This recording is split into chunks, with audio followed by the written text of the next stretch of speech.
Deputy Chief Justice, members of the Court, I appear for the Democratic Alliance together with my learned friends Mr. Bishop and Ms. Seti Baza in all three matters before the Court today.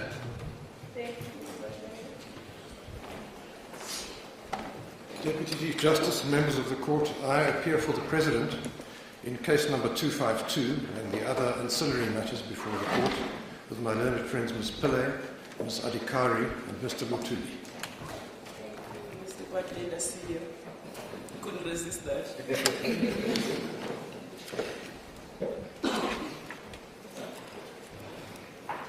Deputy Chief Justice, members of the Court, I appear for the Speaker and the Chairperson of the Section 194 Committee, together with my learned friends Mr. Naidu and Mr. Tofi, and that is in the cross-appeal in case numbers 251 and 252 of 22.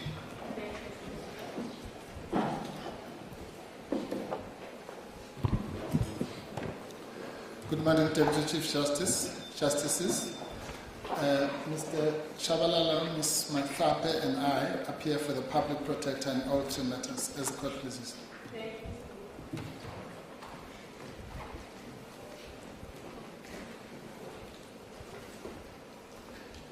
Justices, my learned friends Mr. Masudu and Mr. Simelani appear for the 10th, 16th, and 11th respondents in all three matters, on the instructions of Mr. Mongezi Ndanga of Ndanga Nkulu Incorporated.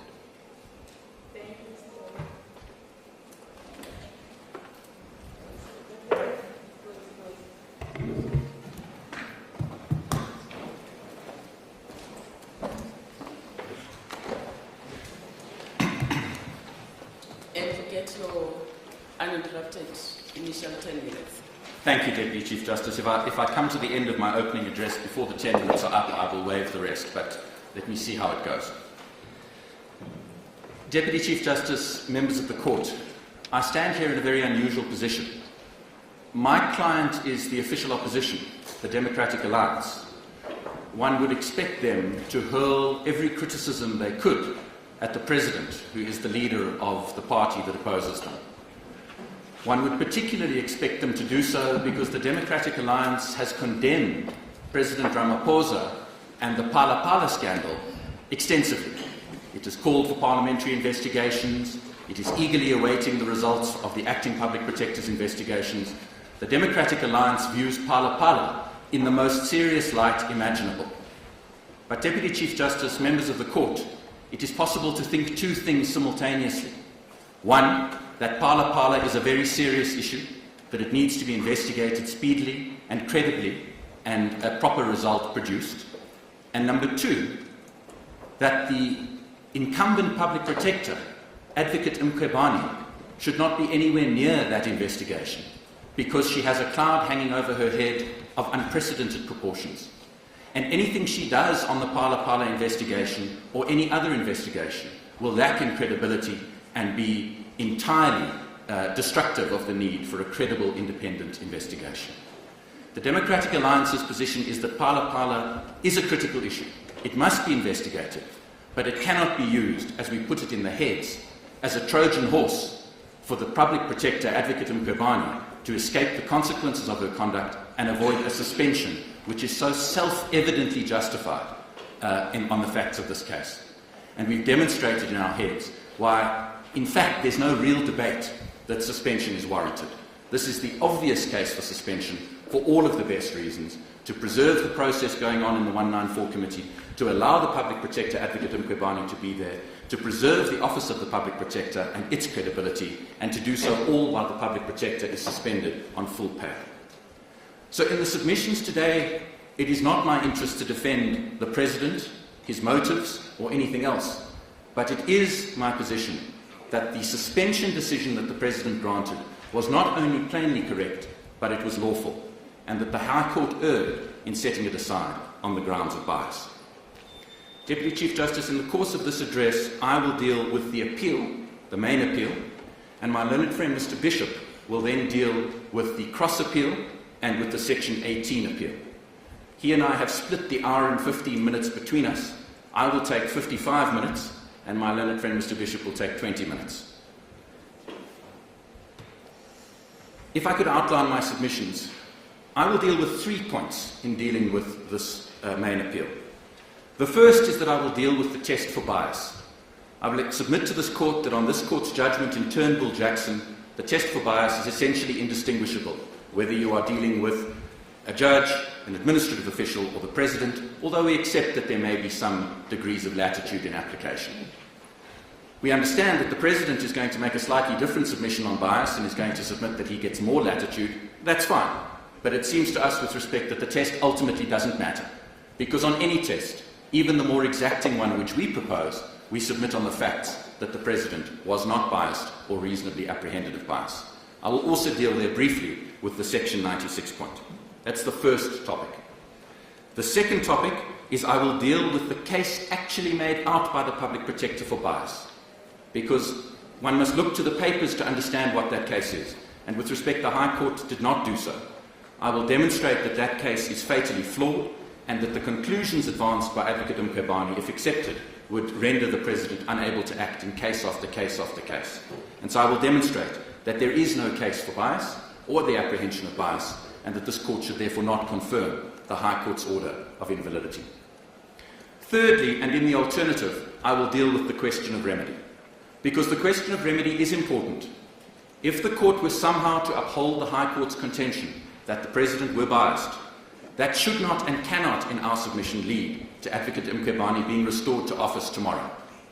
To do so would be destructive and would not be a just and equitable order in any shape or form. We will submit that if this court were to hold against us on bias, the appropriate just and equitable remedy is an order along the lines of McBride, and that our learned friends have failed, except for assertion, to distinguish McBride at all. Before I deal with those 3 points, I want to say one word, if I may, about Section 172 of the Constitution, because although that point is going to be dealt with in more detail by others, it is necessary to draw attention to something. You will be aware, Justices, that Advocate Mkhwebane and her lawyers have made a meal of this debate about whether we are dealing with a 172(2)A order, an order that requires confirmation. Pages and pages and pages. They've spent more time on that point in their heads on the main appeal than they have on the merits, which only run to 15 pages. They say this is not a 172(2)A matter, and in fact they say that the High Court was not exercising a 172 power at all. They say that the High Court was exercising some sort of residual common law power. Now we submit that that is plainly wrong for reasons others will get to, but I want to make one submission. I want to direct the Court to Volume 15, page 1402, paragraph 59.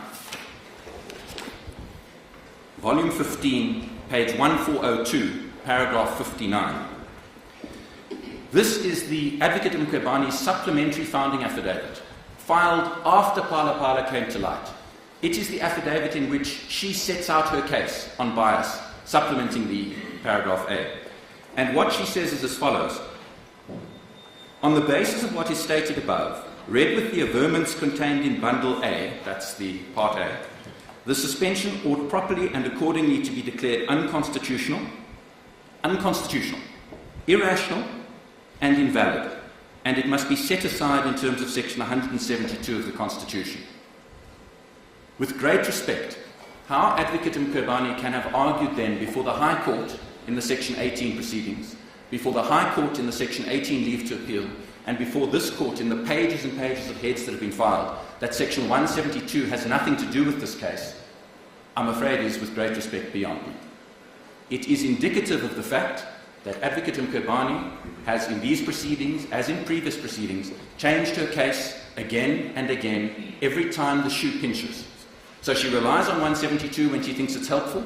When we point out that that means that there's confirmation proceedings and there's an automatic suspension, and therefore she can't get back into office, suddenly she says 172 doesn't enter the picture because it's a common law order.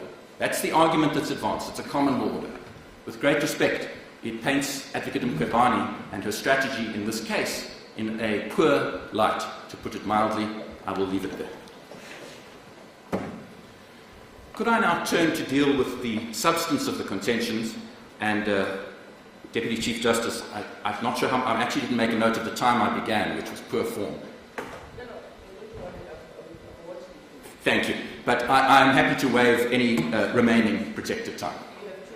2 minutes. Thank you. So, thank you very much. If I could begin with the test for bias. I'm not going to rehearse the test for bias of judicial officers. We all know it. It is laid down by this court in Safu and in Burnett and in case after case. It is the double reasonableness requirement. It needs to be a reasonable suspicion or a reasonable apprehension of bias held by a reasonable person. The debate is, does that apply equally or does that apply at all in the present context? We submit that the starting point is this court's judgment in Turnbull-Jackson. In Turnbull-Jackson, this court held, in Justice Matlanga's judgment, that test laid down in Roberts, approved in Safu, applies also to administrators under Pudgy. We submit that if the test applies to administrators and the test applies to judicial officers, it also must apply to members of the executive where there is a need to deal with bias. We accept, as we say in our heads and as Hoekstra and Penfold explain, that the application of the test might be somewhat different. One might be slightly more hesitant to find that a judge is biased than an executive official because of the presumption of impartiality and everything that goes with it. But the core notion, the double requirement of reasonableness and the approach that applies, we submit must apply in both situations. Against that backdrop, and that is as I've indicated, we understand that the President argues for a less exacting test, that the President argues that he should have wider latitude and should not be held to the same stringent standard of bias. We, quite frankly, are not interested in that debate. If that is the case, then it's even harder for the Public Protector to overcome it. But we submit, even on the exacting test which we propose, the facts don't justify a finding of bias at all. That leads me to the last point on the test, and that is the role of Section 96 of the Constitution. Section 96 deals with the question of conflicts of interest. It is asked.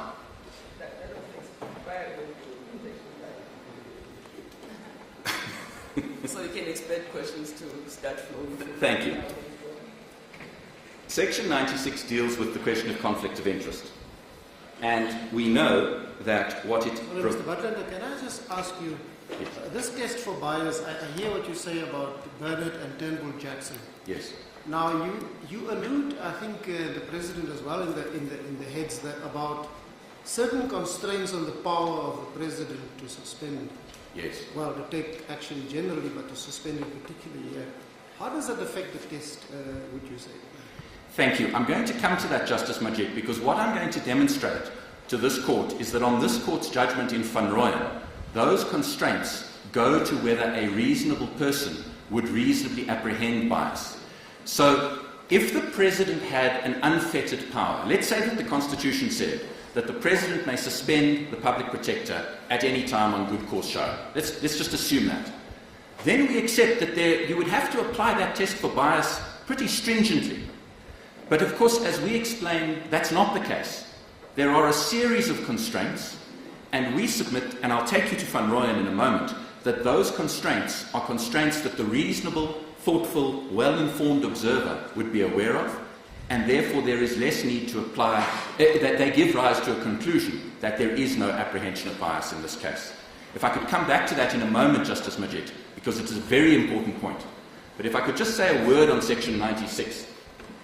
It seems to me, our submission is that Section 96 does not create a different standard for bias.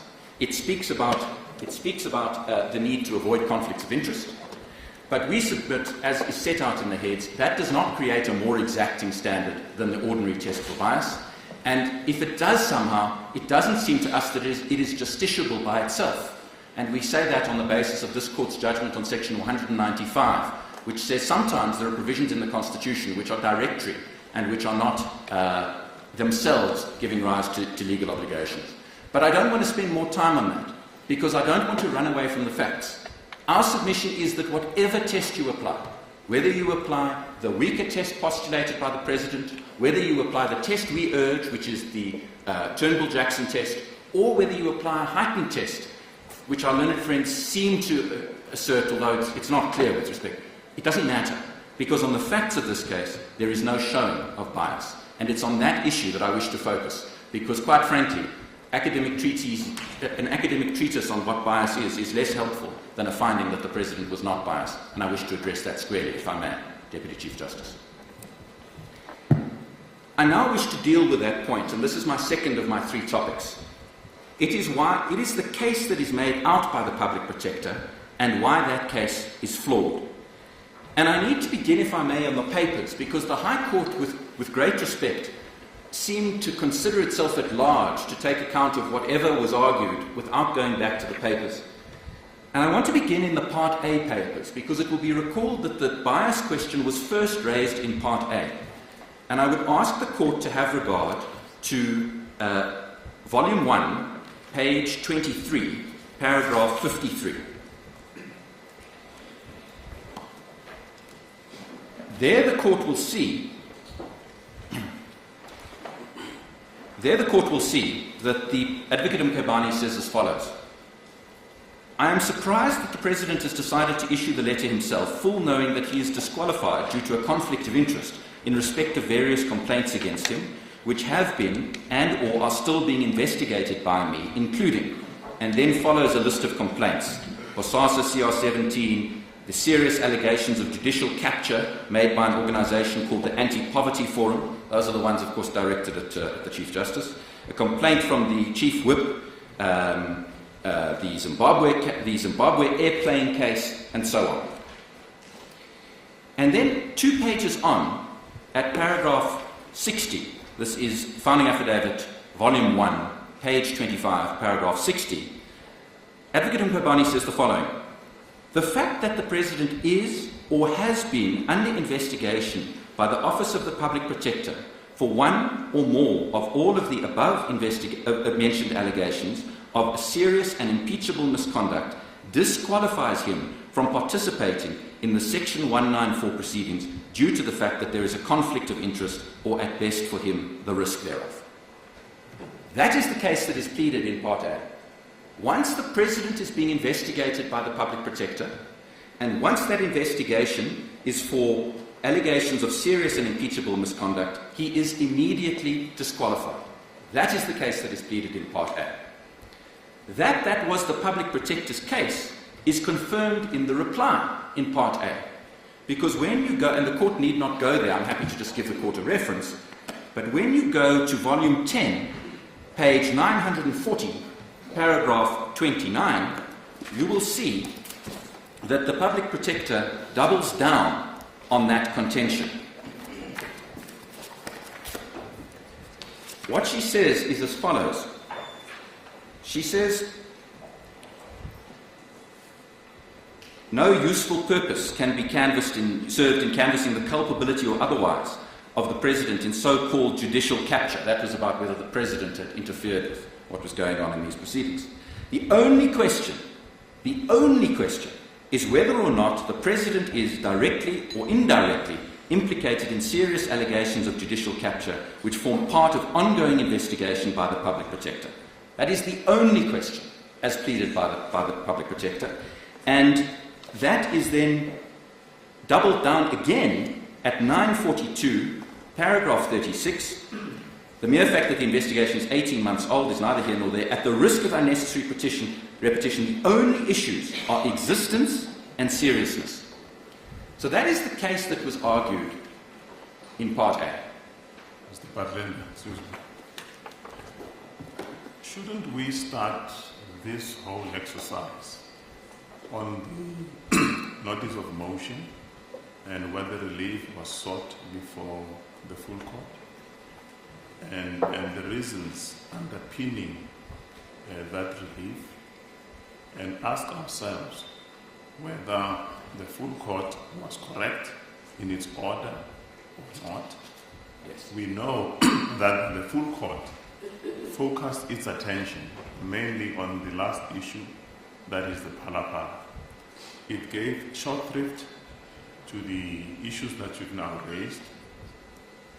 In fact, as I understand that judgment, the basis of its order is that the President hurried the suspension because of looming or impending investigations. Yes. So we have to test that whether, objectively speaking, Yes. that was the correct order that was made. And then we go further and ask ourselves, if that was the order that was made, when it pronounced itself in its first judgment, what did the court intend with its judgment to be? Was it a 172(1)(a) and B, or it was just setting aside the decision in terms of the common law as submitted by the Public Protector? And if so, ask ourselves whether the order can be read, understood differently, or in the same way that the Public Protector is advancing that argument. And I think that is the kernel of, or in essence, the substance of this case. Yes, indeed, Justice Matoko. Can I say that your question raises two important questions, which I would submit are separate. The first question is whether the conclusions reached in relation to Pala Pala and the conflict as a result are correct, and I'm coming to that in a moment. Can I just say, I want to debate with you extensively on the decision of the President of the 9th. Yes. And well, that would depend upon what answers you would give on this. I appreciate that. But the only point I wish to make is this. I do not wish, if I may, to be drawn into the debate about whether this is a 172 order or not, because other people are going to deal with that. My focus is going to be on whether there's been a showing of bias in relation to the 9 June decision.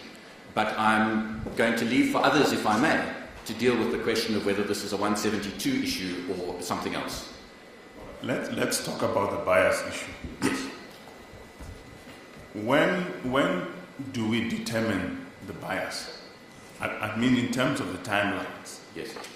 Do we look at the trigger, which is the suspension letter, or in isolation to what has happened? Or do we take the whole composite facts and ask ourselves whether the President was right in suspending the Public Protector on the 9th, or whether it's been something that has long been coming? Yes.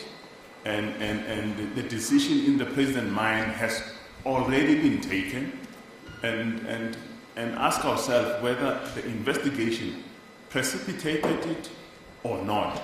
Indeed. So, my answer to your question, and I will deal with the timing point immediately, is that you look at it in context. Can I just finish one submission for 30 seconds and then move directly there?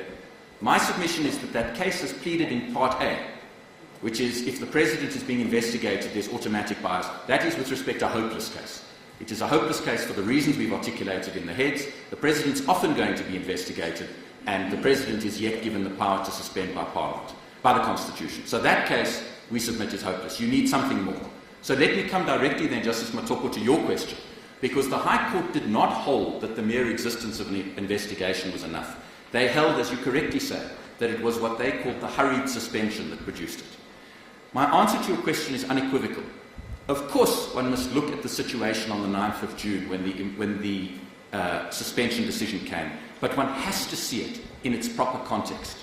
One has to see when did it start, and what transpired between when it started on the one hand and when it ended on the other. Could I give you 2 examples which might lead to an inference of bias? Suppose that what happened was that there had been no call for representations on bias until the President got served with the Pala Pala investigation. And at that point the President said, I'm now going to call for representations on suspension, and within 2 days he made his decision. That might say that this was a suspension decision in retaliation for the Pala Pala point. I accept that. Or let me give you another example. Suppose that the President calls for representations in March and then sits and does nothing until June. Nothing at all, for no apparent reason and without explanation. Pala Pala comes and he proceeds to suspend. That too might give rise to an inference of bias. But those 2 scenarios that I've just sketched could not be further from the facts of this case, Justice Matopo. And that is why I want to spend a moment, if I may, on the chronology, because the High Court, with respect, just got it wrong. What happened in this case, we know, is that the motion of removal started as long ago as February 2020. The Speaker informed the President of the establishment of the Section 194 Committee on the 21st of July 2021. Maybe that was the point at which the President could have suspended, but we know that things came that intervened. What intervened? It was the challenge to the proceedings by the Advocate Mkhwebane. That's the last challenge. And as a result, the Speaker suspended everything. So nothing was happening, and so the President, quite fairly, does nothing. The matter goes through the High Court. We come to this court. This court pronounces and gives its clarity. And then what happens is that on the 10th of March, the Speaker addresses correspondence to the President saying this 194 committee proceedings have resumed. That is the trigger to start to allow for the suspension process. 8 days later, on the 18th of March, the President writes to Advocate Mkhwebane requesting written reasons why she should not be suspended. So when did it happen? It happened promptly after this court had pronounced and the proceedings resumed. 8 days later, that's when it happened. Perfectly sensible. And let me say that on that date, 18 March 2022, nobody, at least none of us, had heard of Pala Pala. We didn't know anything about Pala Pala. Nobody knew about Arthur Fraser's exquisitely timed complaint to the police. Nobody knew about any of that. So at that point, Pala Pala is not on the scene. What then happens is that the Advocate Mkhwebane starts making requests to slow the process down. Perhaps for good reason, perhaps for bad, it doesn't matter. She starts making requests for all sorts of undertakings. The President, we submit wrongly, starts giving those undertakings. And you know that we submit wrongly because the DA wrote a somewhat aggressive letter to the President on the 25th of March 2022, saying, how can you give her an undertaking that you won't proceed with suspension? It's outrageous, and we call for you to withdraw it. The court will find that in volume 6, page 508. The President writes back and very politely says, no thank you, I will not withdraw my undertaking. The court will find that in volume 6, page 515. So there's the first undertaking that is made during March.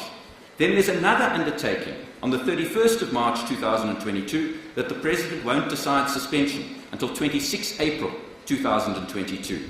The court will see that at page 368, paragraph 76.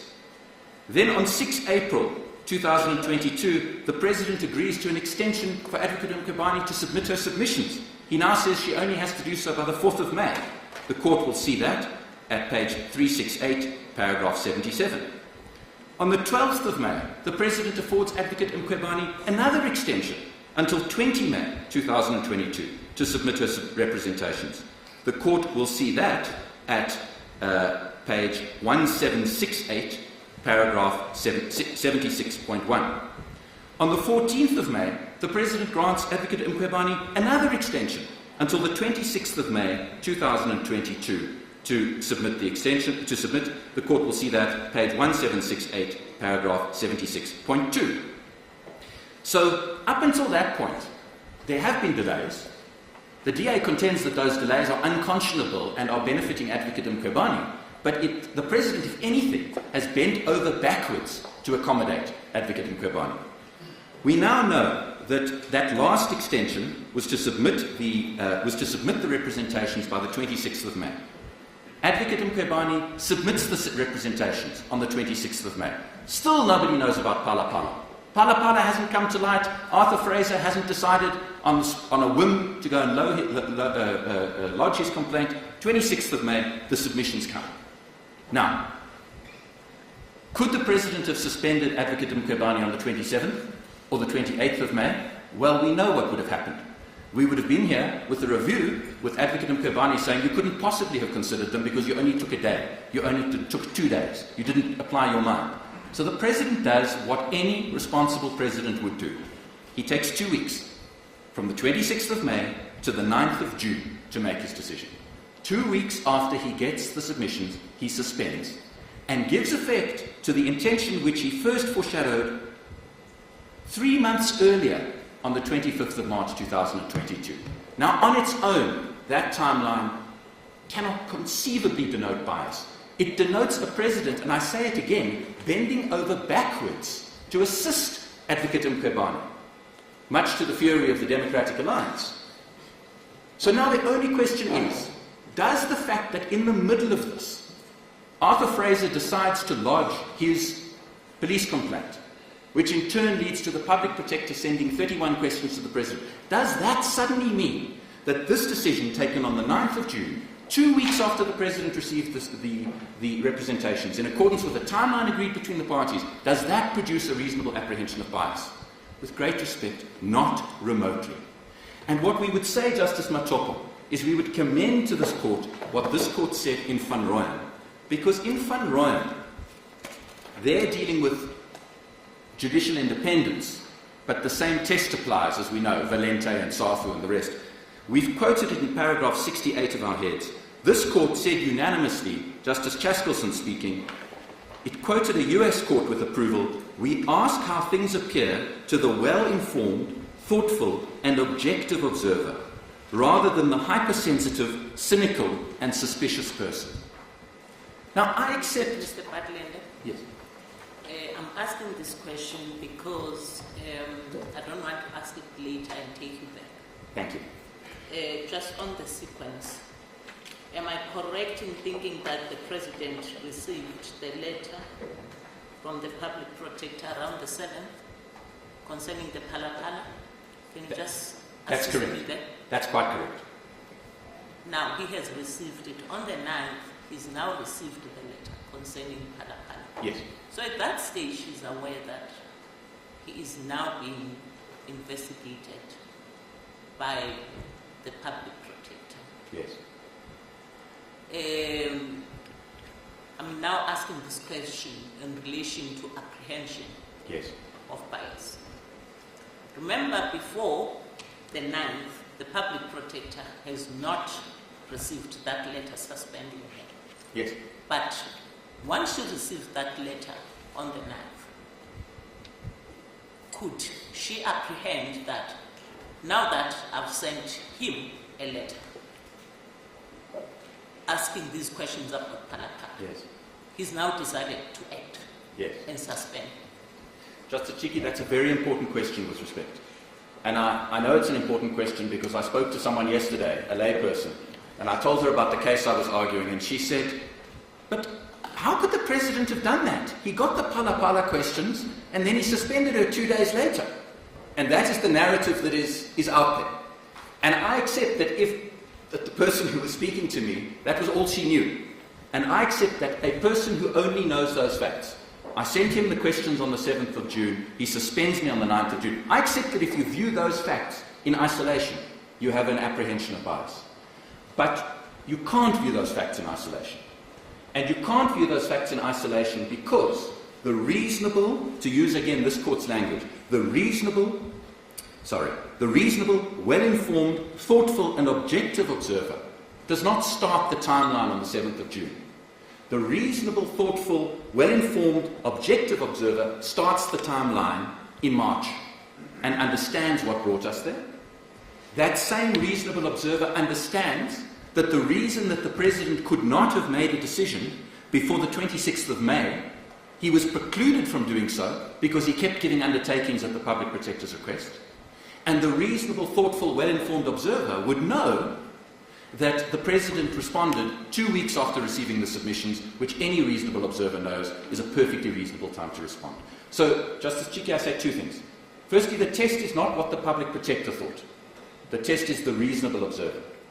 The second point is that the reasonable observer would not view those 2 dates in isolation, but would view them holistically.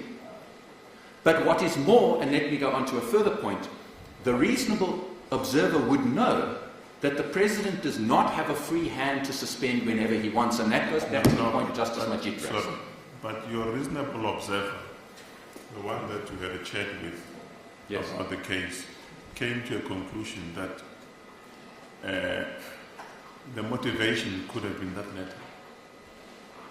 Came to the motivation that what? I'm so sorry. Came to the conclusion that the motivation for the suspension could have been the investigation. Yes, but she came to the motivation on the basis of inadequate facts.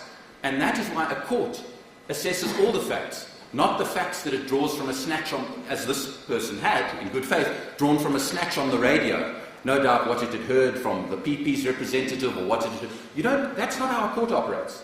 A court asks the question, what does the reasonable, thoughtful, well-informed observer say? And that person views all of the facts together. That person, Ala van Rooyen, is alive to the fact that there are constraints on the President's power, and he can only act when Parliament has started its own proceedings, and he can only do that. And so that is why I say, and Justice Chiki, go back to your point, the only way you could conclude that there's a problem is if you say the moment the President is being investigated, then he's automatically disqualified from suspending. But that argument is plainly bad. And of course the truth is that the President had already been investigated for other things and was being investigated, as I've demonstrated to you in Part A. And that is the difference with respect. And that's what Van Rooyen says. In Van Rooyen, what had happened was that the High Court had said, well, the Minister has the power to dismiss a magistrate, and every reasonable observer would say, well, now the magistrate is going to kowtow to the state. That is probably what people in the public domain might think if they don't have the full facts. But in Van Rooyen, Justice Chaskelson was at pains to say, that's not how the reasonable, thoughtful observer involves. That is how the hypersensitive, cynical, and suspicious person reacts. And so when we view...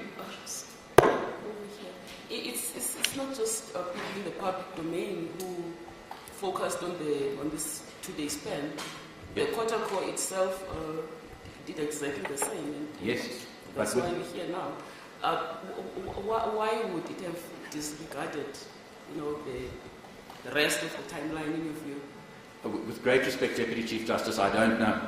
Because if you ask Mr. Bishop, he will tell you that I made the same argument in the court arquo. I read the same chronology. It's my same set of notes. And it seemed to me, with respect, that chronology was critical. The court arquo drops a reference to it. They say, although we've had regard to the long chronology raised by the DA, we're not persuaded. There is no proper explanation with respect. They appear to have been... What seems to have happened here, and it's the elephant in the room, is that Pala Pala has caused a massive outcry. And so Pala Pala is somehow regarded as different from the Waterkloof investigation or the judicial capture investigation or the Glenville. That seems to have been the elephant in the room in the High Court. But with respect, that can't be right. And it can't be right for another reason. I gave you 2 examples of where I accepted that there would be an apprehension of bias if the President only started the suspension when he was being investigated, or if the President had waited and waited with no reason. Let me give you another example. Suppose there was a showing that the Deputy Public Protector position was vacant, and therefore the President, if he suspended, would put an end to the Pala Pala investigation because there was no one to take over. That might give rise to an apprehension of bias. Or suppose there was a showing that the Deputy Public Protector was a stooge of the President. She was the President's cousin, or she was the President's friend. Then you could say, well, the President was biased because he opted, instead of an independent investigator, he ended up with someone who was his cousin or his friend. But there is not a word on that. There is not one word in these papers to impugn the credibility of the Deputy Public Protector. And that is why we say, actually, it's a suspension that could never have benefited the President. He is still being investigated, and of course you now know that from the supplementary affidavit put up by the acting Public Protector. So we submit, when you look at all these things together, there is simply no basis for concluding a reasonable apprehension of bias, and that on that basis alone, the Court must simply refuse to confirm the order of the High Court and uphold the appeal. Can I now assume that I have been unsuccessful this morning? Can I assume that my attempts have fallen on deaf ears and that you have decided that the President is biased or is reasonably apprehended of bias? And can I deal with the question of remedy? Well, once we're there, with great respect, I don't care particularly about the President anymore because he's been found to be biased and he's botched it. I want to talk about what happens next. And what happens next is if this Court delivers its judgment tomorrow, does the Public Protector get back into office the day after? And we submit that could never be an appropriate remedy. It could never be an appropriate remedy because the high watermark of the Public Protector's case is not that the wrong decision was made. It's that the decision was made by the wrong person. Now, if this court accepts that, then the remedy is to ensure that the decision is made by the right person. Whether that's the deputy president, whether it's someone delegated by the president, I don't know. But it's got to be made by somebody else. And in the meantime, it would be catastrophic, not just in general, but for the Pala investigation in particular, if the public protector could go back. Can I give you this example? Suppose the court gives judgment tomorrow. I'm not suggesting you will. But suppose the court gives judgment tomorrow and declares the suspension invalid and says the public protector can go back on Monday. And Deputy President Mabuza then writes and says, all right, give me submissions. It's my decision now. Give me, in 2 weeks, I'll make a decision. And the submissions come. And he makes a fresh decision in 2 weeks. Well, one of two things has happened. If in those 2 weeks the public protector, Advocate Mkhwebane, has delivered her Pala investigation, you can be guaranteed that the decision will be castigated on the basis that she is a person with the most enormous cloud hanging over her head. Judicial pronouncements, the pronouncement of Justice Nkabinde's panel, all the rest. If the public protector starts getting back involved in the investigation and is then suspended, it will just delay the Pala investigation. It cannot be in anyone's interest. Instead, the appropriate route is to do exactly what this court did in McBride. In McBride, you will recall, he too was facing disciplinary hearings. He too was suspended pending the outcome, but this court held, rightly, that the legislation giving the minister that power was unconstitutional. Someone argued for Mr. McBride, that someone being me, that Mr. McBride should be entitled to get back into office immediately. This court wasn't interested in that submission, quite correctly. It said, there needs to be another chance to get the suspension decision right. And so we're going to declare the statute invalid. We're going to suspend the declaration of invalidity for 30 days, long enough to enable a further decision to be taken on whether Mr. McBride should be suspended. And if that decision is taken, then he will remain suspended. That's what this court did. That case is on all fours with this case, but for one irrelevant factor. That case was about the declaration of invalidity in respect of the statute. This case is about the declaration of invalidity in respect to the conduct of the president. That is a distinction without a difference.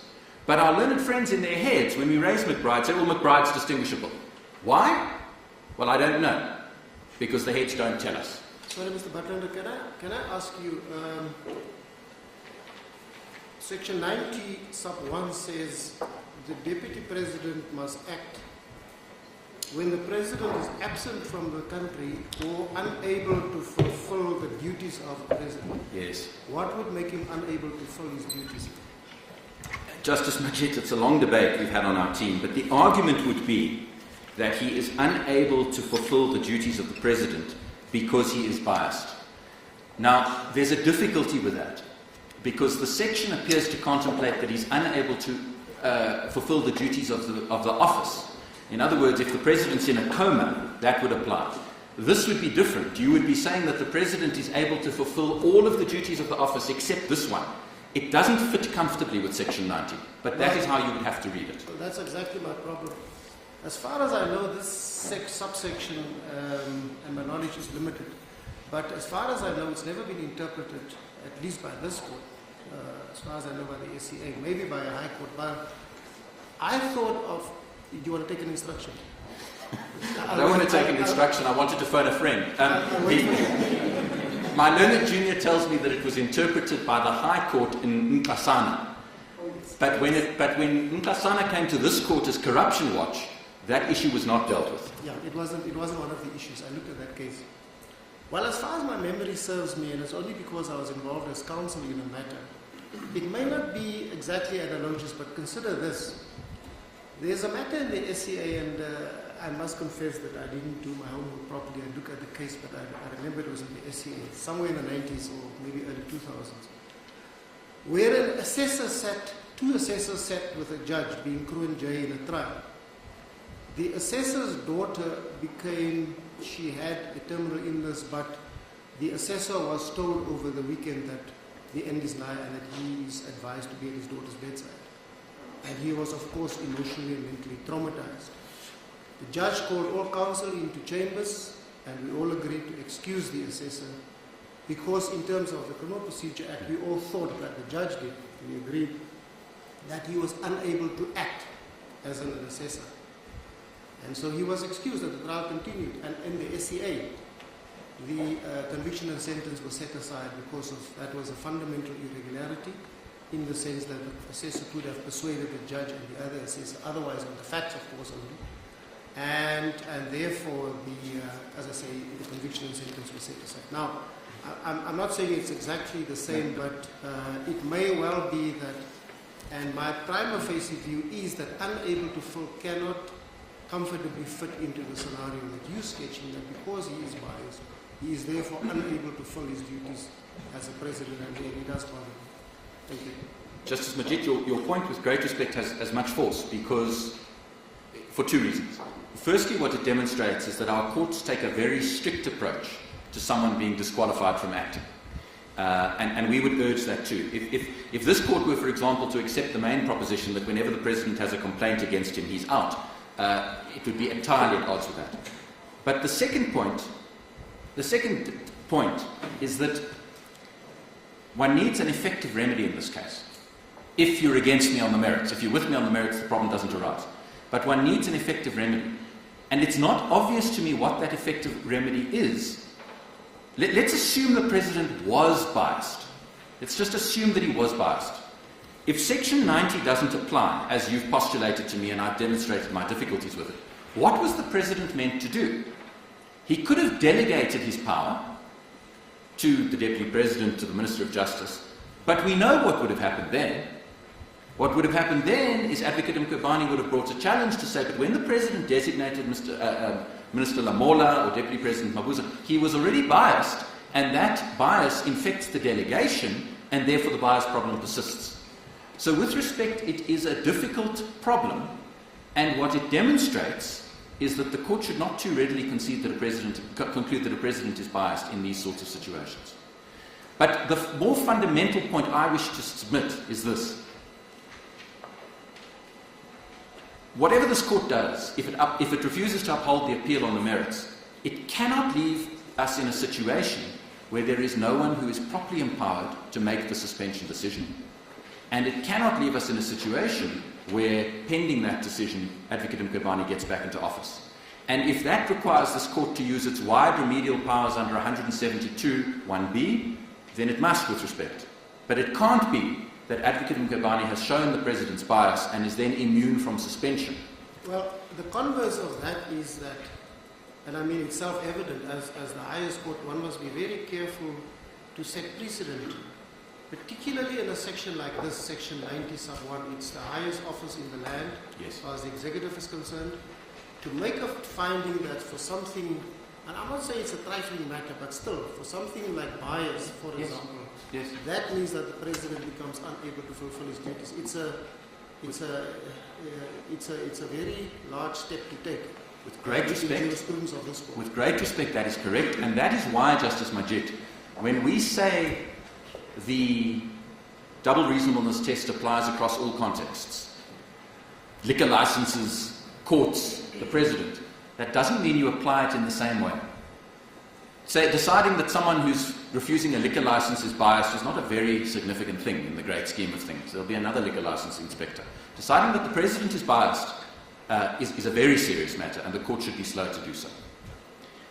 But the point I make is that whatever the court does, McBride, we submit, and the principles in McBride are on all fours, and they haven't been distinguished. We will wait to hear whether my learned friend explains for the first time why it is said to be distinguishable. The only other point that is made is a contention that because we haven't applied for a variation of the order, and because of the court's discretion on remedy, we are not entitled to that. With respect, that's the only other point that's made in remedy. That point cannot get out of the starting blocks. We haven't had to apply for a variation because we've appealed, firstly. And the point about discretion doesn't go anywhere for the following reason. It is true that in TRENCON, this court made clear that when exercising a just and equitable discretion, a lower court exercises the discretion, and this court will only interfere in limited circumstances. That's TRENCON in this court. But that was a Paja case. This court has never held that that limited discretion applies in confirmation proceedings, where this court has to confirm the order, and in fact it has implied exactly the opposite. Could I give the court two references? The first is Darwood versus Minister of Home Affairs, 2000, Volume 3 of the South African Law Reports, page 936, at paragraph 60, where Justice O'Regan said, although this matter is before the court for the confirmation of an order of invalidity, there is nothing in section 172 that suggests that this power to make appropriate orders is limited in such matters. It seems clear from the language of 172.1, in particular, that as long as a court is deciding a constitutional matter within its power, it's got broad remedial powers, as broad as they may be. In the circumstances, therefore, the court is not empowered merely to confirm or refuse to confirm the order that is before it. The court, as section 172.1 requires, must, if it concludes that the provision is inconsistent with the Constitution, declare the provision invalid, and then the court may make any further order that is just and equitable. That's Justice O'Regan in Darwin. And of course, what this court has said, and I know that this court has recently had it argued that this is wrong, but this court has said in Prince 3 is that a High Court has no power to issue a suspension order anyway. This court said so in Prince 3, that's Minister of Justice versus Prince, 2018, Volume 6, South African Law Reports, page 393, where this court said at paragraph 2, it is neither necessary nor competent for a High Court to suspend an order of constitutional invalidity that relates to a statutory provision of Parliament, a statutory provision or an act of Parliament, let me pause, the same applies to presidential conduct, when it grants such an order of invalidity. It is unnecessary because section 172.2 provides that the order has no force until confirmed by this court. This means that any order of constitutional invalidity made by a court other than this court takes no effect for as long as it has not been confirmed. Such a suspension order is incompetent. Now, what that means is that a debate before the High Court about whether suspension should be ordered or not was irrelevant and incompetent, and so any views the High Court expressed could hardly bind this court in the same way as a TRENCON discretion. I know this court has been recently, I'm told by a colleague, that this court has recently heard an argument that Prince is wrong. On that point, I'm not going to wade in there. All I'm going to say is that the TRENCON discretion applying to PUDGA remedial discretion has never applied to orders of confirmation, and for good reason. It is this court that determines whether something is invalid, a statute or the presidential conduct, and this court retains the power to determine the just and equitable remedy. Deputy Chief Justice, my time is either expired. 5 minutes. 5 minutes, thank you. So our submission is the appeal should be upheld, and then the problems of remedy don't arise. But if the court disagrees, the problem of remedy is resolved by making the order we've set out in our heads, which suspends the declaration of invalidity so that Advocate Mkhwebane remains suspended, allows a further person to make that decision, and directs that in any event the suspension order has no retrospective effect, because otherwise everything the acting public protector has done would be potentially undermined if the order were to have retrospective effect. And of course, that's what this court does frequently. That leaves... Sorry, Mr. Mutton, can I just ask on the question of... you said one possibility might be for the President, if he had a bias or was reasonably expected of bias, could delegate the suspension function to the Deputy. Is there any provision in the Constitution which allows such a delegation? I thought it was... There is a section 97 which talks about the President by proclamation transferring functions, seems to me, from one member of the Cabinet to another member of the Cabinet. I had in mind... I haven't given it thought, let me say, but I had in mind, Justice Rogers, section 238. Sorry, 238, which says an executive organ of state in any sphere of government may delegate any power or function that is to be exercised or performed, although I now see that it says in terms of any legislation, and your next question will be this is not a power conferred by legislation, it's a power confirmed by the Constitution. The only ones of which I'm aware are 238 or 97, but if I think of a better answer while I'm sitting down, I will give it to you in reply, if I may. Mr. Baden, in an exchange between yourself and the Deputy Chief Justice, you considered the issue of the High Court not considering the events from March to June, which you had outlined to it. And I think you asked the question, why did the court confine itself only to the events in June. But the answer is there in paragraph 142 of that judgment. Yes. Which I'm sure you are aware of. Yes. The court said we shall not consider the judgment regarding Part A because it will seem as if we are sitting as a court of appeal on that judgment. Therefore, and it said for that reason, the consideration of this issue is confined to the events that transpired after the hearing in Part A. Was the High Court correct in doing that? Because, as you have submitted, it ought to have reached its decision after considering all the facts. In other words, the whole context, and not carving out a certain time of events and confining itself to that. Was that correct? Justice Bakwa, I think they meant something else by 142. I think what they were saying in 142 is we are going to assess the facts as they are now, not the facts as they were. Because you'll recall that the Part A court, in a very lucid judgment, said that there was no bias. And they said we are not bound by that because there have been intervening events, i.e. Pala Pala. And I accept that's correct. I accept they were not bound by Part A. But insofar as they regarded that as a license not to look at the earlier events, that was plainly incorrect. Because they could consider the new events, but they had to consider the conspectus of the evidence as a whole. There is a reference in the judgment. I can't find it immediately, but I will find it when I'm sitting down. There is a reference to my argument which said, although the DA speaks about the long history, we are not persuaded that the long history resolves the problem. So they were alive to the long history, but they didn't consider the facts in light of the long history. And in that respect, Justice Bakwa, they plainly erred. Yes.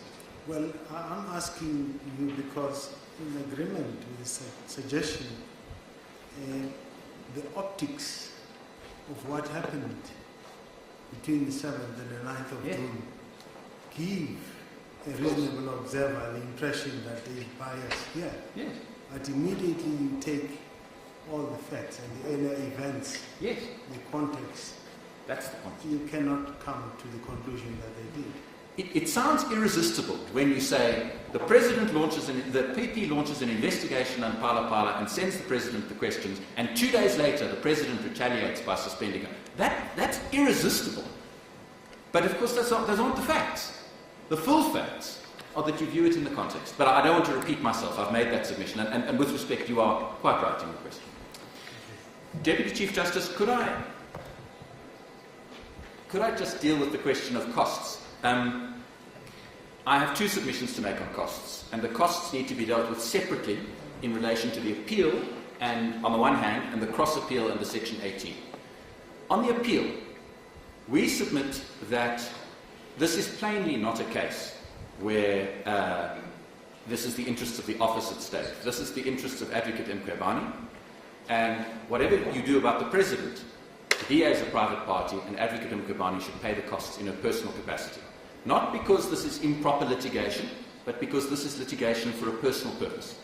And it has never been approved, this appeal, by the Office of the Public Protector. You would have seen the letters in the record. We wrote and asked. It's never been approved. There is no reason to saddle the Office of the Public Protector with those costs. But let me say, in the appeal, we only seek ordinary costs, including the costs of two counsel, not punitive costs. Because we accept that Advocate Mkhwebane had to be here. She was entitled to defend the judgment. Defence is not good in our submission, but she was entitled to be here. So for the appeal, we ask that the matter be dismissed with costs on the ordinary scale, including the costs of two counsel, to be paid by Advocate Mkhwebane. In the cross... Yes? Mr. Butlander, there is a letter from the office of from the Public Protector's office, written by the Deputy Public Protector. It's in the core panel, page 159. Yes. Where it says that the office, the PPSA, remains committed to the funding of the litigation in relation to the challenge of her suspension. Yes. Yes, but we then wrote a further letter, and that I will find you a reference, and that letter said, please tell us who is funding all these new applications, and please tell us, has the Office of the Public Protector approved these new applications? And there is never an answer. And we say, and then we write again and we say, if you don't tell us, we will conclude that there is no authorization, and nothing further is said. But let me say, Justice Mkhwebane, that goes to the second question of costs. On the cross appeal in the Section 18, we seek personal costs and we seek punitive costs, because we submit with respect that the cross appeal and the Section 18 appeal are just abusive. There is no merit whatsoever in them. The Section 18 appeal in particular serves, I mean, my learned friend will argue it, but we contend that in respect of those, punitive costs should be ordered. No, and in any event, on a personal Mr. Butland, excuse me. When the High Court dealt with the Section 18, it sought to explain itself insofar as the main judgment is concerned. Correct. In other words, a reasonable interpretation of that order would mean that the High Court may have been correct, or the Public Protector may have thought it otherwise. And if they brought the Section 18 application, why should they be mounted with costs when the High Court itself was at pains to explain itself as to what it meant by the order? I mean, that confusion abounded. Yes. Because, Justice Matoko, I'm not asking you for punitive costs of the Section 18 application. I'm asking you for punitive costs of the Section 18 appeal. And once the High Court had made clear what, with respect, is obvious from the papers, their own papers 172, we submit that there was no basis for the appeal. But can I say, costs are not what this case is about. I've made my submissions. I've asked for the costs. This case is about a far more important question, which is a public protector, an incumbent public protector, going to be allowed to resume office on the basis of an allegation of bias which is unfounded, but even if it were well-founded, does not entitle her to resume office. That's what this case is about. I've made my submissions on costs, and the court will exercise its discretion accordingly. But I just do have one question of costs. I know it's unimportant, but ultimately the court has to get the little things right as well as the big things. Indeed. Assuming we are in your favour, although it is called a cross-appeal, it appears simply to be further grounds on which Ms. Mkhwebane defends the actual order. It's not truly a cross-appeal.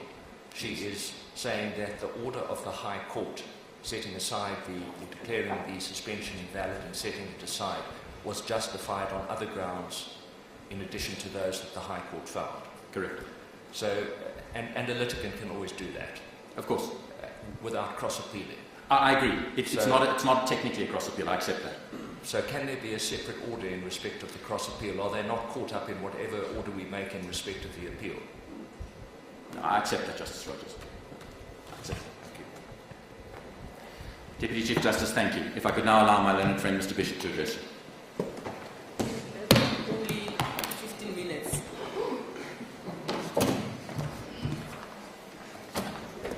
Thank you, Deputy Chief Justice and members of the court. I was promised 20 minutes, but I'll do my best. He stole my time. If I can begin by coming to Mr. Butlander's assistance, the references you were referring to the correspondence, in answer to Justice Mkhwebane question, they're in paragraph 146 of our heads in the cross-appeal and Section 18 applications. And the record, it's in the Section 18 record, volume 6, pages 595 to 603.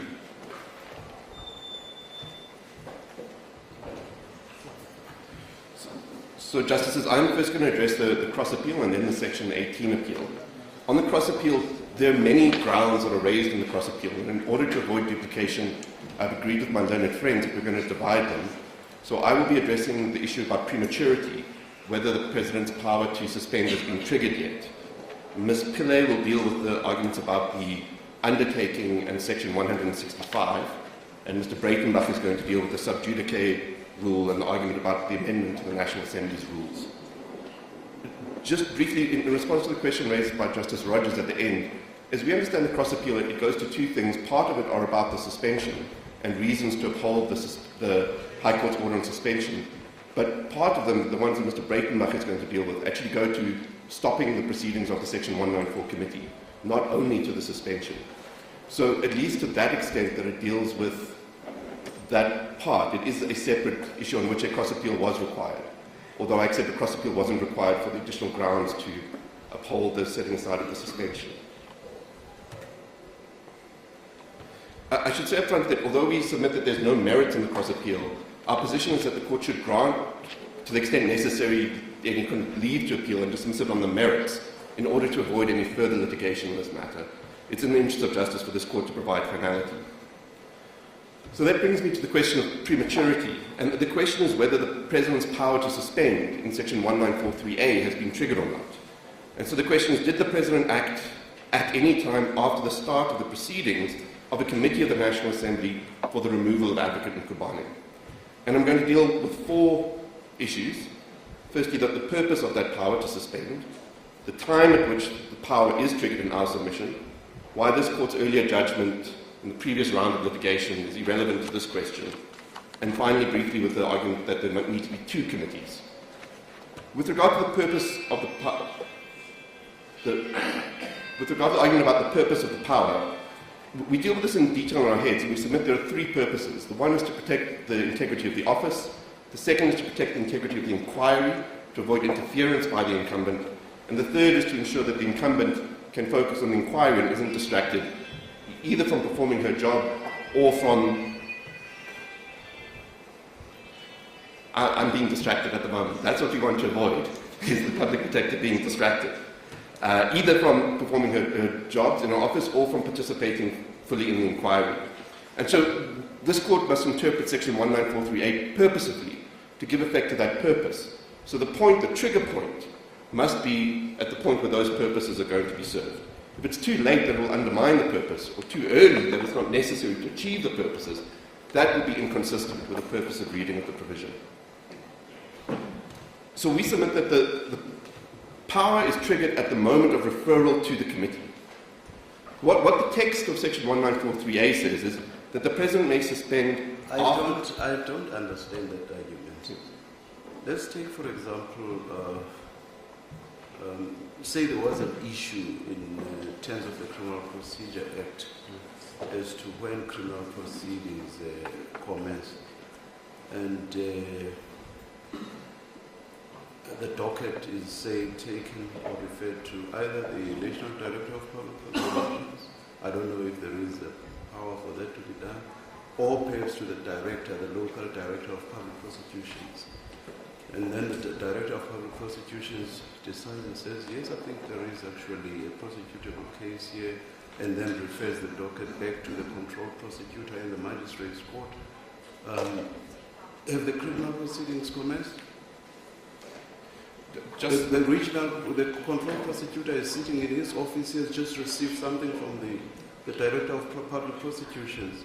So basically it's been referred to the control prosecutor with a decision that you can go ahead with the prosecution. Have the criminal proceedings commenced? Justice Mkhwebane, our submission is that you can't interpret start of the proceedings in the abstract, and that the start of proceedings means the same thing in every context in which it may be used, civil proceedings, criminal proceedings, and here, that's why I started with emphasizing... Can you please just deal with my analogy? Well, Justice Mkhwebane, I'm not sure. There is a useful judgment of the Supreme Court of Appeal in Koffenhofen versus the Director of Public Prosecutions. The citation is 2021, Volume 4, All SA, 619, Supreme Court of Appeal. And the issue there was whether extradition proceedings constituted criminal... What did you say the case name is? Sorry, the case? The case name? Koffenhofen. Kowenhoven. Justice Rogers is familiar with the case. He sat in the court of court. Okay, all right. But the issue was whether whether extradition proceedings constituted criminal proceedings for the purposes of the Extradition Act and an appeal under the Extradition Act. And Justice of Appeal Wallace there considers various provisions which the court has held do constitute criminal proceedings, including, for example, bail proceedings, that they do constitute criminal proceedings. But the point I want to make, Justice Mkhwebane, is it depends on what you're interpreting. So there...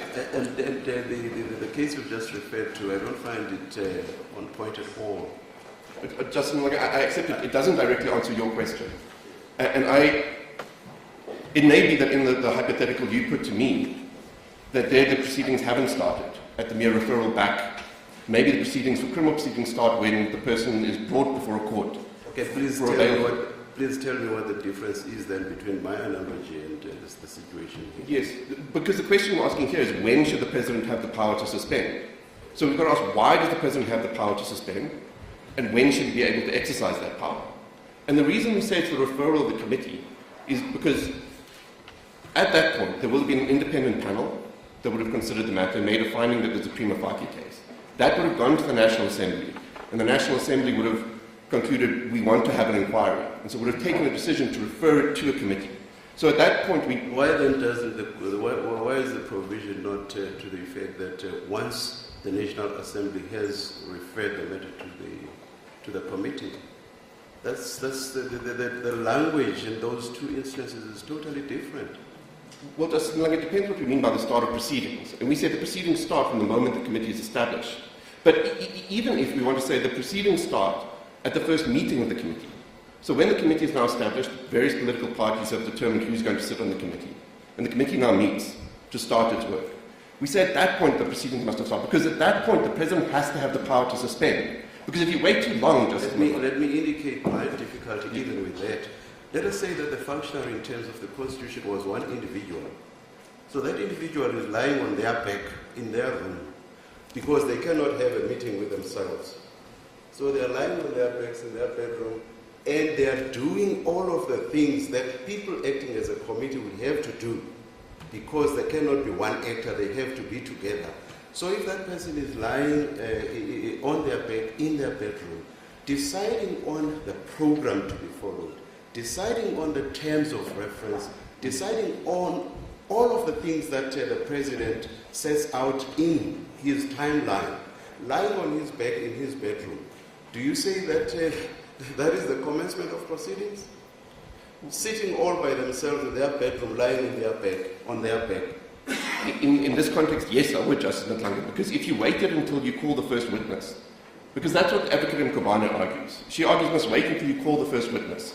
And that's the start of proceedings. But at that point, it could be weeks, in this case it was months, between when the matter was referred, when the National Assembly decides there is a prima facie case of misconduct or incompetence, and we need to investigate it. And it says we will have a committee that will investigate it. And we know there will be an inquiry. The details of it still need to be figured out. Exactly when it's going to start will be figured out. But we know there will be an inquiry. So at that point, suspension is vital. Because at that point, if you don't suspend her, that may be so, but I'm not sure that that's what the Constitution says. Well, it's this court's task to interpret the Constitution, and what does the start of the proceedings mean? And so if you interpret it a way in which you undermine the power of the President to suspend, so that he can only exercise it at the point when it's too late, then you have not followed a purposive interpretation of the Constitution. So if after the National Assembly said, yes, we've invested, there's been an independent panel, there's a prima facie case against Advocate Mkhwebane. It's not just a complaint by Mazone MP. It's a prima facie case confirmed by an independent panel. And we're establishing a committee, which is now starting with its inquiry. It's starting to determine which witnesses are we going to call. Advocate Mkhwebane is starting to prepare for this inquiry. Which witnesses is she going to call? The risk of interference in the inquiry is real. The risk of damage to the integrity of the office is real. If she remains in office with this cloud over her head taking decisions is real, and the risk of distraction is real. And so that the President must have the power to suspend at that point. If we waited until the start of proceedings, that's what the President did here, and you heard Mr. Butler say that the DA was jumping up and down. He just said, if we waited until the start of the proceedings. And the DA was jumping up and down about it, and saying he should have acted earlier. But what the Constitution says is at any time after the start of proceedings. It doesn't say immediately at the start of proceedings. We think he should have acted much earlier, for all the reasons I've given. But to say he can't act earlier, he may not act, even in the most severe case, clear misconduct. She's committed murder. She's committed fraud. She's been found guilty by a court. And still, there's a few weeks while we have to wait for the committee to call his first witness. The President must sit on his hands and do nothing. And she can make any decision she likes. Because that's the effect of her argument, Justice Mkhwebane. And that cannot be what the Constitution contemplates. And to get stuck on comparisons with criminal proceedings and civil proceedings, as we submit, unhelpful. It's testing your argument, Mr. Bishop, that's all. Thank you, Justice Mkhwebane. Mr. Bishop, sorry to interrupt you. Just following up on what my brother Malanga has just posed to you. What should we make of the finding by this court in 22 by Justice Mkhwebane, where she said that the process had not yet reached the stage of the inquiry? Yes. Is that binding on us, or should we reconsider that aspect of when the process started, what triggered the process? Thank you, Justice Mkhwebane. That was the next point I was going to get to. And of course, the decision is binding, and it was correctly made, but it deals with a completely different issue. Because the context in which that statement was made was this court had held that the rule denying Advocate Mkhwebane, the incumbent public protector, legal representation was unconstitutional and was going to set it aside. And the question was whether it should limit the retrospective effect of that order, because the default is full retrospective effect, and should it limit it? And the question was, well, if it had full retrospective effect, would that affect the validity of the proceedings that had happened up to that date? Because you'll recall the committee had already started its work in 2021, and had already held meetings. It started with this preparatory work I was talking to Justice Mkhwebane about. So would this finding of invalidity of that rule about legal representation affect the validity of those proceedings up to the date of the court's order? That was the question the court was considering when it made the statement. And it held up to that point, it wouldn't affect the validity of the proceedings because it wouldn't have been unfair. It wasn't necessary for Advocate Mkhwebane to have legal representation at that early stage of the committee's proceedings. And so that's all that the court decided. And so what it said, this is in paragraph 110, that the process has not yet reached the stage of the Section 194 inquiry before the Rule 129AA committee. So it says, it distinguishes between the process, so the process has started. The process has started, but it hasn't reached the stage of the inquiry. But what does Section 194.3a say? It doesn't talk about the start of the inquiry, it talks about the start of the proceedings before the committee. So we submit two submissions. First, it's an entirely different issue. This court wasn't considering, sorry, Mr. Martin. Yes, you say it refers to the proceedings. It refers to the process. It says the process has not yet reached the stage of the Section 194 inquiry. So it does not refer to the commencement of the inquiry? Yes. But we said that the issue was a totally different issue. This court was not considering when should the president suspend. This court was considering at what point in the proceedings of the committee is legal representation required. And legal representation is only required from the start of the inquiry. But that says nothing about when the president has the power to suspend. Thank you. The justices, I see my time is fast running out. There is an argument made that there need to be two committees. So a committee to consider whether misconduct or incompetence is present, and then a separate committee to decide whether there should be a removal. We've dealt with that in detail in the heads, and I don't want to go through all the arguments, but basically what she says is it's inconsistent with the text, and it would have absurd consequences. Because it would mean even though the National Assembly can proceed with removal after a single committee is established, you would have to establish another committee just to trigger the power of suspension. That makes no sense. It's inconsistent with the purpose that I've debated with Justice Mkhwebane, because you'd now be not only at the beginning of the inquiry, you'd be at the end of the inquiry before the president can now suspend. And again, however severe the allegations are, even if the public protector admits to witness tampering in the inquiry, says, yes, I'm going around bullying people, the president would be powerless to act until after the inquiry. That's the consequence of the two committees' approach. So we submit it plainly untenable and should be rejected. So that concludes my submissions on the prematurity point. So we submit the president did have the power from the moment of referral, which was in March 2021, or in February 2022, when it was the process restarted after this court's judgment. And whether we take the key point that when the president first sent a letter to Advocate Mkhwebane about suspension, or the actual date where he took the decision to suspend, both of those were after the start of the proceedings. How Justice, much longer do you think you still need? can I have 5 minutes, Deputy Chief Justice, to deal with the Section 18 application? So if I can just briefly summarize our approach to the Section 18 application. We submit that it's abusive because it's unnecessary.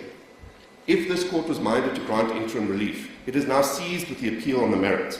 So it could either grant an immediate order on the merits, reasons to follow, which would put Advocate Mkhwebane back in office, or it could grant interim relief while it considered the merits, and the court has the power to do that. So it's completely unnecessary. It really is a waste of this court's time to pursue the Section 18 appeal. And so, however, we would ask this court, depending on when it decides the Section 18 application, Section 18 appeal, because obviously what Advocate Mkhwebane wants for it to have any value is for this court to decide the Section 18 application before it decides the merits. Once the merits are decided, the Section 18 application is entirely moot. So it wants a she would like a decision earlier, and then a decision on the merits later.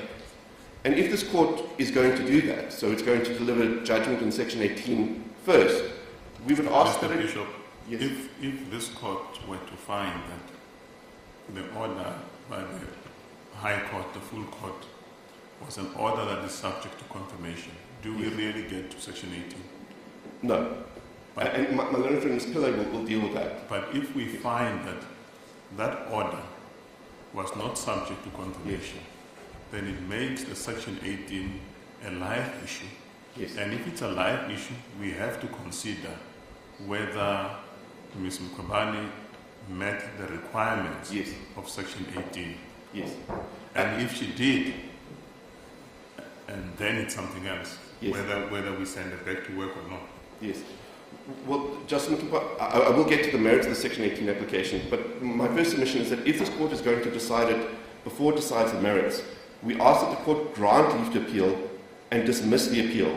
Because if this court just dismisses the application for leave to appeal, Advocate Mkhwebane has demonstrated she is an indefatigable litigant, and it is very likely there will then be a special application for leave to appeal to the Supreme Court of Appeal if this court merely dismisses leave to appeal.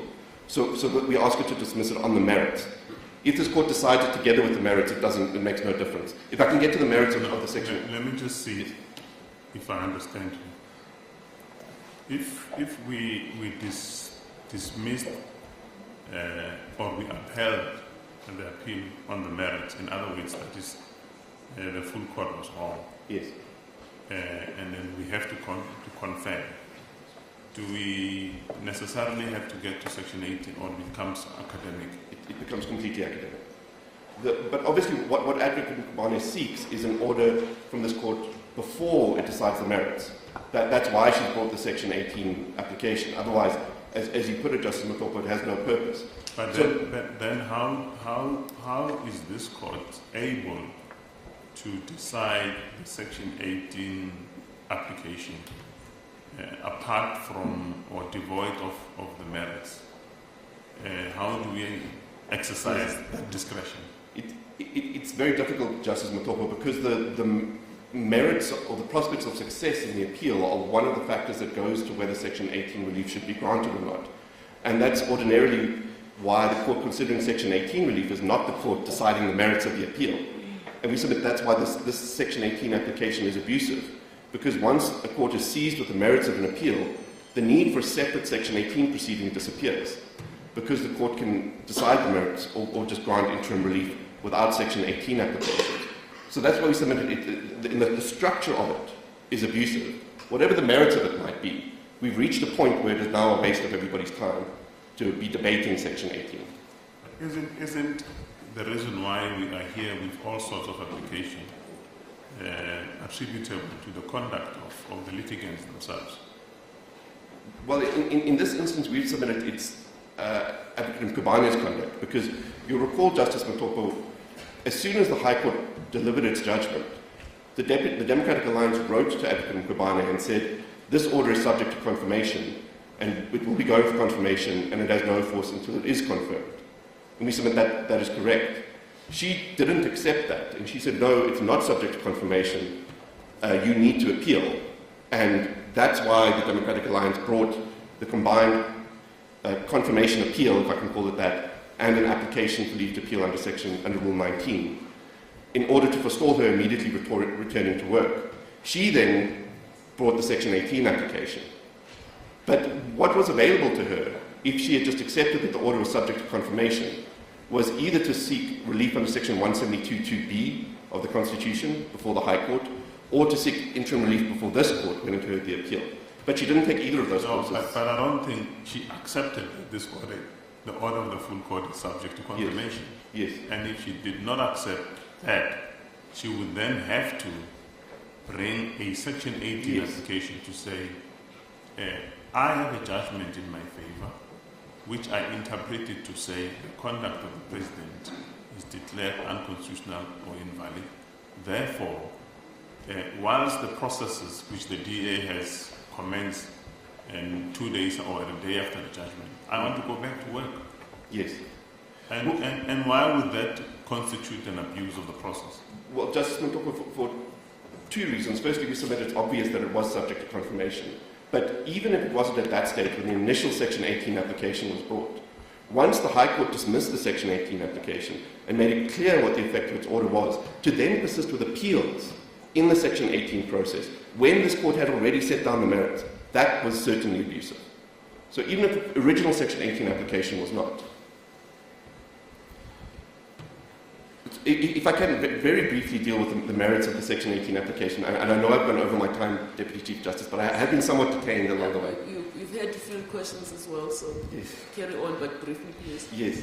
So as this court knows, that there are three requirements: exceptional circumstances, no irreparable harm to the one party, and irreparable harm to the party seeking enforcement.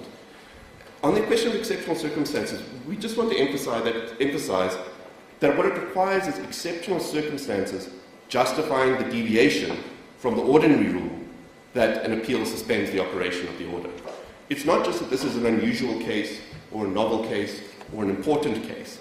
Those exceptional circumstances must go to the issue of enforcement. And our submission is if one looks at the cases that deal with similar questions of Section 18 applications to enforce suspensions or removals, the Motswaneng case and the Nklamaza case, they found exceptional circumstances. But they found exceptional circumstances to justify enforcing suspension pending appeal and enforcing removal pending appeal. For exactly the reasons that I've advanced why, and Mr. Balder has advanced, for why the public protector should be suspended. Because allowing, in that case, the chief operating officer of the SABC or the head of the, colloquially known as the Hawks, the DPCI, to remain in office when there is a decision saying that they should be suspended or removed is an exceptional circumstance. But the reverse is not the case, because the reverse here is that Advocate Mkhwebane has been suspended. There is a pending Section 194 inquiry into her. It's ongoing, and there are serious findings against her. In those cases, those are not exceptional circumstances to justify enforcement. They're exceptional circumstances to justify the default rule. On the question of irreparable harm to Advocate Mkhwebane, we've explained that this court held in Long that precautionary suspension does not cause irreparable prejudice. The same finding was found in Motswaneng. The same finding was made in Nklamaza. So precautionary suspension on full pay doesn't cause irreparable harm, and Advocate Mkhwebane has identified nothing special about her facts to show irreparable harm. Finally, on irreparable harm to the DA, so it's not just harm to the DA, it's harm to the public interest. And that this was accepted both in the Motswaneng case, where it was the DA that sought Section 18 relief, and in the Nklamaza case, where it was freedom under law that sought Section 18 relief, that they were entitled to rely on irreparable harm to the public interest that required enforcement. And those are the interests that the DA asserts. And I don't need to repeat it, but all the reasons I've given already, the risk of interference, the cloud hanging overhead affecting the integrity of the office, and the distraction, all those would be irreparably harmed. Because the question this court has to answer is, if Advocate Mkhwebane, if Section 18 relief was granted, she returned to work, and this court then did not confirm the High Court's order and said she had been legitimately suspended. But during the period between Section 18 relief and this court's order, she was at work performing her duties. Would that cause irreparable harm? Yes, because she would have taken various decisions which would be subject to serious doubt because of the ongoing inquiry. and it would affect the legitimacy of the inquiry that is ongoing. She would be in a position to interfere with witnesses and documents. So for all those reasons, we submit there's no merit in the Section 18 application. Those are my submissions. I apologize for going over my time, Deputy Chief Justice. Thank you very much. Is there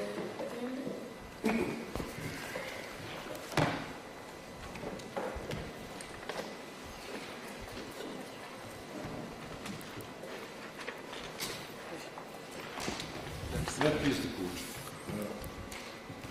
I'm going to, the focus of my oral submissions will be on the issues of bias and of conflict of interest. And my learned friend Ms. Pillay will deal with the other matters. I'm going to deal first with the facts of the case. I'm going to summarize 12 facts which are common cause or which are not disputed. And in the light of those facts, then I will make submissions in relation to conflict of interest and bias. So the facts start from the beginning, and they've been debated or to some extent already this morning or discussed. The first fact I mentioned is that on the 25th of November 2020, the Speaker appointed the Nkabinde panel to investigate allegations against Advocate Mkhwebane of misconduct and incompetence. The second fact is that on the 24th of February 2021, the independent panel reported, and it found prima facie evidence that Advocate Mkhwebane had committed misconduct and was incompetent, and it recommended that the matter be referred to the committee of the NA. The third fact is that on the 10th of March 2022, the Speaker wrote to the President informing him that the Section 194 Committee had resolved to continue its consideration of the motion for the removal of Advocate Mkhwebane. I note there, just in passing, that seems to be, may have something to do with starting, that they said they're going to continue their consideration of the motion.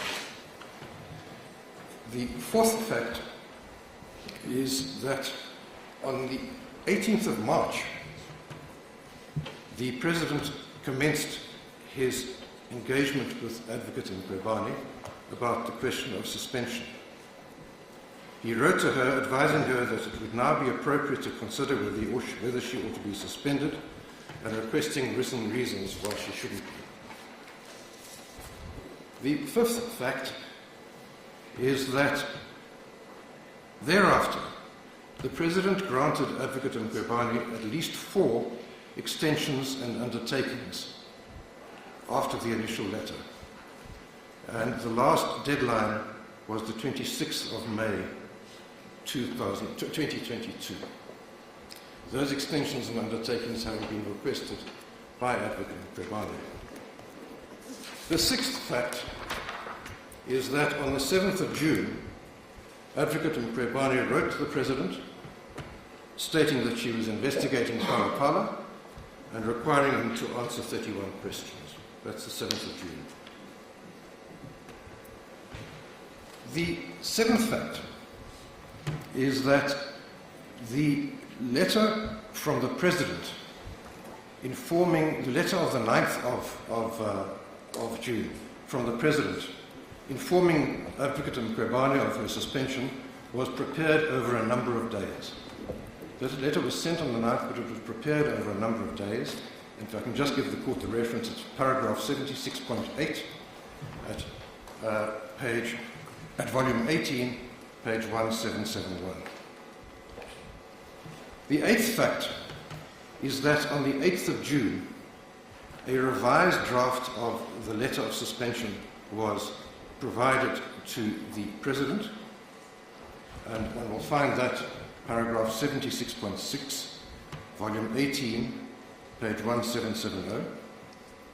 The ninth fact is that this draft of the 8th of June was the final draft which the President signed the following morning, on the 9th of June.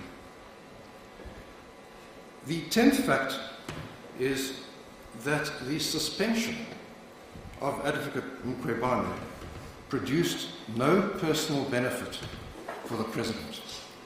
and I will come back to that in due course, it produced no personal benefit for the President because the Palapala investigation continued under the leadership of the Deputy, then acting, and because the President was required to answer the 31 questions, and because he did answer the 31 questions. So nothing changed as far as the President's position was concerned through the suspension. The 11th fact is that when the President made his decision to suspend, he didn't know that judgment, that the parte judgment was about to be handed down. There was a bit of a fuss about this in the papers, but it's now common cause that he didn't know. And the 12th fact is that the President, again, a matter which is not widely known in the public domain, and it shows how careful one has to be about reasonable apprehensions of bias. What is not widely publicized is that the President intended to attach his answers to the 31 questions to his answering affidavit. And he didn't do so because the Public Protector asked him not to do so. She said this might compromise and jeopardize the investigation if his answers went into the public domain. And the President remains willing to make his answers publicly available, subject to the direction of this court and the Public Protector. So that's the 12th fact, that he intended to make all of this public. And I make 3 initial submissions arising from these facts. All of this is common cause or undisputed. 3 initial submissions arising from these facts. The first is that there can be no serious suggestion that the process of suspension was hasty or hurried. It started on the 18th of March 2022. That's when the President informed Advocate Mkhwebane that he was considering suspending her and invited her to make representations.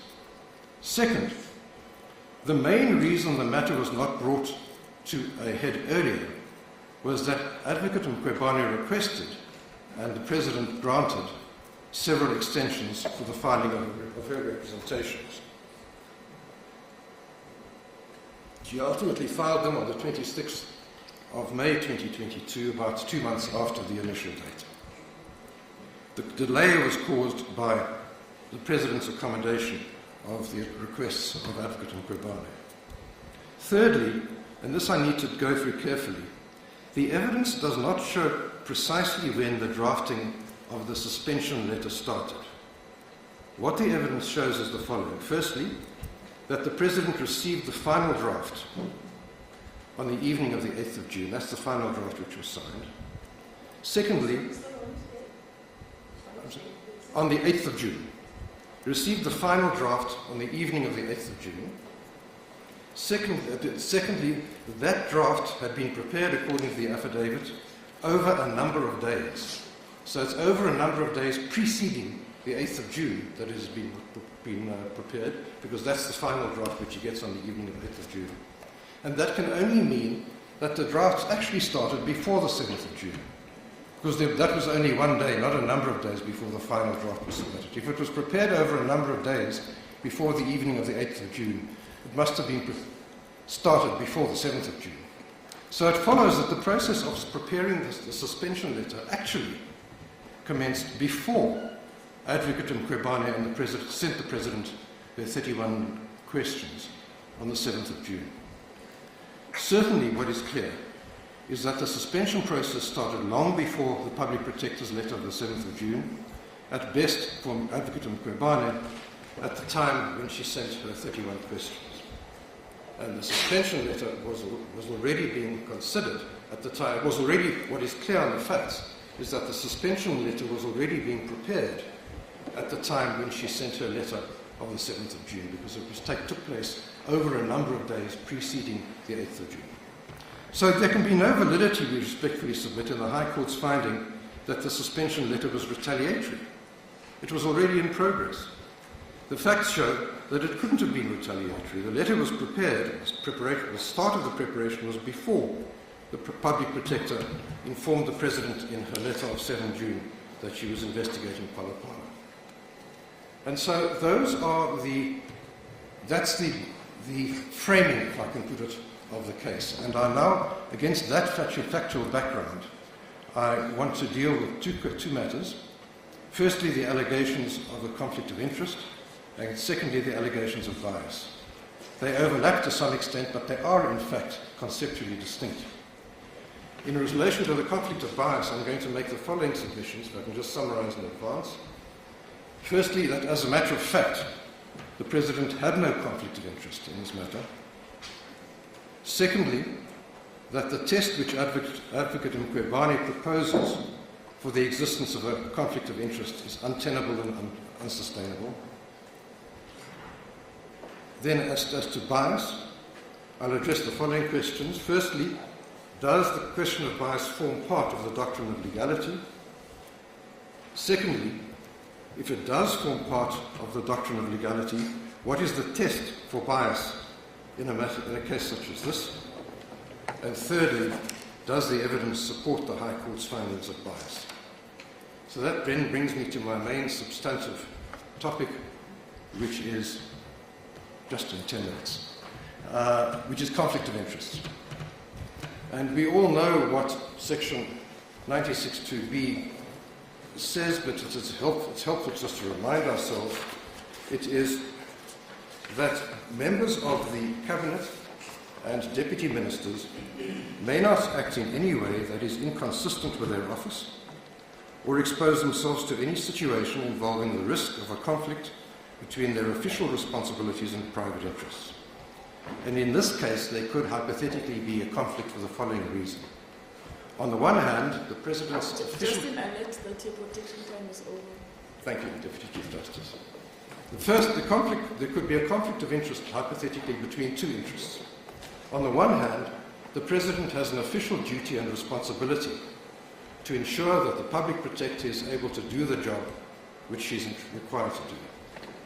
On the other hand, the President might possibly have a personal interest in preventing a proper investigation carried out in respect of the Pala matter or any other matter. So the tension, if there is one, is between his official duty to support the Public Protector and enable her to do her job, and possibly a private interest in preventing her from carrying out the job properly. The facts in this matter are clear, have always been clear, that it was always clear that if the Public Protector was suspended, the acting Public Protector would take over and the investigation would continue. It was always clear that the suspension of the Public Protector would therefore not bring about any personal benefit to the President. It's not suggested that the Deputy is his stooge and is getting one person out of the way to get a better and more favourable person. The investigation would continue, and you would still be required to answer the 31 questions. That, of course, is what happened. And the Court has in front of it an affidavit from the acting Public Protector, and I'm going to ask the Court to indulge me to read what was said by the acting Public Protector as to what she's doing. And it's in our heads of argument from paragraphs 24 to 25, because this is critical to the issue of conflict of interest. In paragraph 24, we say that the acting Public Protector stated under oath that there has in fact been no delay in the investigation. She sets out chapter and verse. She set out the facts as to her approach as to what needed to be done and what would be done in order to complete the investigation. She stated that since the suspension of Advocate Mkhwebane, the investigation team had been expanded. The witnesses identified in the investigation plan of Advocate Mkhwebane were engaged, and evidence was obtained. Submissions, including voluminous documents, had been received. They were being read, assessed, and analysed by the investigators. The responses and evidence received thus far occasioned a need to engage and obtain evidence and critical information from a further 11 witnesses. It was necessary to consult with other institutions and organs of state which were engaged with related aspects, and the fact-finding part of the investigation process was proceeding in a prioritised manner. So that's what happened. That's what the President achieved by suspending Advocate Mkhwebane. He achieved a prioritised investigation by a person who plainly took the job very seriously, who considered who obtained further information, who followed Advocate Mkhwebane's original investigation plan, and she decided that she needed further information, further evidence. None of that is contested. So one must then ask, where is the conflict of interest? What personal benefit? Mr. Butler, yes, maybe on that very question of where is the conflict of interest. Look at Section 96 to be objectively,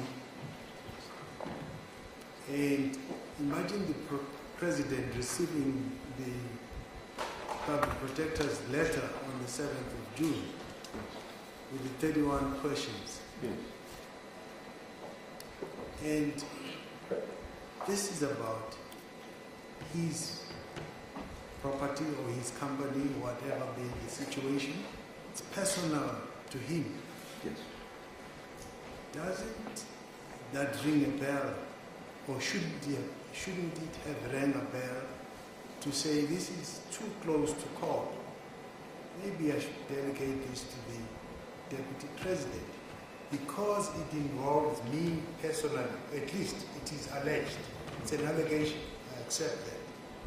But doesn't Section 96 present a situation precisely that says to the President, don't touch this one because it's about you, out of an abundance of caution? Isn't that what you do? Well, the President might have considered that, and he might have reached that conclusion, and I will make the submission that in fact it would have been a wrong conclusion, but he might have reached that conclusion. But of course that conclusion doesn't only apply to Phala Phala. It applies to the other investigations which the Public Protector was engaged in, which were investigating the President.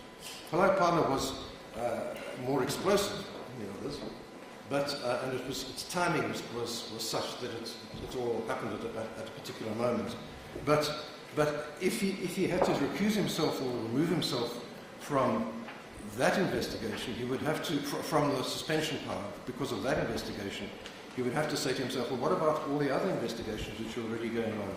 And I make this, an important submission I have to make here is that the Public Protector, as Justice Bakwa knows better than all of us, conducts investigations into a wide variety of public officials. There will always be complaints against the President. There will frequently be current complaints against the President which are being processed. And of course there will always be past complaints which are being dealt with. The President can't say, we submit, well, as long as there's any investigation against me, past or present, I can't decide I can't deal with the suspension. He can't allow that to disable him from performing his constitutional function. And so, yes, I respectfully appreciate the point that Justice Bakwa is making, that the closeness in time ought to have given the President, and no doubt, a moment, some pause to think, well, this is now very close in time, how will it be perceived publicly? And we presume that he did consolidate. And he decided he was proceeding with the process, which he started in March. He was going to complete the process. He could have waited another 2 days or another week. But he said, I'm busy with the process. I've come to the end of the process. I'm going to finalize it. Yes. No, I fully understand that. But just to conclude, why I asked the question is because we are talking about the reasonable apprehension of bias. And the person alleging bias doesn't have to prove bias. It's just the reasonable apprehension that in these circumstances it might be, again, too close. I know you've answered me, but that's the reason. I don't know. Justice Bakwa, can I defer that to when I come to bias? Can I just finish on conflict of interest, because it plays into the question of bias? Yes, yes. What I do want to submit is that objectively, the suspension of Advocate Mkhwebane produced no personal benefit for the President, because the investigation continued and he had to answer the questions, and the investigation continued energetically. So there was no... Mr. Blender, I hope I will not mischaracterize your submissions, but when I read them, the impression I got was that you are looking at the facts that we will see after the event, and then you make the conclusion, or you reach the conclusion that you've just given to us now. Well, yes. The difficulty that I have with that, I think you are looking at the wrong end. But of course, I listened to your submissions on it. I would have thought that you look at this as at the stage that action has to be taken. And that's when you test the risk, the real risk, or whatever the test is. Instead of, now let us look at what has in fact happened.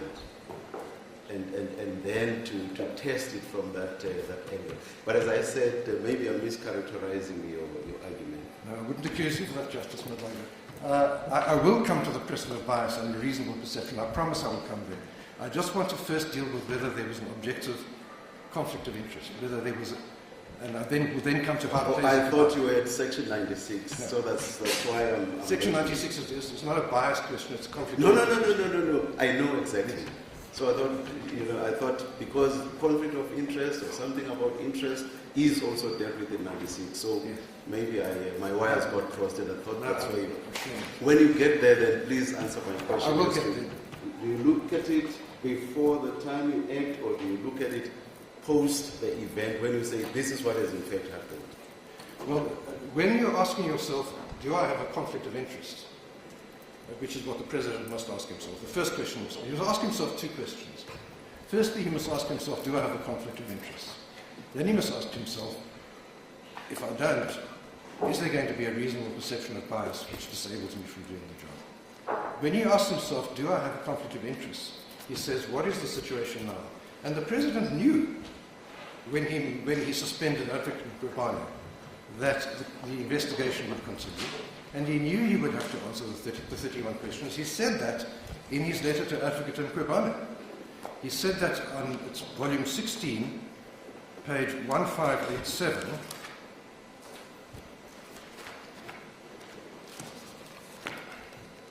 And this is what the President said to the public protectors. I didn't mean to derail you. If you were to come... No, I'm happy to do that here because this goes to conflict of interest. Yeah, all right. He has to say to himself... Thank you. He has to say, have I got a conflict? And he says, no, I haven't got a conflict. And why have I not got a conflict? He tells Advocate Mkhwebane why he doesn't have it. He says that the Office of the Public Protector as a constitutionally created institution will and must continue to function without you or any other member of its leadership team. I cannot accept your insistence that its work will come to a halt or be jeopardized by your absence, or that none of the work can be delegated or left to the office beyond the tenure of the incumbent. And then he says, paragraph 6.14, as you are no doubt aware in terms of section 2A7 of the Public Protector Act, whenever the Public Protector is for any reason unable to perform the functions of his or her office, or while the appointment of a person to the office of Public Protector is pending, the Deputy Public Protector shall perform such functions. It follows from this that if your office seeks to initiate or pursue any investigation against me or any other person, your absence from office will not impede that process. The Deputy Public Protector may continue. So he says, I don't have a conflict of interest because it will continue. Then, and that's what happened. Then can I come to the test, and I will get to bias in a moment. The test proposed by Advocate Mkhwebane. Mr. Butler, can I take you back to an earlier submission you made? You said that there's probably always a complaint against a president. Did I hear you correctly? And I think you are referring to the fact that other than the Phala issue, there were other complaints against the president. Yes. And now I want to understand and to test this principle and your submission. If this Phala issue had arisen, let's say around April, that is now long before the letter of suspension. Yes. And if this Phala incident had arisen earlier, and the Public Protector sent those questions to the President around May, and would you then be saying, well, it still does not matter because it always happens that the President would be there would be a complaint against the president and there might be an investigation. Yes, Justice Chiki, the position of the Public Protector, and she says that I'll give the court the references, I'm not going to read them because it'll take too long, but it's volume 3, page 263, paragraph 1.3.4, volume 3, volume 3, page 263, paragraph 1.3.4. She says, any investigation, past or present, disqualifies you. Now, if I come to your question, it's with respect very helpful. Let's assume that we know that Advocate Mkhwebane was in the process of preparing her representations. If during that period, let's say on the 5th of May 2022, she had announced, I'm investigating Phala Phala and here are your 31 questions to answer, would the President have been able to suspend her then? And the answer, no, because she was still making her representations. And he had to wait for her representations. If then, after the representations, it said, no, I'm not satisfied and I'm going to suspend you, no one could have suggested that this was retaliatory for the Phala Phala letter, or no one would have suggested. It would have been a month before or 2 months before, and he would have made his decision, or some people might have suggested it. But it wouldn't have had that texture of being a response. But it would have been the same outcome, it would have been a suspension. The difficulty that arises in this case is the coincidence of dates. 3 things happen more or less simultaneously, by accident. One is that Advocate Mkhwebane starts a Phala Phala inquiry. The other is that the President issues his suspension letter, and the third is that a judgment is handed down in the Parte application. By an extraordinary twist of fate, all of these things happen within a few days of each other. But if it had been different, if the Phala Phala investigation had been started earlier, and there hadn't been that coincidence of dates, would one then have said, if he suspended her a month later, oh, this is retaliatory? And the answer with respect is no. It would have been he must have considered the whole conspectus, and he's now suspended her. The difficulty which arises is the unfortunate coincidence of timing. And that with respect illustrates us at the point. The President has been the subject, the position of the Public Protector, that once there's been an investigation, then the President is disqualified, can't with respect be sustained. I made the point earlier that what the Public Protector overlooks is that if you hold public office in South Africa, there's always the possibility that the Public Protector will investigate you, will receive a complaint and will investigate it. And that doesn't make you the enemy of the Public Protector. The Public Protector is not a hostile prosecutor. The Public Protector is an investigator. She's required by the Constitution to act in an even-handed and impartial manner. And the President explained all of that. If I can give the court the reference, he said, I don't have a problem with being investigated. That's her job. And when she investigates, I must answer. And that's dealt with in volume 4, page 326, paragraph 27.3. So there's no explanation. Oh, let me leave it. I'm running short of time. Let me not deal with the situation. I do need to deal with 2 things. I need to repeat: the President received no personal benefit from the suspension, and he knew he was going to get none. Secondly, it is true that he suspended he decided not to play a role in the suspension decision, and he gave an undertaking when the litigation on CR17 was proceeding. There was litigation between him and the Public Protector on CR17, and he said, while that litigation is running, if a decision has to be made, I won't make it. Because he apprehended that there might be, some people might feel that there was bias, that he had an interest and there was bias. And he explained that in his suspension letter. He said, that was different. This is not a case of litigation. This is a case of an investigation by a person who's required to be impartial, and there is a fundamental difference between litigation, which is adversarial by its nature, and investigation, which has to be done on an open-ended and an impartial manner. So that brings me to the question of bias, finally. Well, not yet to Justice Madlanga's question, sorry. Firstly, we have debated the question in our heads of argument about whether the question of bias forms part of the doctrine of legality. And the reason we raise it is because bias is seen as an element of the right to a fair procedure, and we know that the legality review doesn't include fair procedure. So where does bias fit in? If it's part of fair procedure, then it's not part of legality review. But we make that, we deal with that in our heads of argument. I'm not going to go through that in any detail. We say this, we say that if bias does apply to legality, it has a very attenuated role in this case, or in a case of this kind. Because if the President acts in a manner which displays, which favours his personal interests, for example, if the President suspends someone because he doesn't like them, or if he suspends them because for reasons which are not in good faith, or if he suspends them for ulterior purposes, an abuse of power, or if he suspends them because he considers irrelevant considerations, all of those will be set aside by the court on legality review, and one won't need to reach the issue of bias. And so there is a question about what additional work bias does.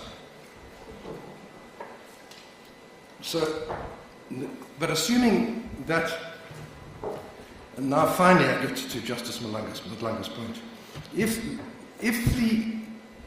the prohibition on bias does form part of legality review, then the question is, what is the test? And we are of course aware that the court has held that the test for bias in respect of administrative action is the same as the test for judicial bias, but we submit that one can't simply transplant that unthinkingly, holus bolus, into the test for bias in respect of executive action. Executive action stands on a different footing, at least where it's the exercise of a constitutional obligation and a power. For example, the President has the power to appoint cabinet ministers.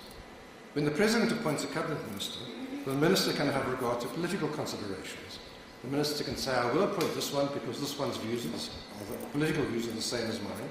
I will not appoint that one because that one's political views are different from mine. If a judge had regard to political views, that decision would be struck out for bias. If an administrative official issued a license on the basis of political views, that would be struck out for bias. But it wouldn't be struck out when the President appoints a cabinet minister, because that's his job. So one has to be very careful, we submit, in transplanting from administrative action, and particularly from judicial function, into executive action. Executive action has a different context and a different function and different nature. We say that is because when the President makes these appointments... I'm sorry to interrupt the flow of your argument, Mr. But I just need to find out if the screeching sound we just heard has anything to do with the recording equipment. Are we, and I see that the light is off, are we still recording?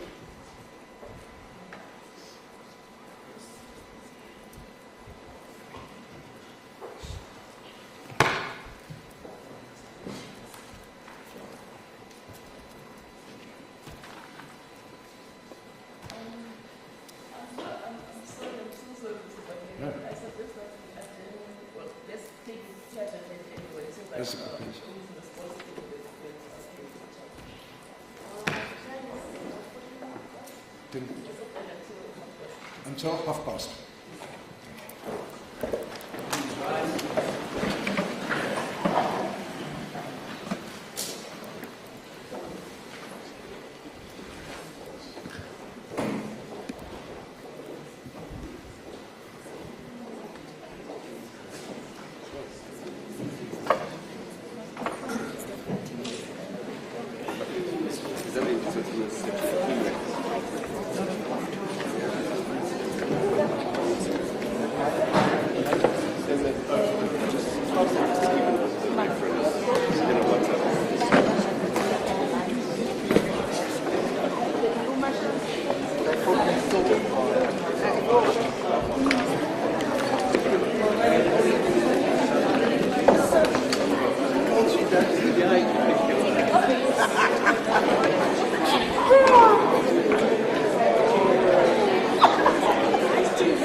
umthetho.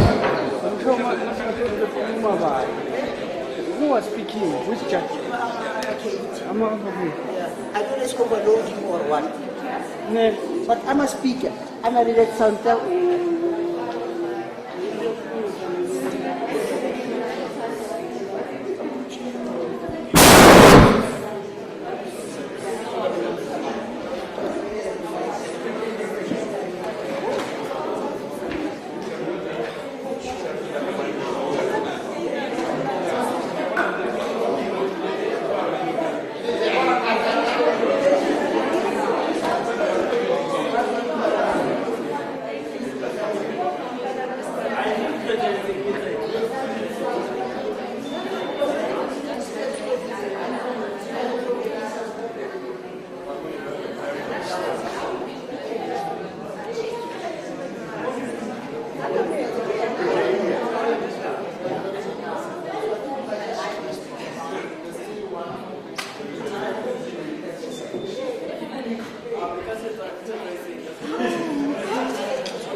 No, keep it there because where are you going to reconnect after Yeah, that? but she's open one. No. Oh, you need to give me... I thought you had more than one cable. No, I asked you that who your hand to do that. Sorry, I just sorry. want to check with you. Okay.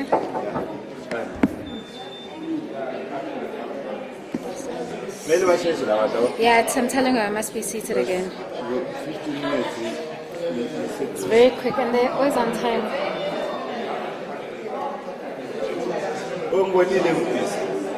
Were you able to use it? No, it's not an Oh. I thought it was a toilet for everybody, not just... No, it's not a union. Oh, I thought it was unique. Yeah, oh,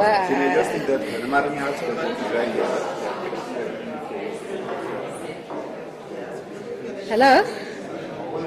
Good, how are you?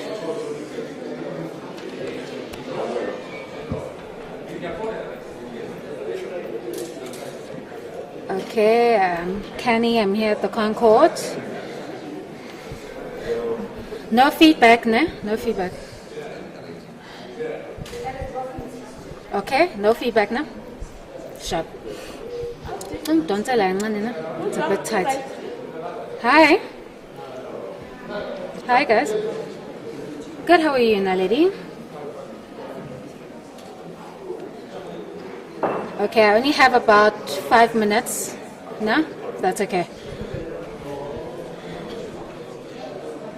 Okay, perfect. Thank you. Sure, thank you.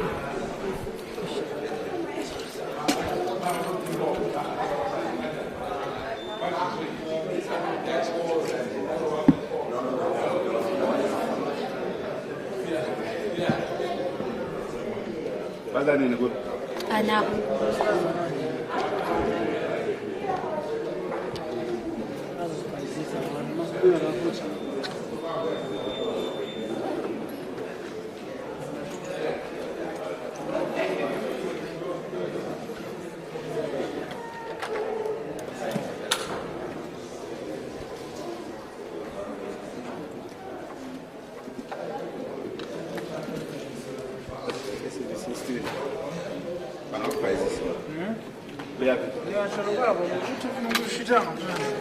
So quickly.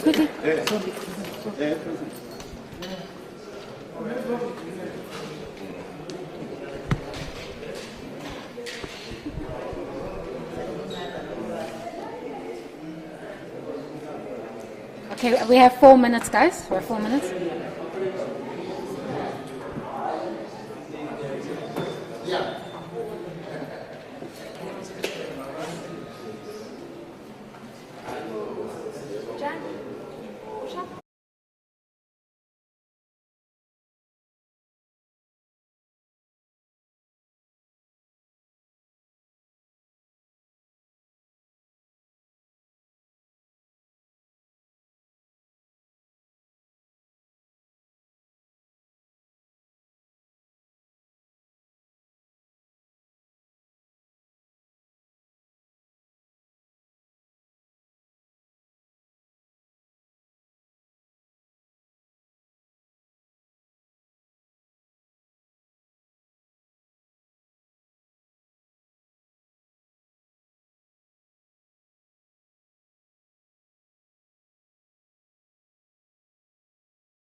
Good morning, Deputy Chief Justice and Justices of the Court. I asked my learned friend, Mr. Budlander, just to enable me to place myself on record.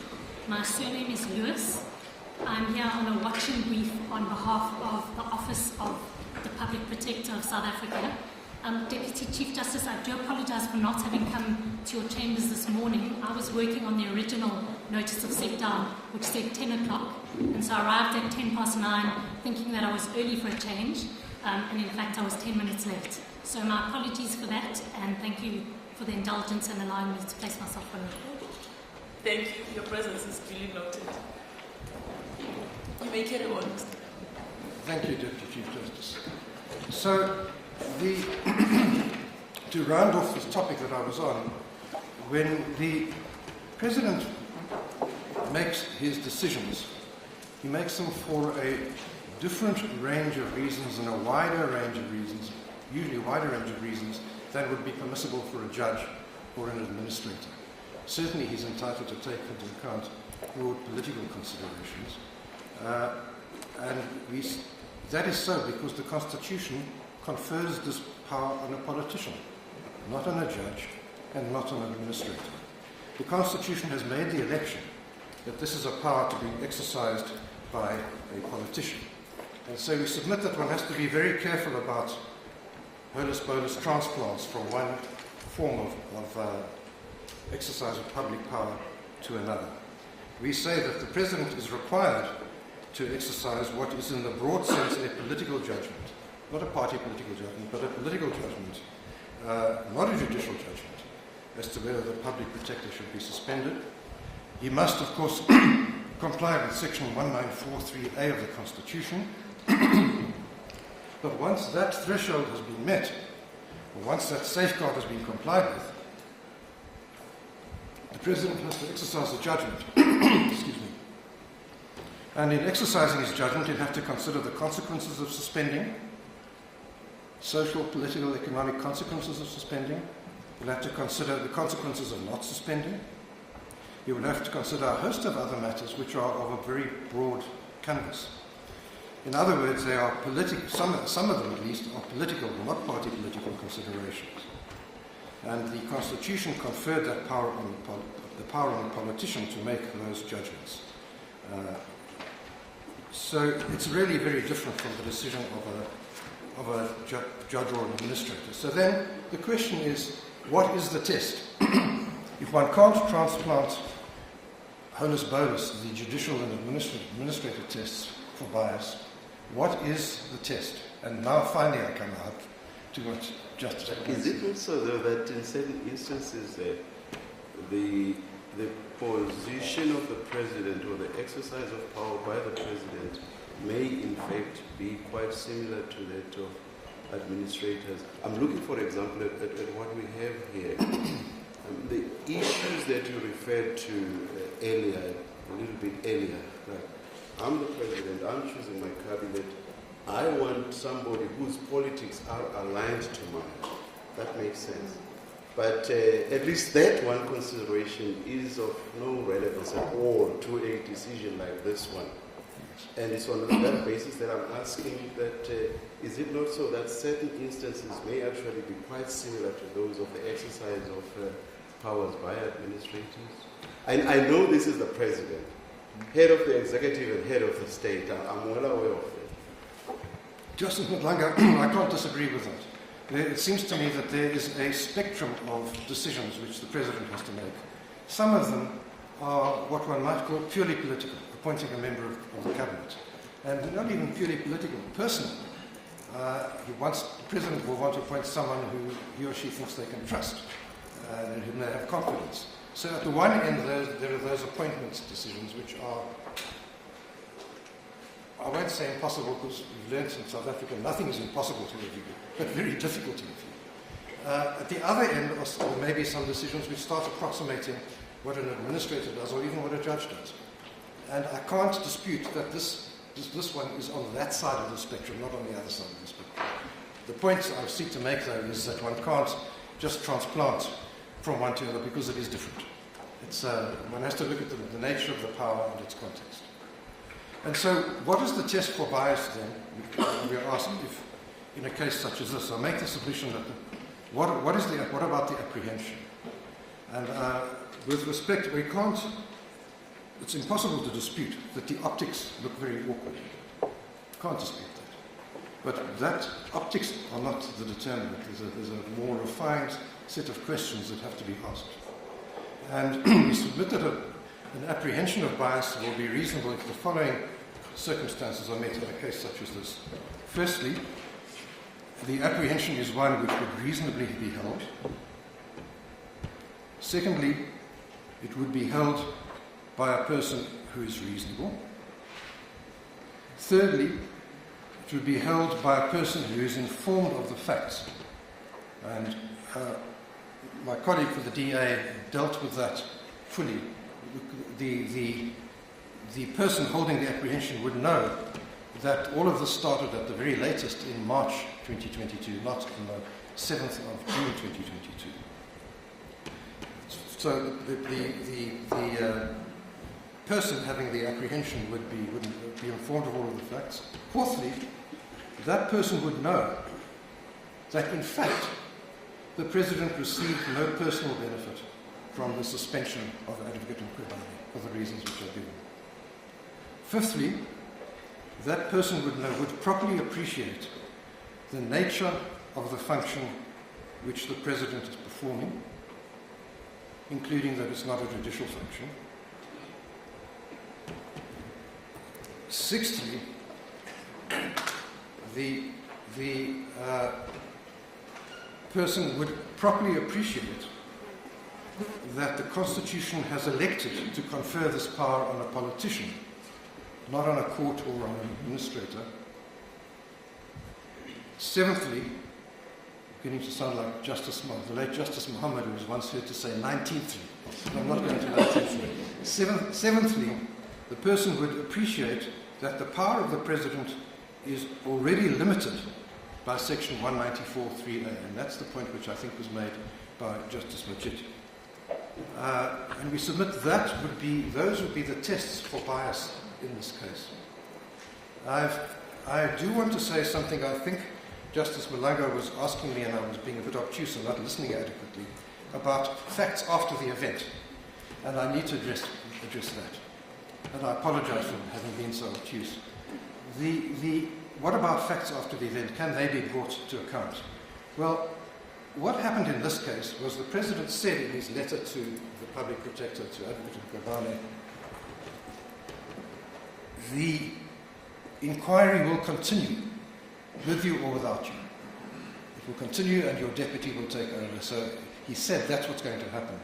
What the affidavit does is show that he was correct. It showed the affidavit of the deputy, of the acting, shows that he was correct. And I'm not sure, and that's all it's relevant to really. But it would be, for example, what would the position be? One asks, if in fact, after the suspension, the new person, the acting, stopped the investigation and said, I don't like this, I'm not going to have this, and put a stop to it. The Advocate Mkhwebane would surely be entitled to raise it and say, look what's happened. You had a conflict of interest. Here's the demonstration of your conflict of interest. As a consequence of your action, the investigation of you was stopped. And we submit that the other side applies, that where it didn't stop, it's relevant and admissible in support of or in confirmation of a specific allegation made by the President in his letter to Advocate Mkhwebane. So we submit, those are the tests. And I need finally, almost finally, need also to refer the court to section 13 of the Public Protector Act, which is dealt with in our heads of argument at paragraph 51. And we draw attention there to section 7A,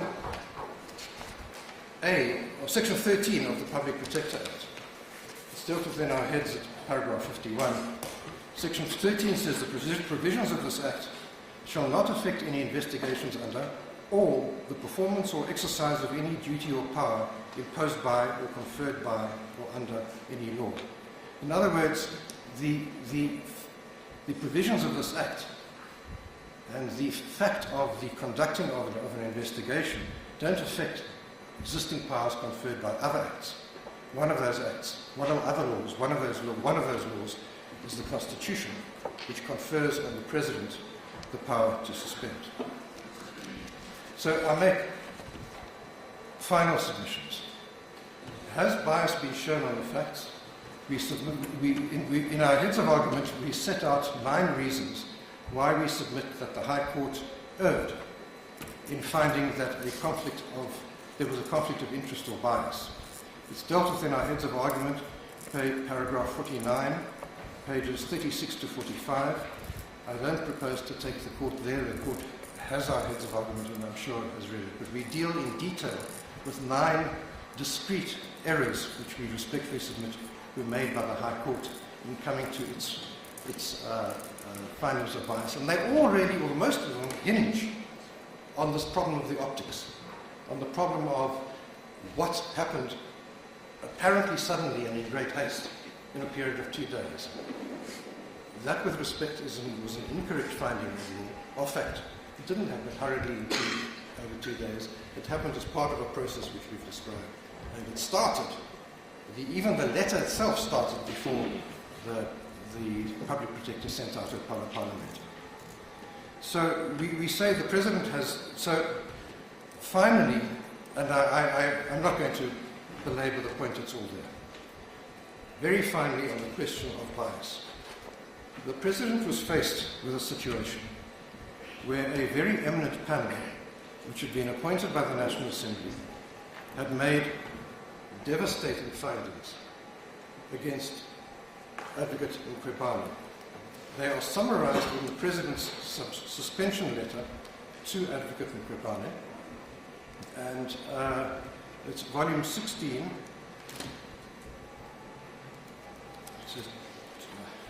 I don't know where it is. I'll find it in a moment. They are set out in the President's suspension letter. Here it is. Volume 16. It starts at page 1589. And where over a period, over a space of two pages, 2.5 pages, the President sets out what was found by the panel on incompetence, incidents of incompetence stretched over at least 3 years, which was sustained incompetence. Courts have used words such as patently wrong, indicating a very high degree of incompetence. The mistakes cover a wide range of areas. There's substantial information that's prima facie evidence of incompetence and exceeding the bounds of the Public Protector's power. Repeated errors of law of the same kind, such as incorrect interpretation of the law and other patent errors, show that the Advocate Mkhwebane lacked the ability and skill to perform the duties of a Public Protector effectively and efficiently. As to misconduct, each individual instance may be enough, but taken together, the threshold is certainly met.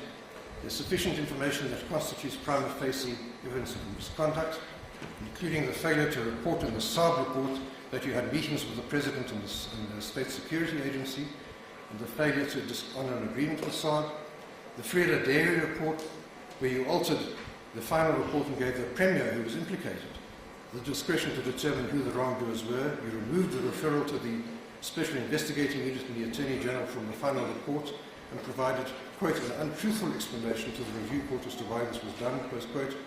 You failed to investigate the third complaint. All of these things we know, but when one reads them coldly all together, It is, with due respect, a shattering account of sustained incompetence and misconduct. That is what the President had before him. And the President has the power, has the duty to protect the integrity of the office of the Public Protector. That's his constitutional obligation. We submit that it really can't be disputed that the case for suspension was truly overwhelming. One hopes we will never again be in a situation where a constitutional office bearer is the recipient of these kinds of findings by an independent panel of that quality. I'm sorry to say that the manner in which the Public Protector has raised matters here has strengthened the case. The case for suspension is, with respect, truly overwhelming. If you don't suspend in a case such as this, when will you ever exercise the constitutional power of suspension? And what was the President to do when the draft letter reached his desk on the evening of the 8th of June? Was he to say, the case is overwhelming,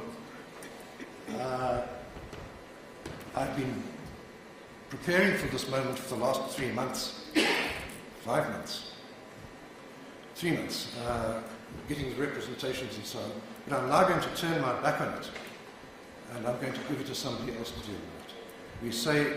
We say this, that if the case for suspension is overwhelming, then that undermines and weakens a suspicion that bias was the reason for the decision.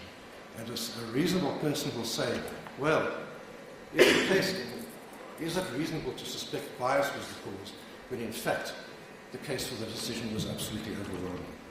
And we submit that for all of these reasons, bias is not shown. We submit that there is no conflict of interest, was no conflict of interest as a matter of fact. And for those reasons, we submit that the appeal in respect of the setting aside of the suspension order should be set aside. Deputy Chief Justice, those are my submissions. If you'll leave, my friend will deal with the other matters. Thank you, Mr.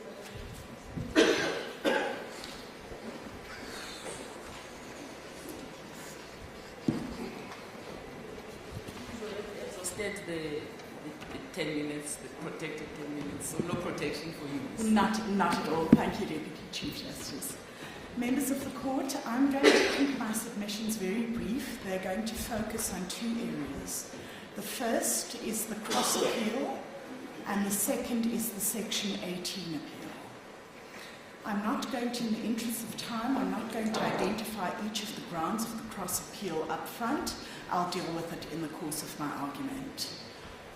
Members of the Court, it seems that perhaps the first issue is one of whether or not the jurisdictional facts contemplated by Section 194.3 have in fact been met.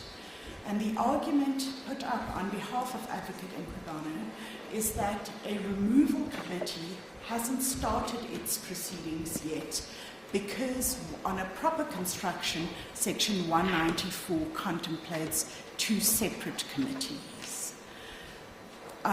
Justices, we submit there's no merit to such an argument, and we say so for 4 reasons. Firstly, 194.1 clearly refers to the removal from office on a finding to that effect by a committee of the National Assembly. So there's no suggestion, or there can be no suggestion, that it refers to a different committee. The second, Justices, is I did a run through the Constitution and I searched the use of the word a committee. It appears 15 times in the Constitution. I searched the word the committee. It doesn't appear at all. So the distinction that our learned friends appear to seek to draw on the use of the word a committee is really of no moment. The third point is the absurdity of the reasoning of having 2 committees. As the Court will recall, that was a point made by the High Court, and we submit that it was correctly made. It's absurd because it gives rise to a situation of there being 1 committee in instances of removal, but 2 committees in instances of suspension. It's absurd because what it means is that despite the seriousness of findings of an independent panel, an incumbent will be allowed to remain in office for the full duration of the work of the first committee. It means that despite a high risk of interference with individual witnesses and the integrity of the processes, an incumbent will be allowed to remain in office during the entire process of the first committee. It's absurd because it means that even though an incumbent might not be able to simultaneously meet her obligations as a public protector and her role in an inquiry, there will nevertheless be no suspension power while the first committee carries out its work. And it's absurd because there is no showing of prejudice to Advocate Mkhwebane or any incumbent in these circumstances. Justices, that then brings me to the last basis for this argument that our learned friends advance, and I do so in the context of this court's decision in the matter of EFF versus the Speaker of the National Assembly. Justices, we say that that case is entirely distinguishable from this one. That dealt with impeachment of the President. It was Section 89 of the Constitution, and it dealt with a situation where there were no rules that the National Assembly had in place in order to govern and regulate that. Given the vast distinctions between that matter and this matter, we submit that it can be of no assistance to the challenge on the argument of two committees. So for all of those reasons, members of the court, we say that that ground of cross-appeal must fail. The second ground of cross-appeal, which is identified in the heads of argument as ground 5, is the issue of the critical time for determining the start of proceedings. Members of the court, you'll recall that there are two significant dates in this matter. The one is the President's Audi letter dated 17 March 2022, I think received on the 18th of March, and the second is the President's conveying of the suspension decision, which was on the 9th of June. Now, our learned friends say when one assesses the timing for the start of the proceedings, one has to look at the situation as it was on the 17th of March. We submit, Justices, that the argument is misplaced for at least 4 reasons. The first is that Section 194(3)(a) of the Constitution makes clear that it applies only to the President's exercise of his power to suspend. Now, that is a very different position from where the President writes to the incumbent saying, I'm giving you a right to make representations on the question of suspension. The second issue is that while the President took the actual decision on the 9th of June, and we know as at that time matters had progressed substantially, I'm going to return to that point in a moment. Justices, the further reason is that this argument we submit is at odds with the pleaded case. The court need not go there, but if I could refer the court to Volume 1, page 36 of the papers. And the last point is this. Even if the President sent the letter requesting representations on the 18th of March, and if that was a premature exercise of that right, it has no bearing on the actual decision to suspend. And it has no bearing on it because, of course, a premature letter has no effect on the decision that was taken on the 9th of June. So for all of those reasons, we say, A, the Public Protector has it wrong in suggesting that the appropriate date for the assessment is that of 18 March 2022, and 2, that as at 9 June, the proceedings had certainly started. Justices, the third point is the third ground that I intend canvassing is the question of the ground that concerns the alleged failure of the High Court to make a finding as to precisely when proceedings started. Now, the court will be fully aware, based on the founding affidavit and the supplementary founding affidavit, that the challenge in this matter was premised on the fact that the jurisdictional facts for the exercise of a power under 194.3a had not been met. And it was in that context that the question of whether the inquiry had started was engaged. Justices, in this regard, there are only 3 points that I'd want to make. The first is to direct your attention to the pleaded case on the start of the proceedings. And that, members of the court, appears at volume 1, page 36, paragraph 91. And that's where Advocate Mkhwebane herself identifies the various steps that must in fact be taken before proceedings can be said to have started. And if I can ask the court to have, when the court's considering each of those steps in paragraph 91, if I can ask the court to have regard to the letter that was sent by Parliament to Advocate Mkhwebane on the 22nd of April 2022. Justices, that letter appears in volume 16 at page 1516. And the submission is that it is with good cause that both the Part A court and the Part B court found that a line had been drawn in the sand as at that point, as at the 22nd of April 2022. And we submit, in the interest of time, I'm not going to go through it all in any detail, but we submit, leaving aside the question of the amendment of the rules, which has a legal argument in response to it, but insofar as each of the other identified instances that the Advocate Mkhwebane relies on, all of those have been overtaken by what occurs on the 22nd of April. Justices, with that in mind, it's, the second and third reasons relate, of course, to the findings of both the Part A and the Part B court on this. I'm not going to belabor that point.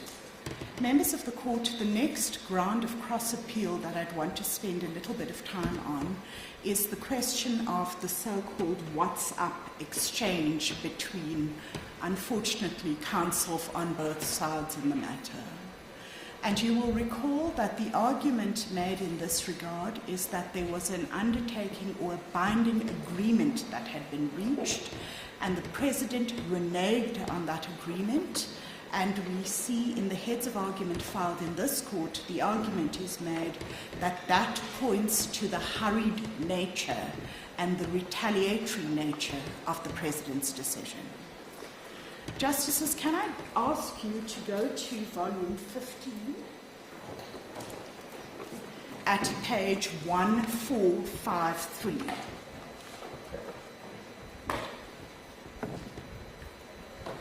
And the court will find that the WhatsApp message is attached there. And I just want to make this point on what's stated there. The counsel says the President will, the Public Protector must file her representations on the 26th of May. The President will consider those carefully prior to taking a decision. And after the President's received the representations, he will be better placed to have an indication of anticipated timeframes for taking a decision. At that point, he'll advise you as to whether he's amenable to an undertaking, and if so, the terms thereof.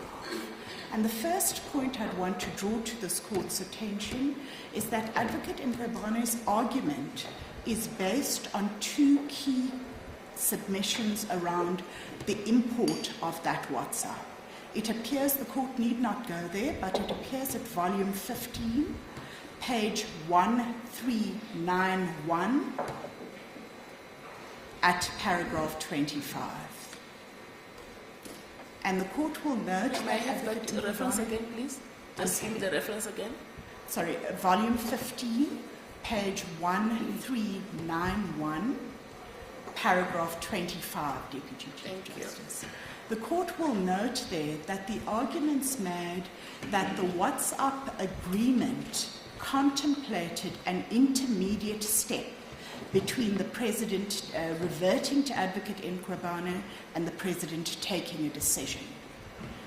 The second point that's made is that the agreement postulated a two-stage process.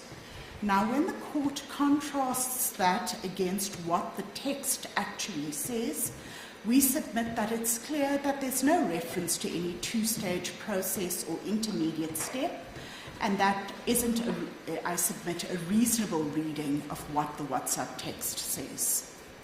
The second point to emphasize on that is that the President undertook to advise Advocate Mkhwebane as to whether he was amenable to an undertaking, and if so, the terms thereof. The court will recall in the President's letter of suspension, he stated in terms that he was not amenable to the undertaking. And if I could just give the court the reference to that, it's volume 16, page 1584, paragraph 3. And then, Justices, that of course raises the question as to the purpose, or what purpose would it serve for the text to have been read in the way that Advocate Mkhwebane contends for. We submit that it would have served no purpose at all, as at that stage the common cause facts were that the President had agreed to that there would be no further undertakings, and he said so on the 16th of May 2022. He said in terms, there's no undertakings or promise in place not to decide the suspension issue.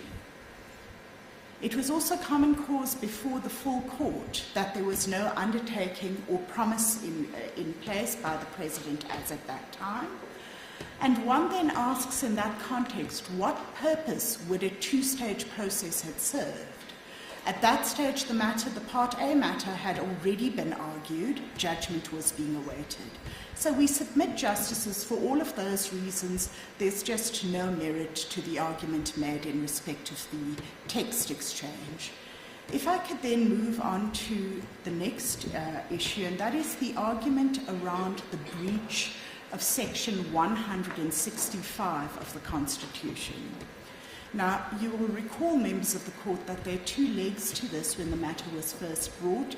It was a contempt of court argument, and it was a breach of Section 165 of the Constitution.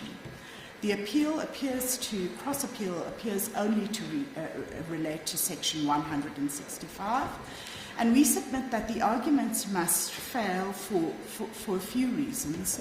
The first is the factual premise on which it was brought was an allegation that the President knew full well that the judgment would be handed down the next day, and despite that, he went ahead and conveyed the decision in respect of the suspension. Justices, you'll recall that was then contested and disputed by the President in answer, and it was accepted by Advocate Mkhwebane that he had no knowledge that judgment would be handed down the next day. And in those circumstances, we submit the high watermark of the argument appears to reduce to this, that the President knew that the application had been argued, he knew that judgment would be handed down, and he was thereby precluded by virtue of Section 165 of the Constitution from determining the suspension. But we submit that the argument must fail for a range of reasons. The first is when one has regard to 165, 3 and 4. It speaks about interference with the functioning of the courts and assistance and protection to the courts. We submit that there can be no basis on which the President's actions can fall within the purview of those provisions. Members of the court, the last leg of it is, of course, our reference to the City of Tshwane AfriForum judgment, where the court said in terms that the mere launch of an application for a restraining order or review proceedings have no legal effect of automatically restraining the functionary from exercising powers. And so we submit in those circumstances, according to the law, there was no impediment based on the City of Tshwane judgment to the President taking a decision, and in those circumstances it cannot be said that he fell foul of Section 165 of the Constitution. Members of the Court, the last leg of the cross-appeal is the issue of the Part A findings of the Court. And our learned friends appear to suggest that the Part B Court erred in not determining this issue, and they do so particularly with regard to the Bosasa CR17 scandal. I'm going to ask the Court just to have regard to the way in which this challenge was brought in the initial founding affidavit. It's Volume 1, page 27, paragraph 65. And secondly, I would submit that even if the Court were to reach that, on the President's explanation as to why it doesn't give rise to a conflict, and there, if I just can give the Court the references, it's Volume 4, page 335, and Volume 10, page 939, paragraph 26. So, Justices, members of the Court, for all of those reasons, we submit that there's no merit to any of the grounds of cross-appeal, and the cross-appeal ought to fail and to be dismissed in its entirety. If I can then move very briefly to the Section 18 application. Members of the Court, the first issue, of course, is the one that Justice Matopo raised earlier on, and that's the question of whether the orders, and I'll refer to them loosely at paragraph 187.5 and .6, whether those orders concern the conduct of the President for the purposes of Section 172(2)A and Section 167(5) of the Constitution. And we submit that they undoubtedly do, and we make this submission, members of the Court, for 4 reasons. The first is the jurisprudence of this Court, which we've referred to in our heads of argument, has emphasized that the language used in Section 172(2) is wide language. It's emphasized that it must be given a wide meaning, and it's emphasized that its apparent purpose of these provisions would be defeated if they weren't approached and interpreted on this basis. Secondly, Justices, our learned friends appear to seek to draw a distinction between common law grounds of review and constitutional grounds of review.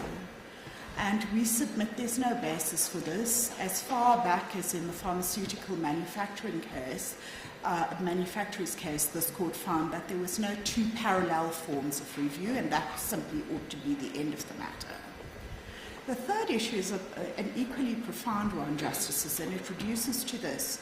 Our learned friends say, well, despite the decision that the President took that's been impugned in these proceedings, that decision does not amount to conduct of the President. We have referred to 4 cases, all of them being cases of this Court, which we submit lend support for the complete opposite view. And we say, for instance, that the President's decision to appoint the NDPP was the subject of confirmation by this Court. We say that the President's settlement agreement in respect of the NDPP's incumbency being terminated was the subject of confirmation by this Court. We say that a proclamation issued by the President was the subject of confirmation. And in the answer matter, a presidential decision to increase remuneration among certain categories of regional magistrates and regional court presidents was also the subject of confirmation.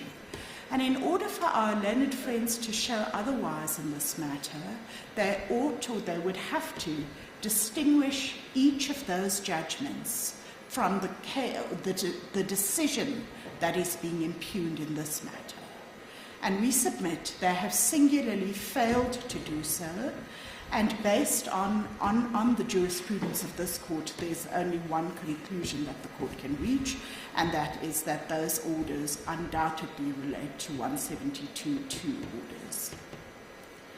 Justices, the last point is around this purported distinction that's sought to be drawn between the primary order on the one hand and the ancillary orders on the other hand. And we submit that's a distinction of no moment at all. This court has already said, as far back as Doward, that the ancillary orders that flow from the primary orders are also the subject of the confirmation proceedings. So for all of those reasons, members of the court, we say that the decision in question undoubtedly concerned conduct of the President in respect of a constitutional empowering provision. But it goes further. We say the Section 18 application ought to be dismissed for other reasons, and those are because it's premature, it's irregular, and it's incompetent. We've made the submissions comprehensively in our heads of argument, but if I could just headline them in this way, Justices. We say that firstly because the court will be aware that the sequence of events in regard to the Section 18 application is that it was dismissed by the High Court on the 11th of October. The application was brought to this court on the 18th of October. In the intervening period, an application for leave to appeal was argued.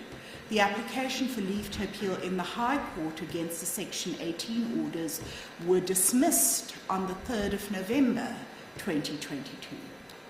And the court will be aware that there's no application for leave to appeal properly brought against the 3rd of November judgment.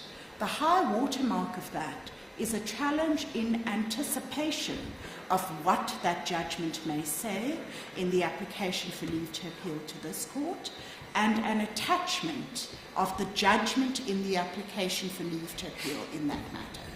So we submit for all of those reasons there can be little doubt that the application is premature, irregular, and incompetent. Secondly, and in any event, the threshold for leave to appeal on that application to this court has not been met. Thirdly, as we've pointed out in our heads of argument, it's a monumental waste of judicial resources because it has no prospects of success, because it's not in the interests of justice, and because this court has the widest latitude to fashion just and equitable relief on whatever basis it deems appropriate in the matter. And for all of those reasons, the Section 18 application is neither necessary nor appropriate, we submit.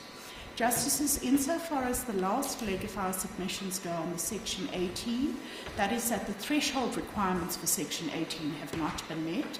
My learned friend, Mr. Bishop, has dealt with that. I'll only headline the following. 1, the threshold of exceptional circumstances is an exceedingly high threshold. One will contrast that threshold against the evidential basis that Advocate Mkhwebane has set out in her papers, and one would no doubt come to the conclusion that the threshold has not been met. Insofar as the questions of irreparable harm go on both sides, we submit that there's clearly no irreparable harm to Advocate Mkhwebane. The high watermark of it is it's a temporary suspension for purposes that we submit are legitimate in circumstances where she will continue to receive her full pay in the intervening period. So, Justices, for all of those reasons, we submit that even if the court is to get to the analysis of the Section 18 matter, it must fail on the facts. I ask you this. Is it your submission that before us there is no application at all, leave to appeal on the Section 18? Yes, that is so, Justice Matugu. And I say that because the application that's brought on the leave to appeal pertains to a different judgment, and it pertains to an application in anticipation of what the High Court would do. So if one contrasts the application for leave to appeal as brought on the Section 18 as against this court's requirements for a competent and proper application for leave to appeal, the submission is that Advocate Mkhwebane's application doesn't get off the starting blocks. Justices, if you'd bear with me for one moment, I know I've overstayed my welcome already. Those are my submissions. I'm indebted to the court and I apologise for the time I've taken. Thank you. So, thank you. Thank you, Ms. Pillay. Mr. President's turn. Yes.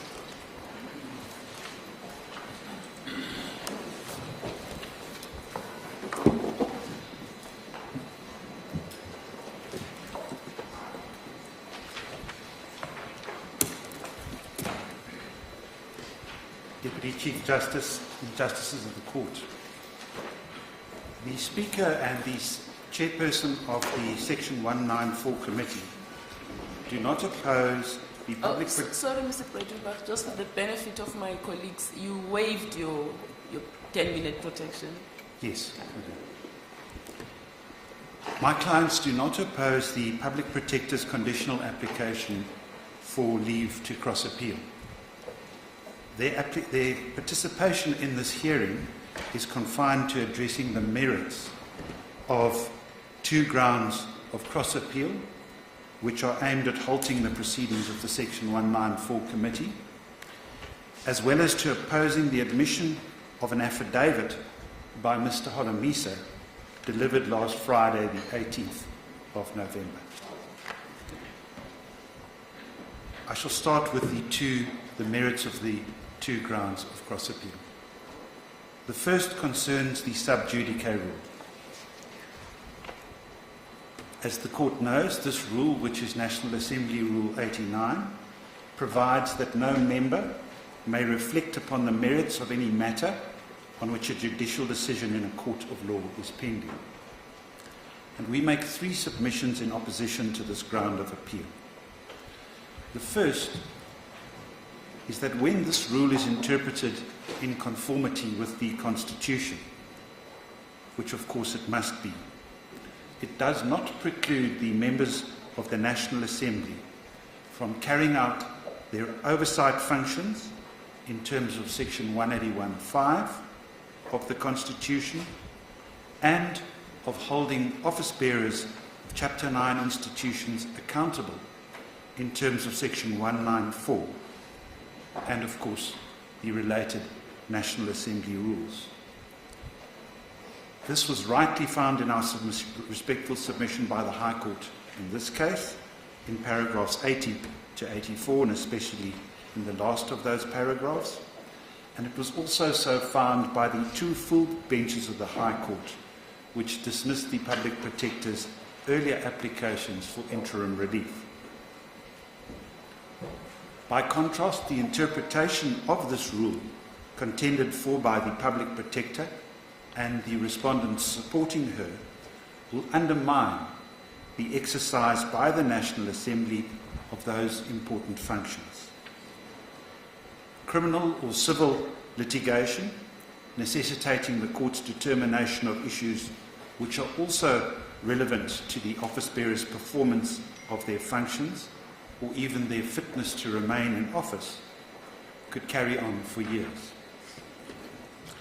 Our second submission in relation to this rule is that the committee has not been and will not be deliberating on the substantive strengths or weaknesses of any of the litigation matters concerning the Public Protector's impeachment, which were pending in courts on any of the possible dates which could be relevant to this ground of cross-appeal.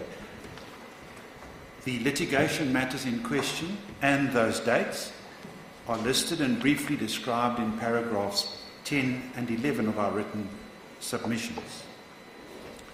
But the point is that in line with Section 194(1)(b) of the Constitution and National Assembly Rule 129 capital AD sub 1, the committee has been and will continue considering something entirely different and separate from those court proceedings. What it will be considering is whether or not Advocate Mkhwebane has misconducted herself as alleged in the motion for her removal, or whether she is incompetent for any of the reasons alleged in the motion. The motion itself, which is a detailed one, is to be found in the main record at volume 7, pages 682 to 692, and one only has to contrast the charges set out in support of the motion with the matter of the various litigation matters briefly summarised in our heads of argument, one of which has reached this court and was the subject of 2 rescission applications during the course of this year. One only has to contrast the two to know that the 2 sets of proceedings are entirely different. And in a related submission we make is that the fact that the committee did start its inquiry, that's the hearing of evidence, and has been continuing with it during the course of this year, notwithstanding the litigation instituted by the Public Protector since March this year, does not mean, as appears to be contended by her in paragraph 73 of her affidavit in this court, substantiating this ground of appeal. The fact that the committee has started and continuing with the inquiry doesn't mean that it has been reflecting on the merits of the Public Protector's litigation. Mr. Breitenbach, I just want to understand you. So what you say is the Public Protector is before the court to challenge the issue of suspension. Yes. That does not bar the committee from proceeding with the hearings. Indeed. That is the ultimate submission, and the submission operates at 2 levels. The first is that even if there was a factual overlap, because we are dealing with an important constitutional function of the legislative branch, a committee of the legislature to be more specific, the fact that there were parallel proceedings, whether it's the proceedings in this court concerning the challenge to a suspension, whether it were other proceedings, let's assume for the moment, and I know this to be a fact, I think it's mentioned in the papers, that there are criminal proceedings pending against her concerning some of the matters which are being investigated by the committee, proceedings relating to alleged statements made on affidavits that are untrue. So the first, the basic principle is that the Constitution requires the National Assembly, and its rules require the National Assembly to consider and deal with motions of this kind. They can't be pended indefinitely, pending the outcome of litigation which could take many years. But the second submission which I'm now advancing is that in any event in this case, the matter being considered by the committee, which is the hearing of evidence and ultimately the making of determinations as to guilt or innocence on the charges proffered against her in the motion for a removal, differs from the matter which this court is seized with in relation to the challenge to her suspension, and differs from the matter in all of the cases that have been aimed at halting the proceedings in Parliament, because those were the 2 targets of this litigation: stopping those proceedings, stopping her suspension. And perhaps I should just say a word about stopping the suspension.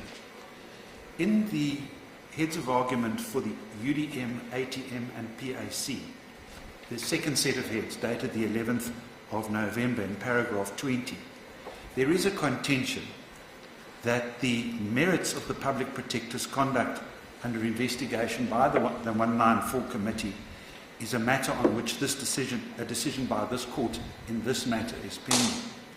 The argument as we understand it is that the President relied on the Public Protector's conduct as a reason for her suspension.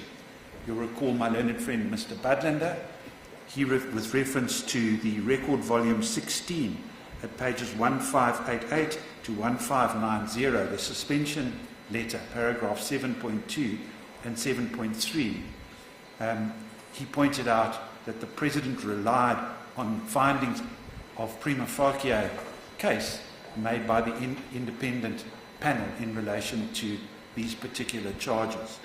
So as we understand the argument is, because the President relied on that, which was ultimately a reliance on her conduct, therefore the present proceedings in this court concern the validity of the President's decision, and so there is this overlap between the two.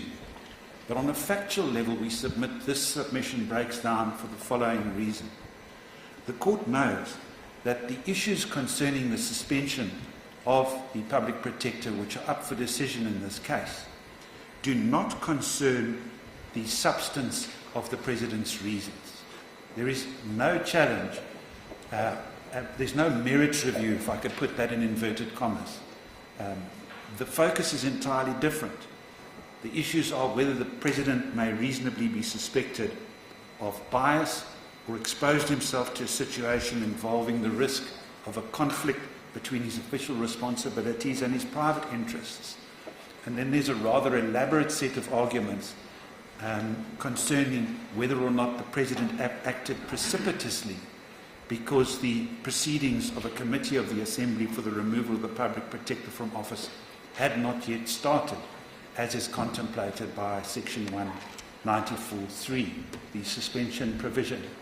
So the issues to be determined in relation to the validity of the suspension have nothing to do with the merits anyway, in our respectful submission. So for those reasons, we respectfully contend that that ground of cross-appeal is bad and it should be dismissed. That brings me to the second and last ground of the Public Protector, which is aimed at halting the proceedings of the committee. And it concerns Rule 129 AD sub 3, which before the judgment of this court on the 4th of February this year, in the preceding litigation, provided that the committee, and I quote, must afford the holder of a public office the right to be heard in his or her defence and to be assisted by a legal practitioner or other expert of his or her choice, comma, and then follows the proviso which was impugned in those proceedings and was declared invalid by this court, namely, provided that the legal practitioner or other expert may not participate in the committee. Now, the Public Protector's contention in this regard, as we understand it, is that the committee's proceedings shouldn't have started at all, because they could only validly have started after the National Assembly had amended Rule 129 AD3 to give effect to the 4 February 22 order of this court in what was then cases 257 and 259 of 21, declaring the proviso to be unconstitutional and invalid. We respectfully submit there is no merit in this ground of appeal because, as this court knows, its order invalidating the proviso included the severance of the proviso and the restatement of the resulting relevant part of the rule. So the court's order concludes with a statement of how the rule actually reads after the severance. There was consequently nothing for the National Assembly to amend, because this court, in the exercise of the powers conferred on it by Section 172(1) of the Constitution, had performed the necessary surgery. As to costs, and before I deal with the affidavit of Mr. Holomisa, my clients do not seek costs against the Public Protector, and the reason is that they and the Public Protector are organs of state. They adopt the same attitude as they did in the previous proceedings in this court, and as indeed they did in the High Court in this matter. And in this connection, the court will know that my clients did bring an application under Uniform Rule 7 sub 1 after the Public Protector had been suspended and correspondence and later notices had been received from the acting Public Protector indicating, firstly, that she did not support the continuation of this litigation, and secondly, purporting to withdraw it. We therefore sought relief in terms of Uniform Rule 7.1 aimed at establishing the authority of her attorneys to continue acting in the name of the Office of the Public Protector. But that application was dismissed by the High Court. The order is at para 87.3, and the reasoning is paragraphs 43 to 53. There has been no appeal by my clients against the dismissal of that application, and there is consequently no question that the first respondent before you is the Public Protector in her official capacity, hence the attitude that my clients adopt in relation to costs. That brings me briefly to the affidavit of Mr. Holomisa. Now, what happened was last Friday, the 18th of November, 3 of the respondents, the UDM, ATM and PAC, delivered an affidavit by Mr. Holomisa. And the last paragraph of that affidavit reads as follows. It will thus be argued at the hearing of this matter that the sub judice rule precludes the Parliamentary Committee from considering the merits of the case facing the first respondent until this court has finally ruled on them. And then follows, this court will be asked to halt the Section 194 process pending the issue of its judgment, if reserved. Now, for the following reasons, our clients object to this relief being sought in the manner that it has been raised. We ask that Mr. Holomisa's affidavit not be admitted. Alternatively, we ask that direct access to this court for the relief sought by the UDM, ATM and the PAC by means of the affidavit be refused. Our reasons are the following. In effect, the final sentence of this affidavit amounts to an urgent application by these parties for direct access to this court, for the granting by it of an interim interdict which will operate from today until this court deliver its judgment on the consolidated appeals and applications. But contrary to Rule 18 sub 1 of the rules of this court, the application has not been brought on notice of motion. And contrary to Rule 18.2a, the affidavit does not set out the grounds on which these parties contend it's in the interests of justice for that an order for direct access be granted. Nor does Mr. Holomisa explain why this application has been brought as late as it has been. On the timing, all that he says, and it's in paragraph 7 of his affidavit, and I quote, "It is rather late, and I ask for this court's indulgence. No prejudice is caused to the other parties, and this is not a new issue raised for the first time now," unquote. Now, in the context of this court's directions in the present proceedings, which amongst other things provided for the delivery of the last set of affidavits by the 31st of October, written submissions by the 4th and the 11th of November, and this hearing today, we respectfully submit that Mr. Holomisa's laconic description of his affidavit as being rather late is disrespectful of this court and of the opposing parties. What is more, as to this contention that it's not a new issue raised for the first time, prior to the delivery of this affidavit, no party had asked this court for an interim interdict pendente lite, specifically the one which is now being sought from this court pending its judgment.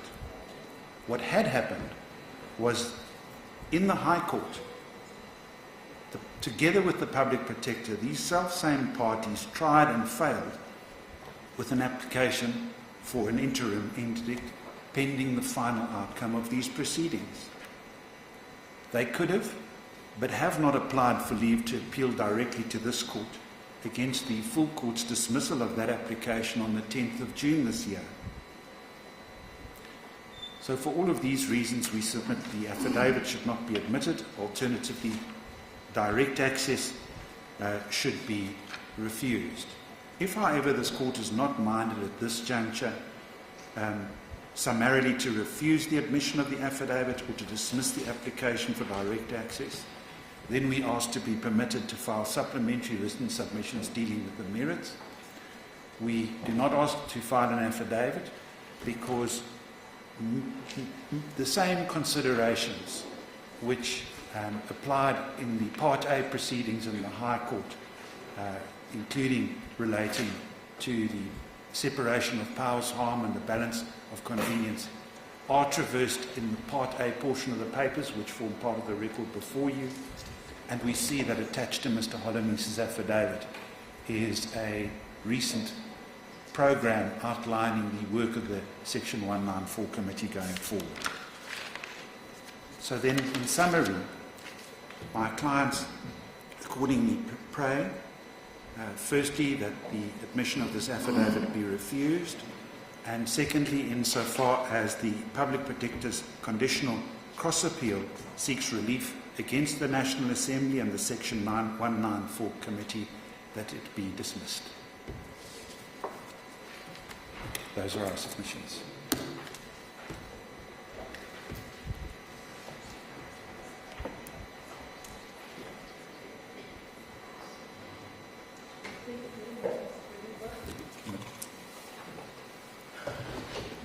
Mr. Hoff, it's your turn.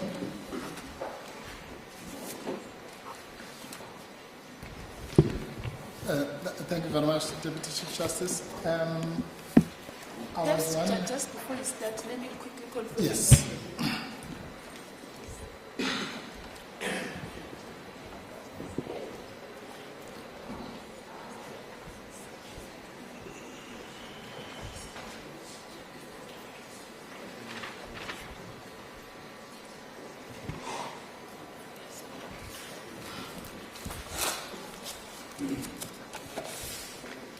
Thank you. You may carry on. Thank you very much, Deputy Chief Justice. I was going to make a request of a very short adjournment because we need to rearrange the deck here, and if the court is so minded to maybe take the lunch break now, so that we don't. If it's too early, then we can. The third option is if the court doesn't mind, we can do it while the court is sitting.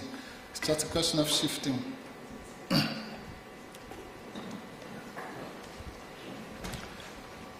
The third option I was saying to CJ is if the court doesn't mind, without any disrespect, they were shuffling. We can do the changing while the court is sitting. It will take a minute or so. Well, we don't mind taking the lunch adjournment now. Yes. As long as it's the 30 minutes we agreed upon earlier. It's entirely up to you. What do you want us to do? Just from a management point of view, it might be better to take, if the court is minded to adjourn, then so that we kill two birds with one stone, then we will do all the necessary shuffling of papers. That would mean we're back at 10 past. By 10 past. All right, we'll take a break until 10 past 1. Escort, please.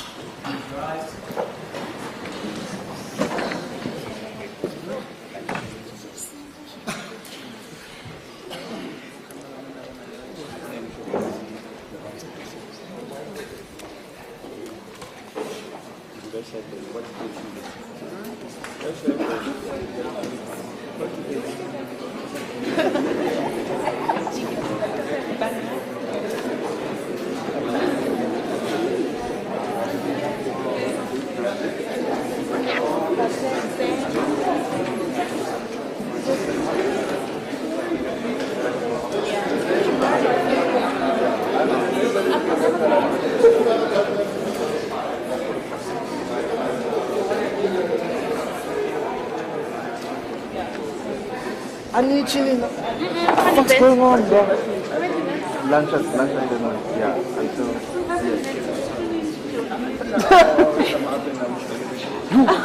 It's up and down. I can't. Also, who are those guys?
We are about to start.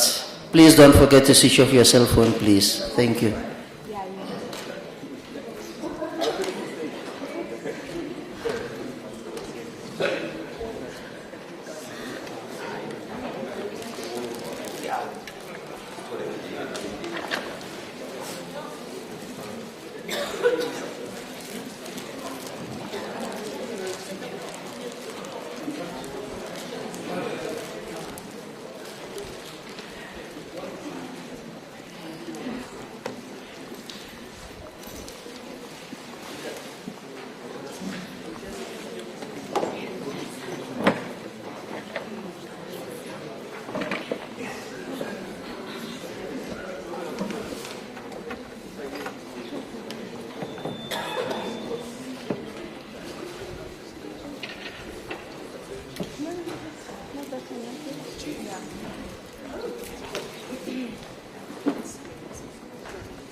Mr. Wolf? Decision. You may thank you. comment your Thank you very much. You had asked for a longer protection time. What did you agree upon? Just remind me. I thought we agreed on the whole. No, I think that's 15 minutes, Deputy Chief Justice. You have your 15 minutes. Thank you very much. Good afternoon, Deputy Chief Justice, Justices. I will just outline, taking the cue from a question that was raised by Justice Matoko, the importance of us having to situate the business of the day. Because we were brought here on the basis that these were confirmation proceedings of some sort, or proceedings, at least in terms of Section 172(2)(d) of the Constitution.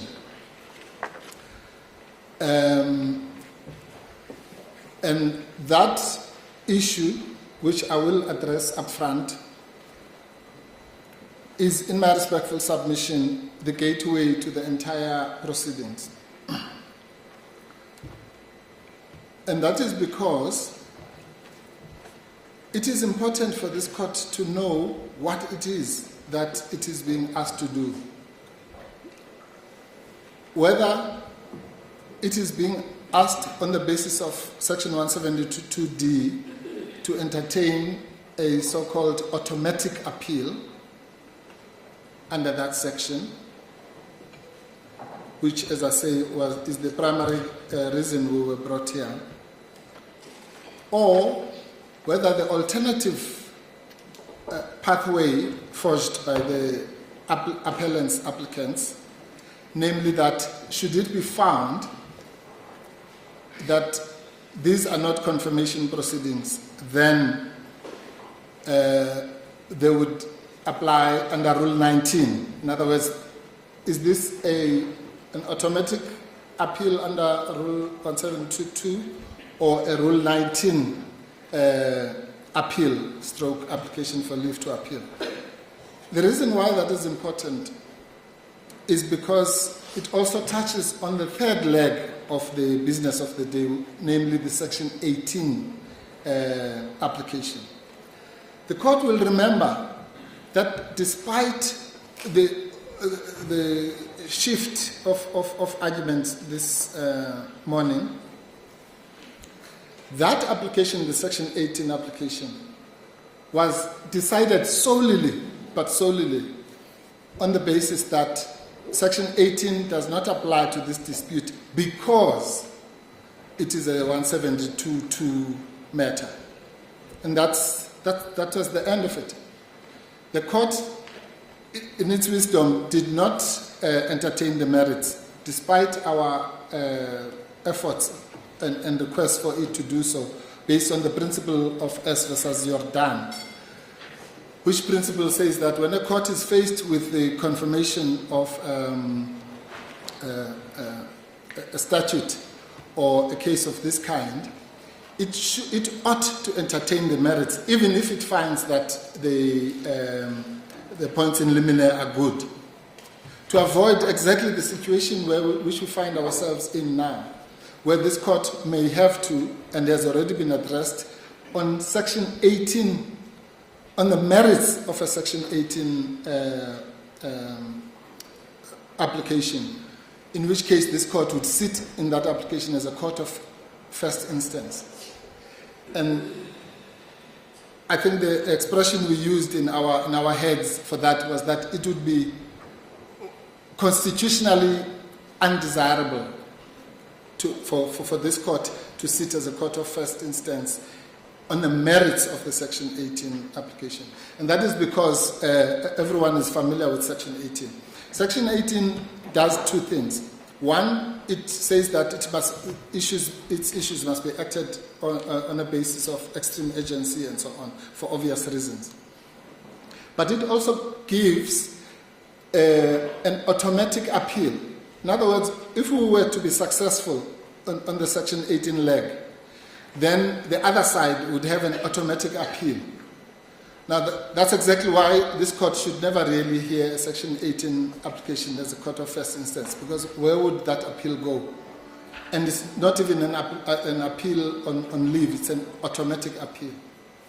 So, which is why we have suggested in respect of that matter, much as it works against our interest, it might well be that the proper solution would be to remit it. And we have asked that if that is the route the court goes, it should be with an injunction that it should be done as a matter of extreme urgency, to borrow the words of Section 18. But I'm not addressing that point now. The only point I'm addressing is simply that this question as to whether what I prefer to call the confirmability of the order is at the center of what the business of today is. If it is found that this is not a confirmable order, as we will forcefully argue, then the rest of the proceedings will fall like dominoes, as it were. The automatic appeal then obviously disappears, because you can only have that if you are in the land of 172.2. And then we will have to address whether, on that basis, these parties have made a case for direct access, or a direct appeal as such, under Rule 19. Because if they fail to convince the court that there's a case for an automatic appeal, their only gateway, then it means this court cannot reach the appeal, the automatic appeal. Then the only gateway to reach the merits of the appeal would be Rule 19.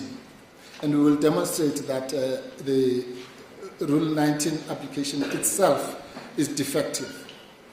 But if we are wrong on both of those grounds and they are able to open those doors, then of course we then get to the meat of the issue where we then oppose the whichever appeal, whether it's the automatic appeal or the Rule 19 appeal. And then the fourth step would then be to deal with our grounds of counter-application. And the importance of the counter-application, if I may say so, while I'm still under protection, is that it's quite crucial to the proceedings in the following way. Assume for a minute the court finds against us on all these legs. Yes, it's confirmable, or no, it's not confirmable, but the non-automatic appeal is before us. And in fact, the court even goes to say, yes, we uphold the grounds of appeal, and there was no bias. It is still possible to deal with the issues that were raised by Justice Madlanga in respect of the cross-appeal, namely whether in any event, bias or no bias, the proceedings had started at the time of the suspension. Because if we are correct on that ground of counter-appeal, quite frankly, the same outcome will eventuate, subject to a few academic qualifications which I will deal with, as between the bias leg of the appeal and the what I call the constitutional invalidity ground, namely the 194.3a. So, what I'm saying, Justices, is that there are, at all these points that I've defined, I've now defined 4 points, there are ways in which we can succeed either at point 1, but if we don't succeed at point 1, we succeed at point 2, if not at point 2, point 3, and ultimately in the cross-appeal. Then, of course, that's still not the end of the road. There is still the Section 18 application, which has been described here in various terms. But that's because, I suppose Section 18 was designed for people like us who are on the receiving end of illegality and who would like to receive some form of interim protection from the courts while the appeal is pending. And one of my learned friends, I can't remember which one, went so far as to say, I think it was Mr. Bishop, there's no point in dealing with Section 18 because the appeal is now before the court. But that's completely wrong. The very purpose of Section 18 is to protect an appellant. That's why the section says pending an application for leave to appeal or an appeal. So the mere fact that there's an appeal is before the court is actually the reason for a Section 18 application, not a reason for the non-existence thereof. So the issue of I've got my own timing person. The issue of confirmability is going to feature in the context that I have described. But then the confirmability issue is in essence a jurisdiction issue. Does this court have jurisdiction to entertain the appeal under Section 172(2)(a)? And we will argue that it does not. And that has certain implications, by the way, as to what the court can do, particularly in relation to the just and equitable relief. Contrary to what was argued here this morning, there is authority for the proposition that the issue of just and equitable relief under 172(1)(b) is best left to the court of first instance and should not ordinarily be debated either on appeal in this court or on confirmation.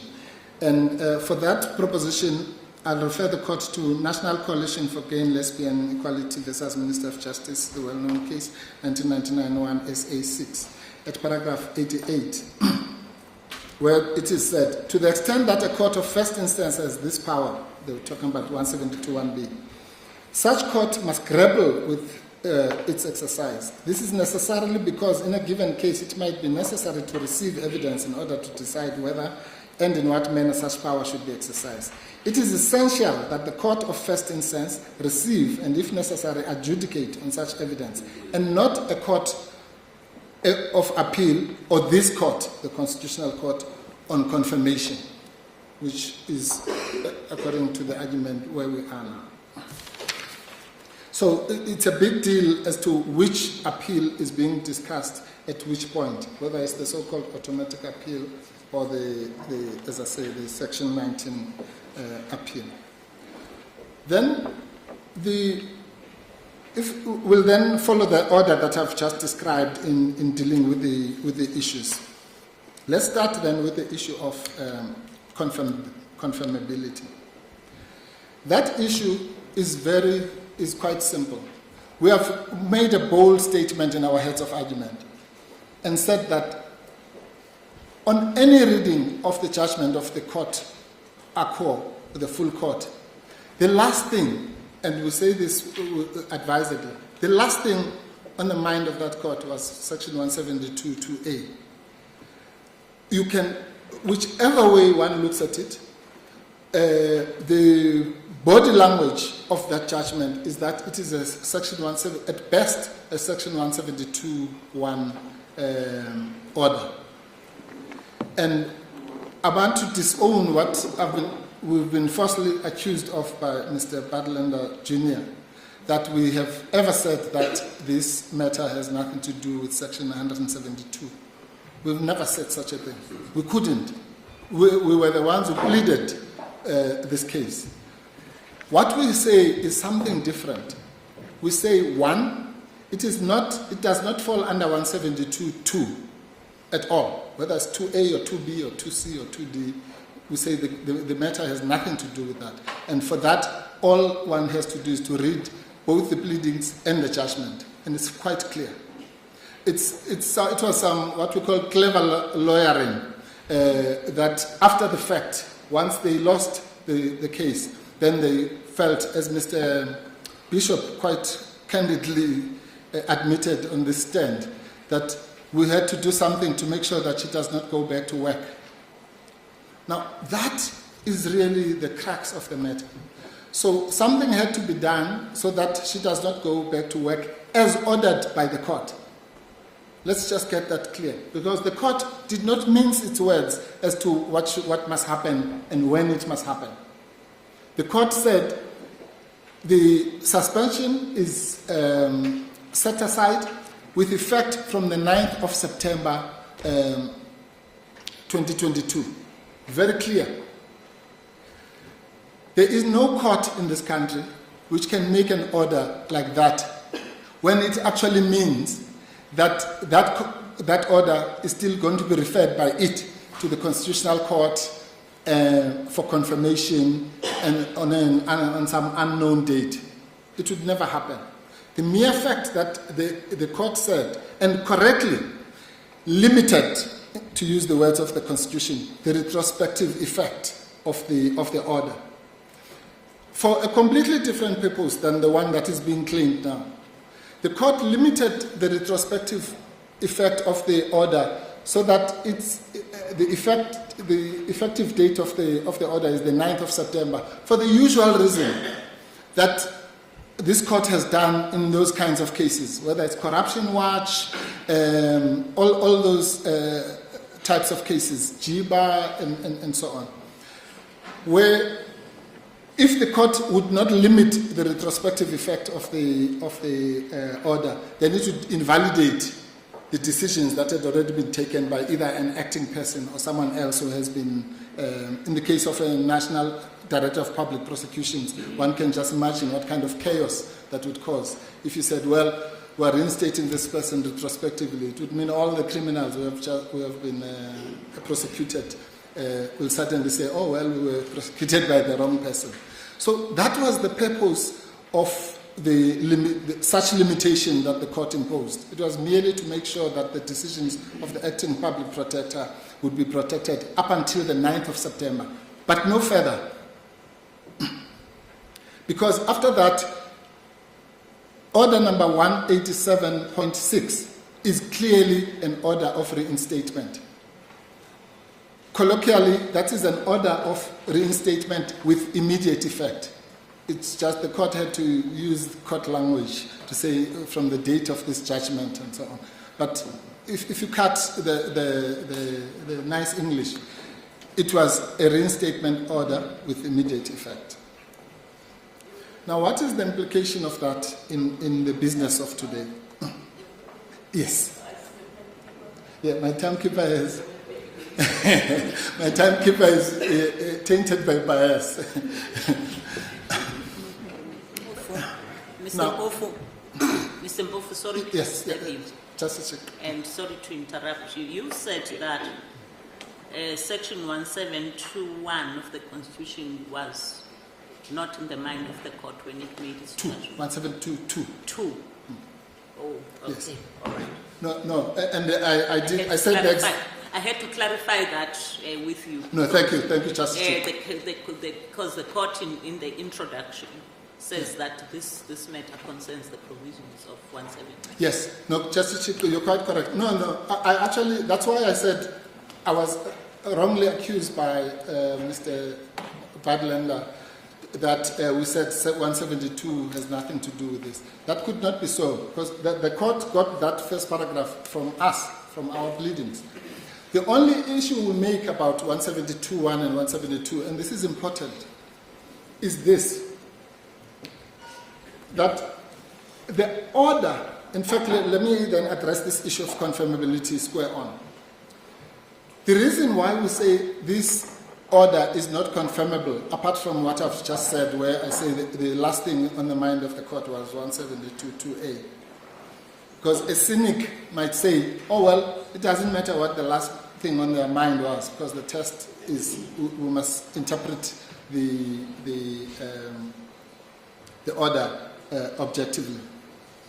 So I'm taking it one step further. I'm saying that there are two reasons why 172.2 doesn't apply. One is that the order 187.5 is not an order of constitutional invalidity, and I'll explain that. It is, we concede that it is an order of invalidity. We even concede that that order of invalidity is based on illegality. But the common mistake that seems to be made by the other side is that then ipso facto, it means that it's an order of constitutional invalidity. For the avoidance of any doubt, we concede that it's a constitutional matter, to use the words in 172.1a. But the fact that something is a constitutional matter does not mean that the order that gets granted is an order of constitutional invalidity. Let me explain what I mean by that. 172, let's start with 172.1a. 172.1a says that in a constitutional matter which falls within the power of the court and where there is an inconsistency with the Constitution, I'm paraphrasing, the court must declare such invalid. Now, we know that in cases such as Hoër School Emelo, in cases such as EFF versus Godin, which confirmed the Hoër School case, and even more recently, the Social Justice Coalition case, this court has made it plain that a just and equitable order does not necessarily have to flow from an order of constitutional invalidity. In other words, this court has got discretion, wide discretion in a constitutional matter to impose just and equitable relief, remedy. And it does not necessarily mean that the order from which that order might derive is an order of constitutional invalidity. Now, what do we have really here? We have an order that is based primarily on the breach of the rule against bias. What is the rule against bias? It's called Nemo Iudex. And that rule derives from the common law.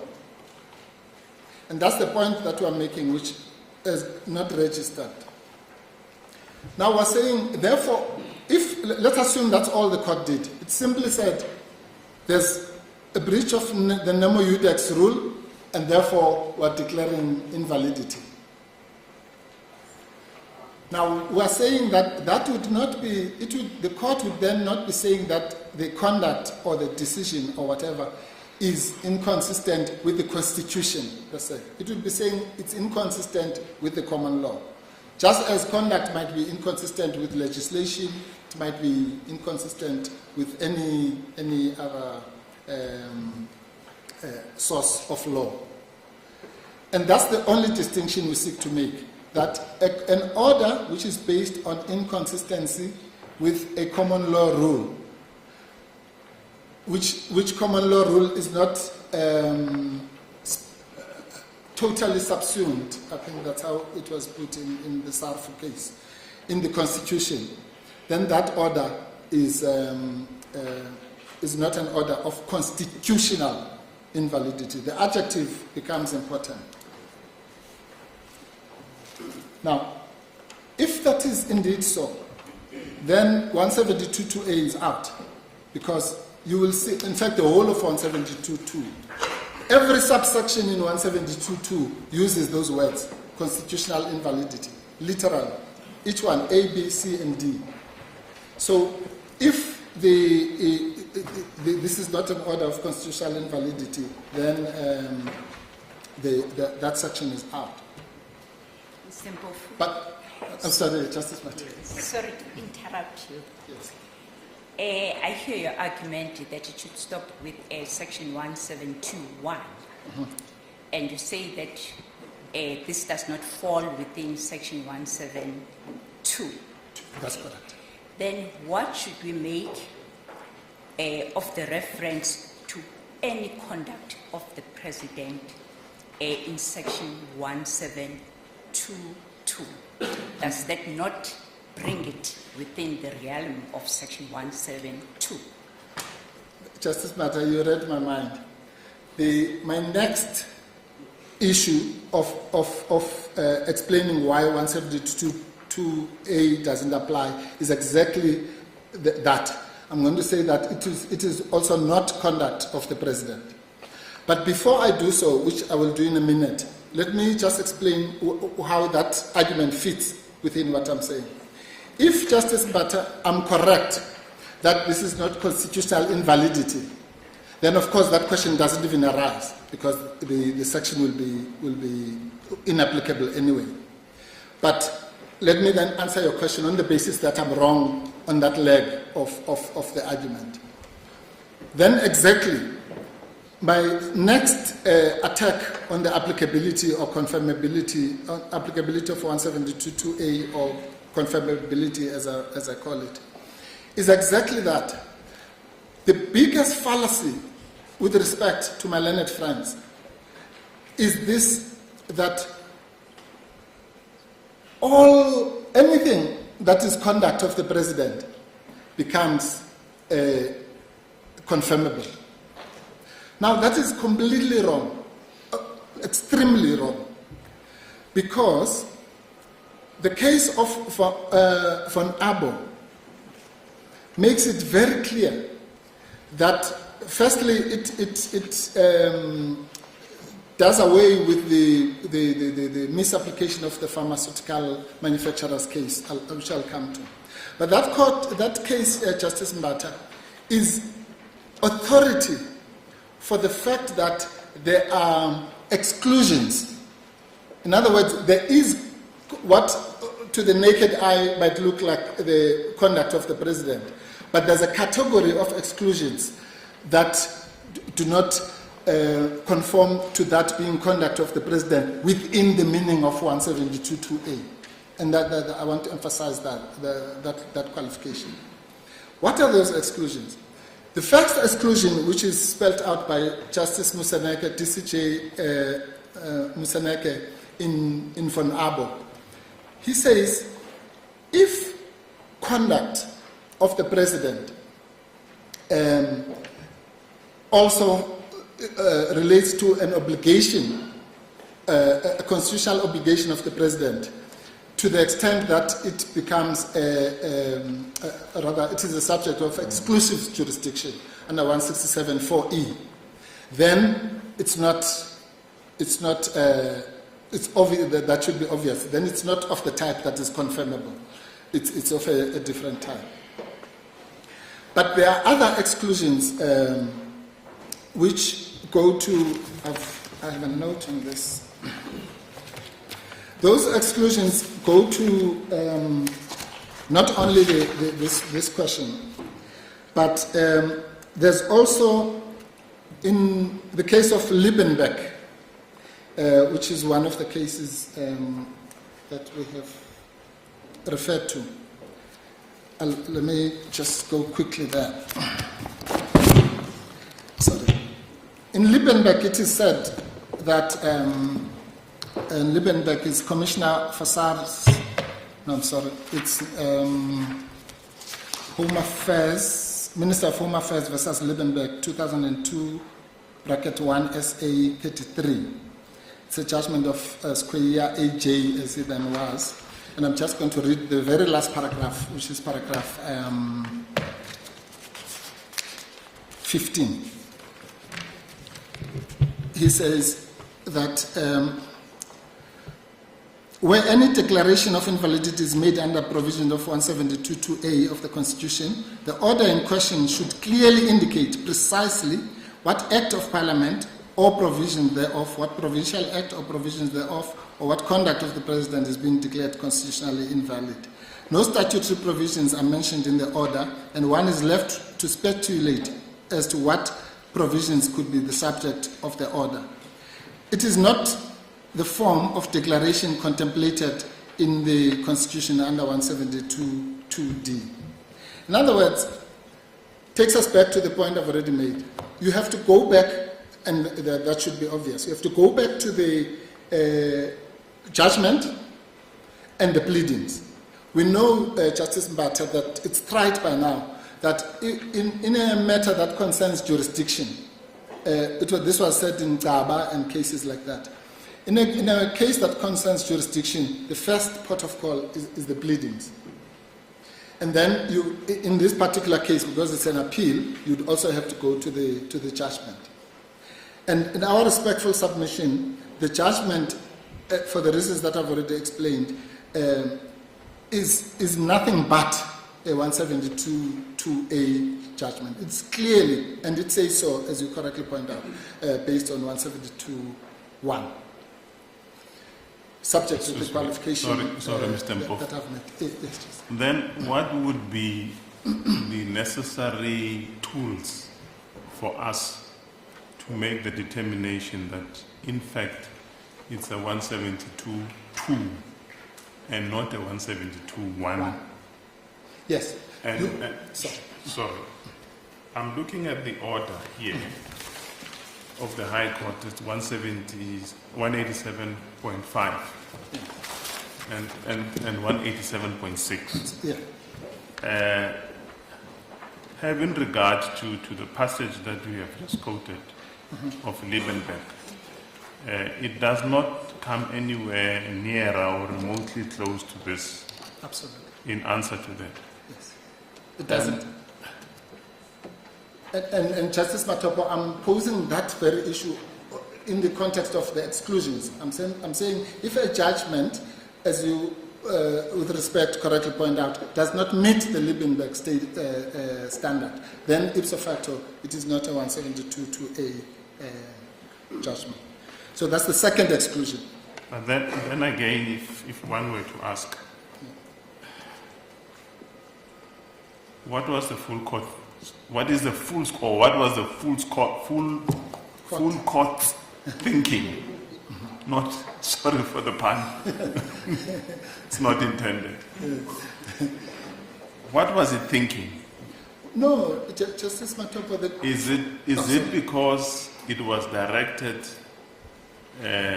by the pleadings, or was it aware of the provisions of 172.2? In other words, if one were to write a judgment, and would one be saying in the judgment that, notwithstanding that the full court came to the decision that the decision of the President to suspend is hereby declared invalid, what it in fact contemplated was a 172.2 order. Yes. And if one were to be invited to such a proposition, where would one draw inspiration or sources to that proposition? Yes. Well, my job is to draw inspiration away from that proposition. So, but the inspiration that you would draw, Justice Matopo, on my submission, which is that this is clearly not a 172.2 order, is what I have just said. In which world can a 172.2a order say it is immediately effective? It just doesn't make sense. It could never say that. Because, let's take it to its logical conclusion. What it would mean literally is that I'm invalidating the suspension now.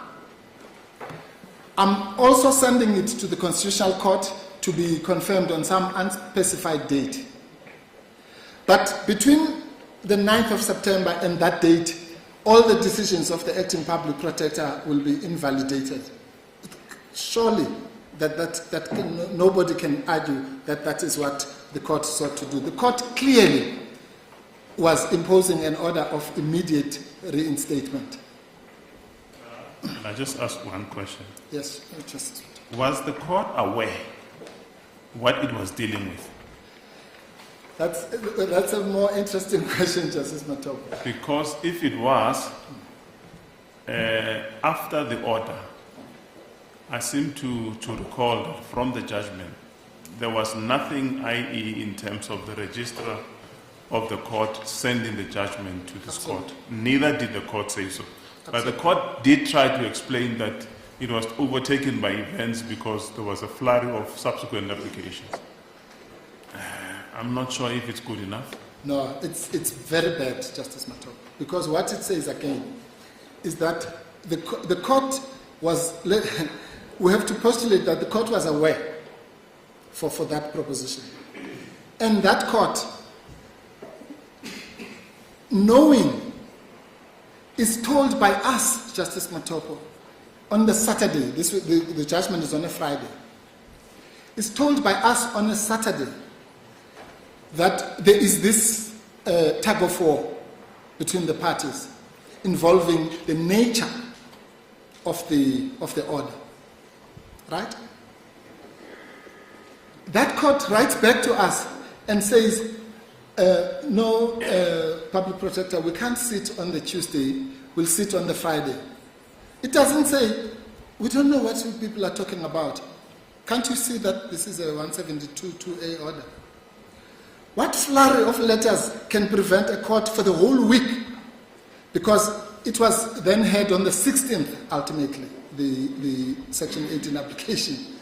There was no flurry of letters. On the 16th, we arrive in court, Justice Matopo. We sit there, we argue until 6 p.m. for the record. Nobody says, wait, before we start, just let's go to chambers, or we can do it here in court. This whole thing about whether this is 172.1 or 172.2, you all got it wrong. We just got distracted by a flurry of letters. No. Full-blown argument. Reserve judgment for 2 or 3 weeks. And then only after that, you are told, no, actually, on the 9th already, we knew that this was a 172.2a, with the greatest respect. And without imputing anything on the part of the court, because the test is objective, fortunately. Any interpretation of what happened in the surrounding circumstances shows without any shadow of doubt that that court, as we put it, the last thing on its mind was 172.2a. May I ask the last question? Thank you. Assuming you are correct on the interpretation of the order, is it possible that you can fail on the merits? Yes, it is. And if you are to fail on the merits, in other words, if we are to find that one,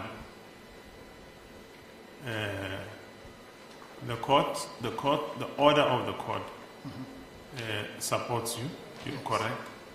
The question that would follow is the status of the appeal before us.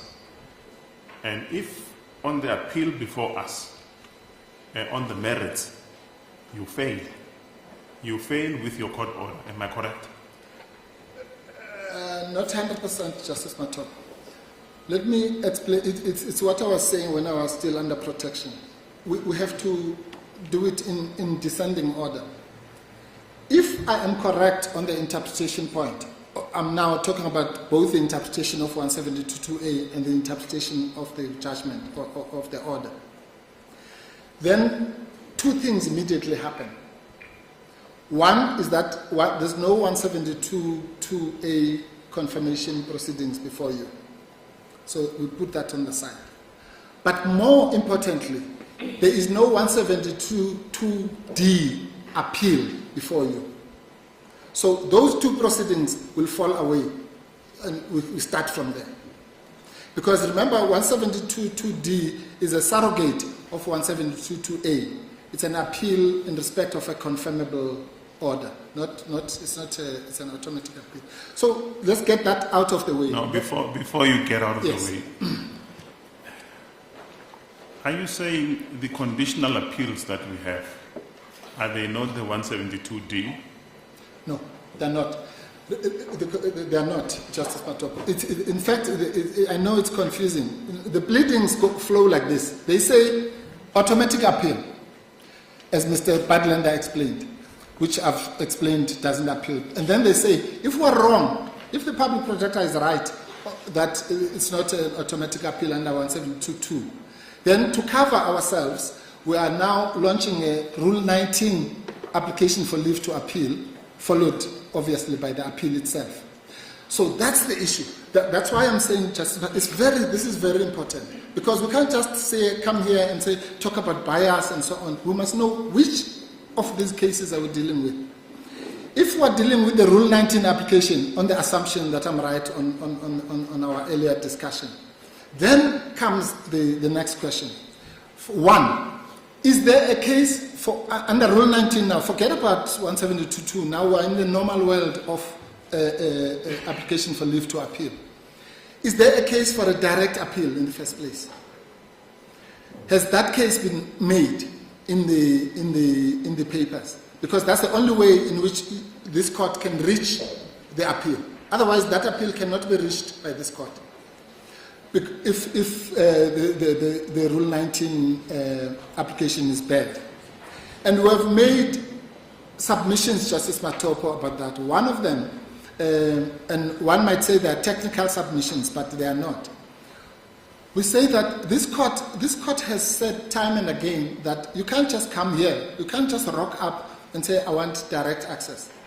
You need, among other things, to justify why you have bypassed the SCA, and you will go through the papers, you will find nothing that justifies why the direct appeal should be entertained.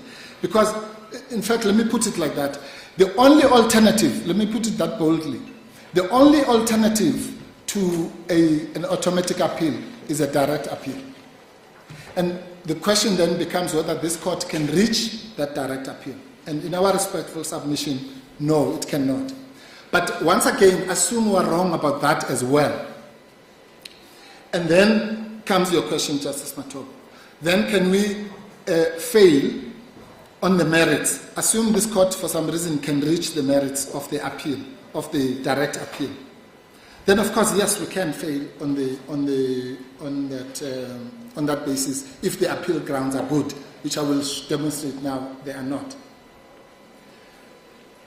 But if I can just finish this chain, because it ends here. But again, assume we are wrong, the grounds of appeal are good, as I've suggested, we still can succeed on the basis of the counter of the cross appeal. And as I said earlier in my earlier statement, the result would be the same. So let me make it simple. Let's assume we are wrong about everything else except the point raised by Justice Mkhwebane. The question, raised with respect by Justice Mkhwebane. Namely, can you really say that the proceedings have started when there are no terms of reference, there are no if volume 1, page 36.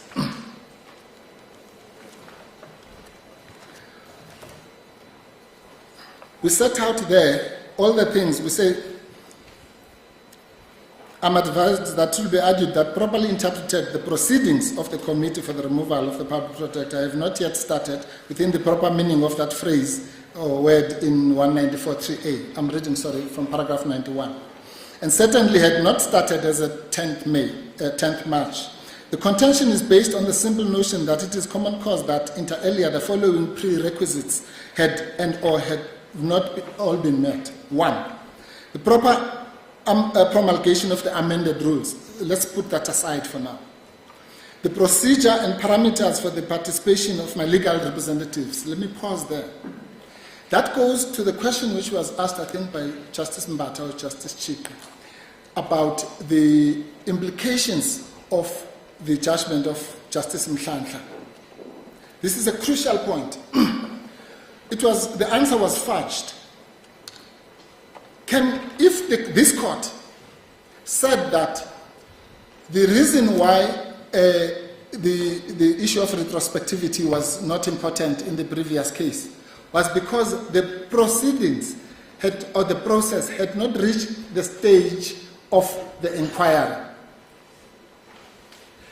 Now, how can anyone then say the proceedings had started? Because that's an affront to the judgment of this court. It means this court was actually saying, Justice Mkhwebane for the unanimous court was saying, you can have your legal representation somewhere after the start of the proceedings. Surely, there's no court that could be saying that. The mere fact that you are entitled to legal representation at a particular point means that point must be, as the Learned Court Justice said, that stage is before, and that goes to Justice Mahlanga's question, the criminal law example. If you talk about the right to legal representation in terms of Section 35, how can you say that the criminal proceedings can start and then sometime after that you become entitled to your legal representation? That just doesn't make sense. So that's one of the signals or indicia that the proceedings have not started. And then we say at 91.3, the appointment of evidence leaders had not occurred. This is common cause. Now, you can ask the person that Mr. Badlander was talking about, the reasonable person that he was talking to. If you went to that reasonable person and said, there is a commission called the Zondo Commission or Kapa Commission or whatever it is, and that commission is yet to appoint evidence leaders, is yet to have terms of reference. But you know what? Its proceedings have started. That person would ask you if you are okay. Because how on earth could, when those things have not yet happened, anybody, even in normal language, say that the proceedings have started? And again, I don't have to repeat it, but every time I say this, you factor in Justice Madlanga's criminal trial example. And then we say, any engagement with me being public protector, regarding the availability and that of my legal representatives, that goes to the earlier point. No charge sheet or equivalent has been served on me, and no charges have been put to me. Now, we dare say that if one of those, particularly the issue of terms of reference, the issues that I've already made, are taken into account, there is nobody who can argue that the proceedings have started. But the point I was making, Justice Madlanga, I was just sneaking in this cross-appeal point so that I don't go back to it. The point I was making was that, to answer your earlier question, if, let's say, we are just right on that score, everything else we say today is wrong, except that the proceedings had not started when the suspension process was kick-started. Then we still succeed. Why? And in fact, let me argue against myself on the issue that Justice Mbata had raised. In that case, I would be the first one to concede, Justice Mbata, that what you have in front of you is an order of constitutional invalidity. Because remember, that entire attack is based on ultra-virus. It's based on non-compliance with the requirements of 194.3, so-called jurisdictional facts. So in normal lawyers' language, we are saying the jurisdictional fact of the start of proceedings had not occurred. So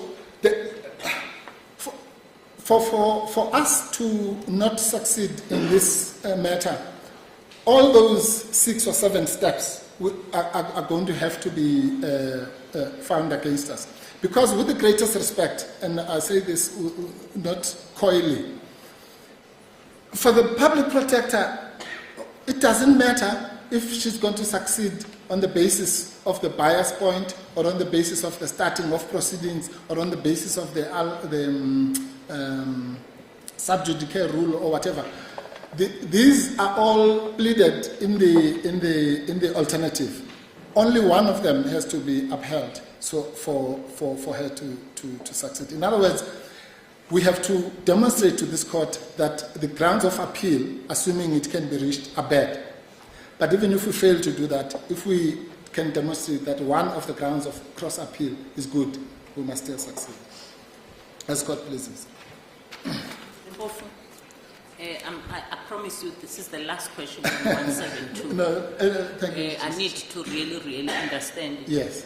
Are you saying there are instances where a court can declare a law or conduct inconsistent with the Constitution, invalid to the extent of its inconsistency, but it is not necessary for that to be confirmed by this court? Okay. Yes, that's what I'm saying, but we have to take one step back. For that question to be answered properly, Justice Chiki, we have to go back to what I call the 2 requirements for 172.2a. That order that you are talking about must have two attributes. One, it must be an order of constitutional invalidity. And the way you framed it, it would be an order of constitutional invalidity. But our submission is that this is not such an order. This is an order to do with inconsistency with the Nemo Iudex rule, not any section of the Constitution. And let me explain that maybe more deeply. You see, there are 3 types of I'll do it in the context of recusal, of fairness, so that I kill 2 birds with 1 stone. If you are biased, but you are an administrator, then you go to court in terms of section 62A3 of PAJA. And you say, this administrator who was giving this dog license was biased because whatever, and therefore, please, court, invalidate this. The court will invalidate that. And it doesn't matter in our respectful submission if that person is the president or anybody else, because the gateway to invalidity is the statute 62A3. If, on the other hand, you want to disqualify a judge, say Judge so-and-so is biased, and therefore they should not sit in this matter. What you are invoking there is Section 34 of the Constitution, your right to fair proceedings before an impartial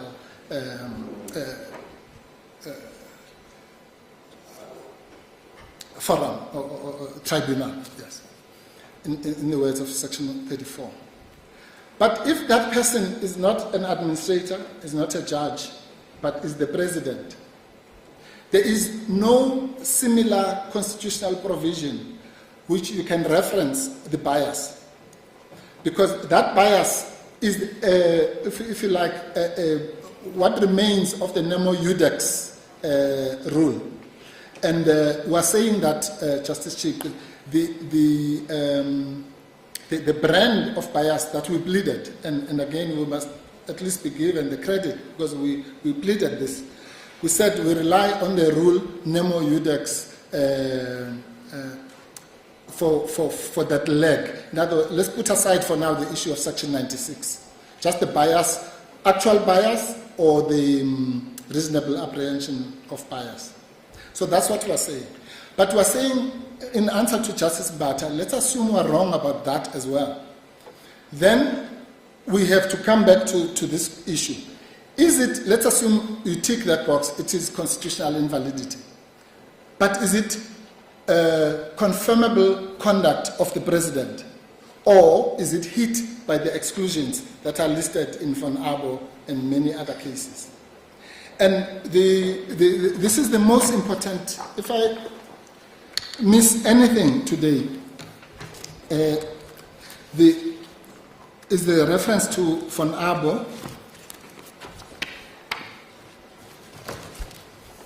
because everybody seems to, whenever this point is raised, they run to pharmaceutical manufacturers as if that is an answer. It's not an answer to this. And this is what Musanege DCJ said in Von Abo at paragraph 30. It is that conduct which the court considered to be susceptible to confirmation. In other words, there is conduct which is susceptible to confirmation, and there is conduct of the president which is not susceptible to confirmation. And this is what he said. It must be said that whilst pharmaceutical manufacturers considered the conduct of the president to be a proper subject for confirmation in that case, it does not furnish the answer to the crisp question of which conduct of the president, if any, is not susceptible to confirmation under Section 172(2)A. And that's the gist of our argument. This idea that any old conduct of the president, if he fires his secretary, he said, oh, well, who fired? It was the president. Oh, therefore, it must come to the Constitutional Court. Surely, that's not what the constitutional framers wanted to do. One has to accept almost instinctively that there is conduct of the president with the naked eye, which is not what was envisaged in 172(2)A, and hence the issue of the exclusions. And I've dealt with some of those exclusions. Mpofo, can I yes, just ask, do you accept that the declaration of invalidity in respect of the suspension that the High Court made was an order in terms of Section 172(1)? Yes, subject to this qualification that it was not an order. Yes, I do, Justice Rogers, I think for argument's sake. And in fact, that's how your notice of motion, Absolutely. the client's notice of motion was framed. Correct. Yes. Now, that gives the court the power only to declare law or conduct that is inconsistent with the Constitution invalid. Yes. Now, if conduct here the President's decision to suspend your client is declared inconsistent with the Constitution and invalid under Section 172(1). How can it be said that the conduct is not, or the declaration is not one of constitutional invalidity? Because it has been declared invalid because it's inconsistent with the Constitution. No. Yes, thank you. No. There are two questions that arise from 172(1)A. One is whether it's a constitutional matter. That word is used in 172(1)A.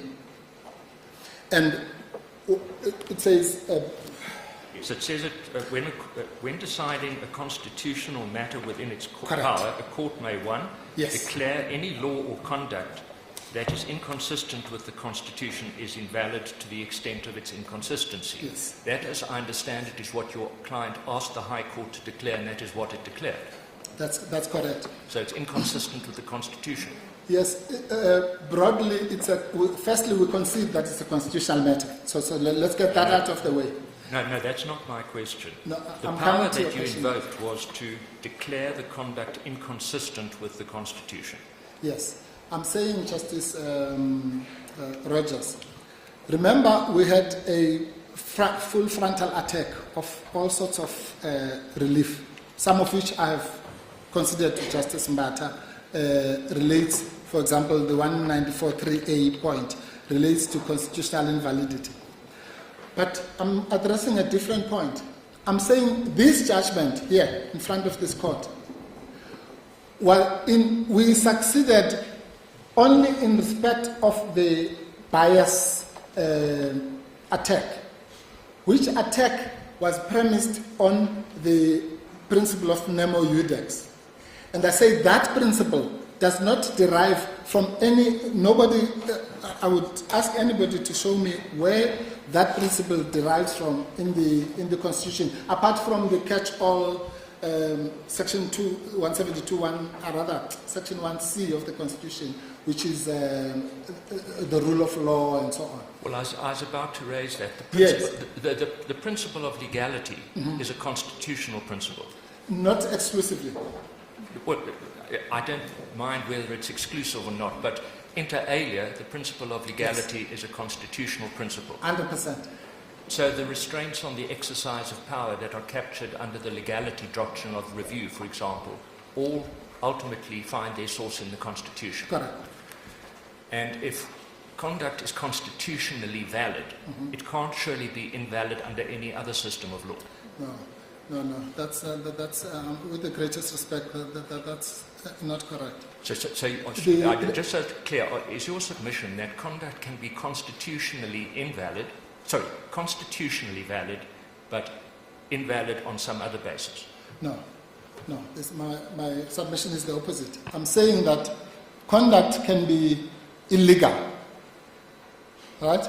Contrary to the principle of legality. Yeah, it could be contrary to the principle of legality without being unconstitutionally illegal or invalid. And let me explain what I mean by that. If, for example, a contract or an agreement, the president had an agreement with a public protector that says, I will never suspend you. And we then say, either the illegality then owes from that. It is still illegality. It is still contrary to the principle of legality. It's still contrary to the rule of law. But that illegality does not derive from the Constitution, unlike the examples that I gave earlier. And this is the point that was made in, I think it's the Sarfu case, where it was said that the rules of natural justice, Audi and nemo iudex, although they are subsumed in the Constitution, they are not completely. In other words, you can't just take the section in Paja and plonk it or just transplant it and say, okay, well, we've now codified nemo iudex. No, it doesn't work like that. Because even that codification is in respect of a particular type of person who's called an administrator. I know it's not always about a person, but I'm just simplifying it. So the point I'm making is that an order of invalidity, if I want to simplify it, an order of invalidity, such as the one that Justice Matopo read out here, when the court said the decision of the President to suspend the applicant is hereby declared invalid, that it doesn't follow that it was making an order of constitutional invalidity. In this case, not in any Sorry, other sir, theoretical but just so that I case. understand it, is your submission then that the basis on which the High Court made its order did not result in the President's conduct being inconsistent with the Constitution? Yes. Well, now, so, in the sense... what I'd like to invite for your consideration is we are concerned here with the exercise of the power conferred on the President by Section 194.3. 194.3, yes. Yeah. And although Section 194.3 doesn't expressly say so, I presume it would be common cause by everyone here that the principles of legality, ulterior motive, all those sorts of principles constrain the exercise of that power, and those are constitutional constraints. Yes, and... So what it ultimately comes down to, there's a debate amongst you and your colleagues as to precisely where bias and apprehension of bias fits in at all. Mhm. But if it fits in, it can only be because the power contemplated in Section 194.3 cannot constitutionally be exercised by a President who is reasonably apprehended of bias. No, okay, that's another what I call byway that gets taken by the other side. No, Justice Rogers, let's take one step back. Our complaint here, put aside now this question about starting of proceedings and so on, is not a breach of 194.3a. At least insofar as it goes to the Constitution, at best for them, it's a breach of 96, Section 96.2b. But, and this is the point that I want to make, we want to argue with the greatest respect forcefully that this particular order here in front of you was not even necessarily based on Section 96. It was because you have to say, was there bias, actual bias? Yes or no? If the answer is yes, you don't go to the second question. But let's assume the answer is no. Then you say, okay, then was there reasonably apprehended bias? Again, same thing. If the answer is yes, that's where it ends. But if the answer is no, then you go to the constitutional provision in Section 96. You say, well, Mr. Pope, if I can just say, the proposition that I'm battling with is the notion that a power that the Constitution confers can be made subject to requirements which do not ultimately find their source in the Constitution. If, for example, your case had been, maybe it was, even if it wasn't upheld, that the power had been exercised irrationally, I think everybody accepts that irrationality, ulterior purpose, all those sorts of things ultimately are constitutional defects in the exercise of a power. So I am battling with the notion that we're not talking about writing letters and what you're going to pay your domestic worker and so forth. We're talking about a constitutional power. How can its exercise be subject to limits which do not ultimately find their source in the Constitution? No, but Justice Rogers, we can't do it like that. You have to say, the power of the President to hire a DG, let's say a Director General, is derived from the Constitution, right? But it does not follow that if the President, let me try and make an example that is mild, ill-treats that Director General and makes them to work 80 hours a day and so on. And that Director General then goes to the Labour Court and receives an order to say, no, the President should not make you to work 80 hours. Then you are going to say, simply because the original power that we were looking at derived from the Constitution. Therefore, this order of the Labour Court or the CCMA even is an order of constitutional invalidity. Surely. So, I know it's a bit nuanced, but the issue is that not all, and that's why in Von Abo it was said that not all conduct, ostensible conduct of the president is necessarily conduct of the president in terms of 172(2)(a. But Justice Rogers, just to let's assume I'm wrong about that. Let's assume that the order is indeed a vintage 172(1)(a) order. So what? Because my submission here today is that it is not a 172(2)(a) order. That, at least let's agree on that. We can then go to 172(1) and we can debate that. Because there's no point in me having this debate because its purpose was only one, which was to show that this is not a 172(2)(a) order. So if we agree on that, then the other academic debates will not serve any purpose. Because we will have at least crossed the two hurdles that I was discussing with Justice Matopo. A, that there's no automatic appeal before you. Two, there's no confirmation proceedings.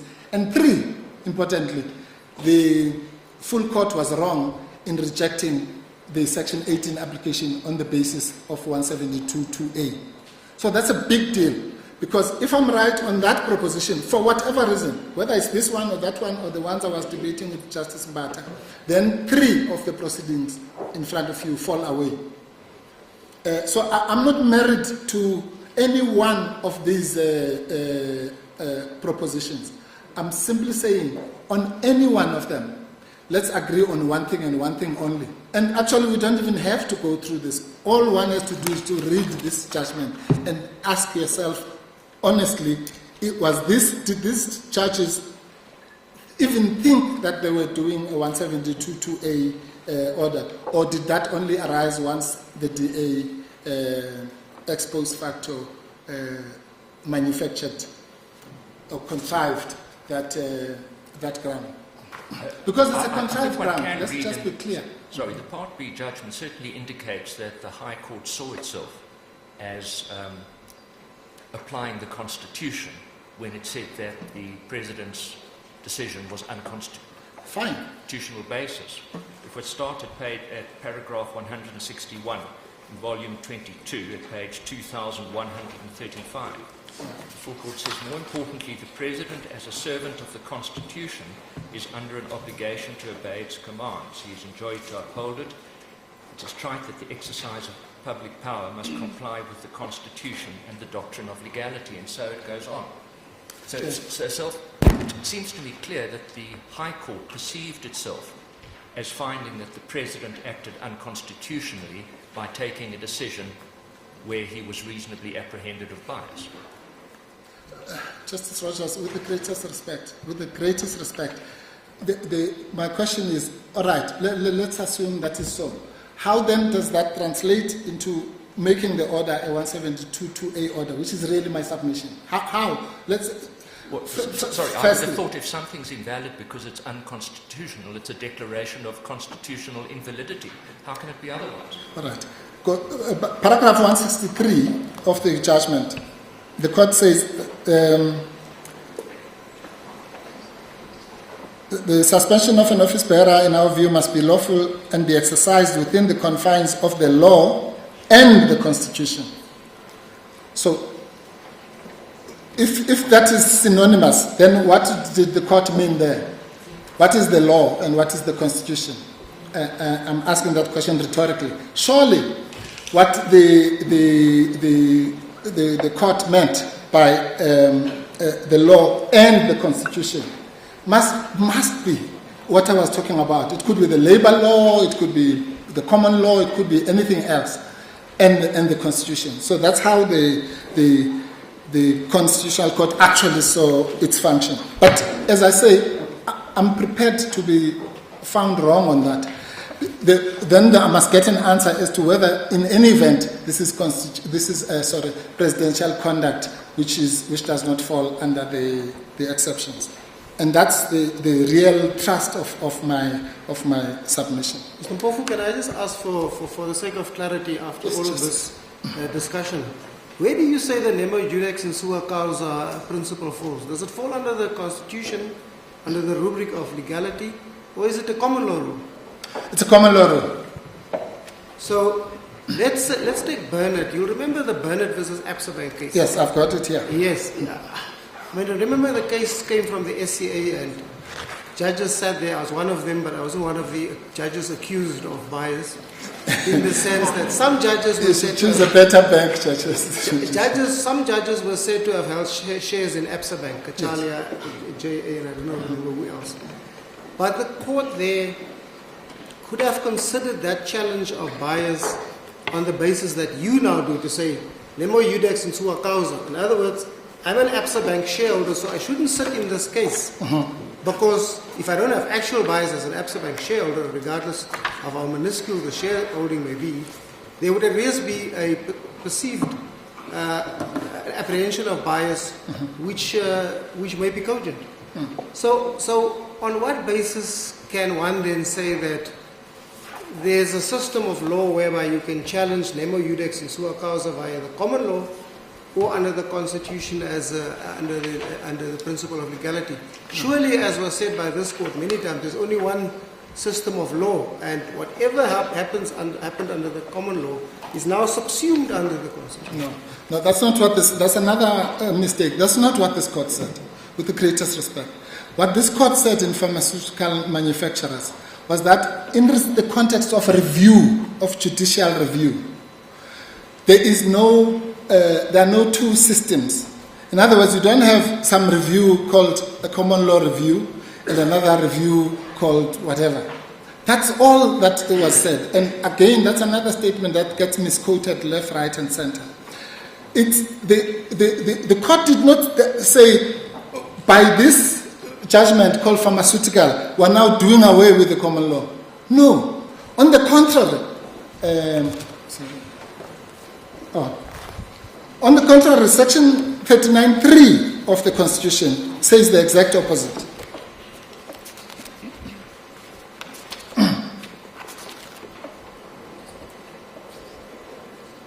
It says the Bill of Rights does not deny the existence of any other rights to freedoms that are recognized or conferred by the common law, customary law, or legislation to the extent that they are consistent with the bill. And in another case, I'll get the name just now, Justice Musaneke expanded that to the Constitution as a whole. What that means, Justice Majid, is that the misquoting of Chaskalson P in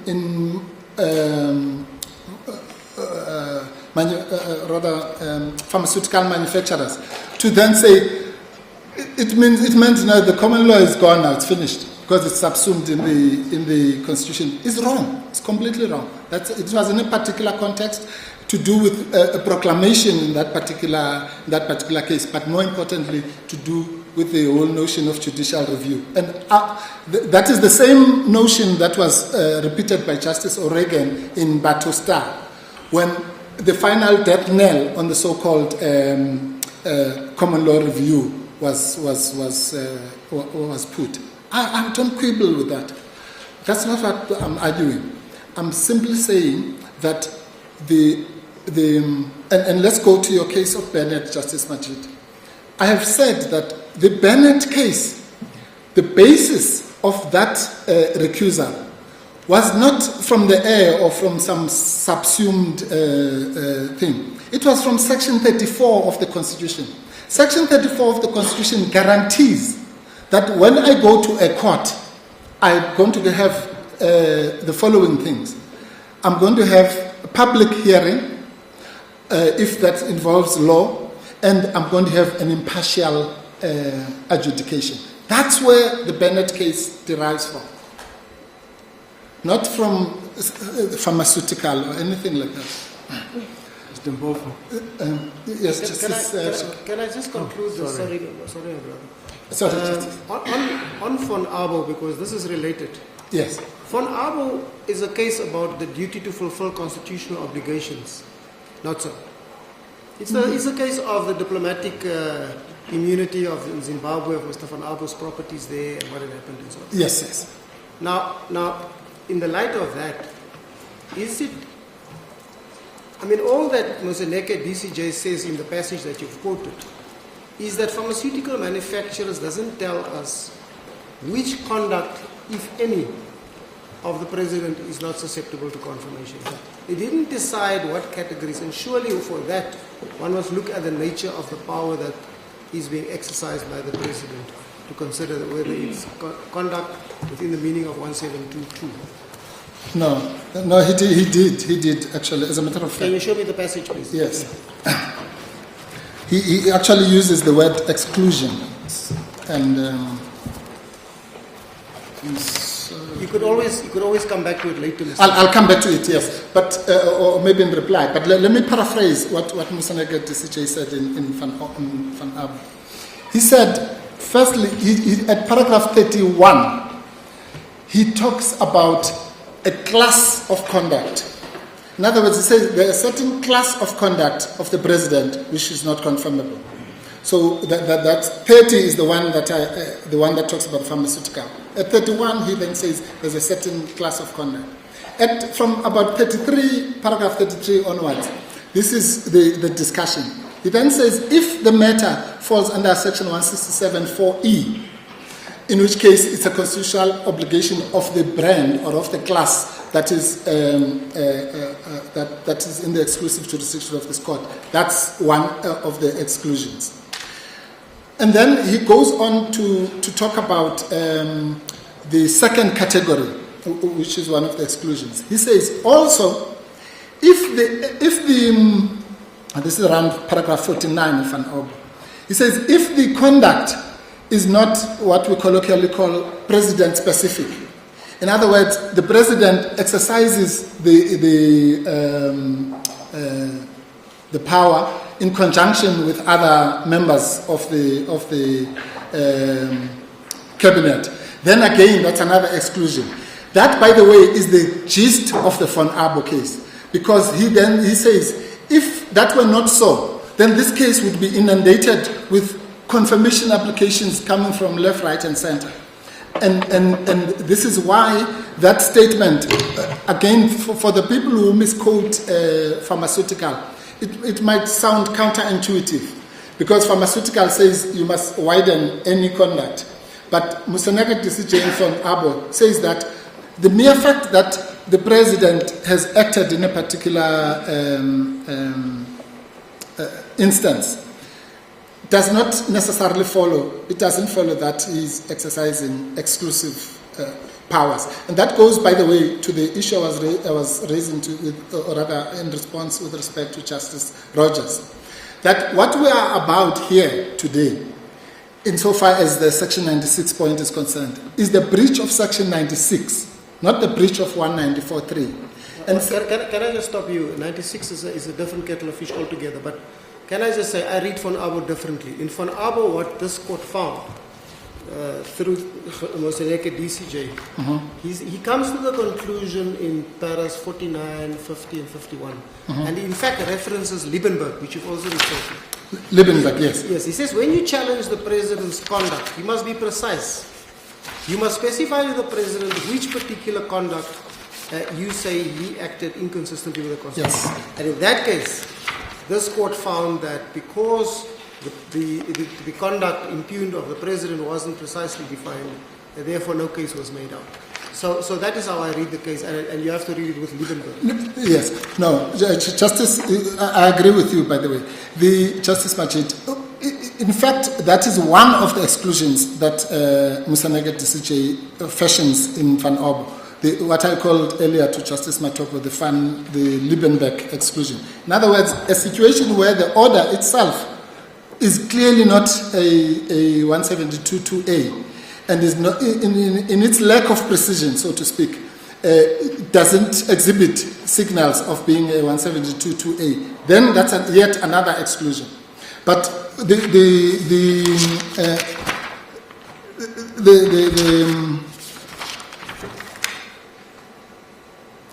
At paragraph 33 of Van Abo, this is what is said, which is really the point I'm making.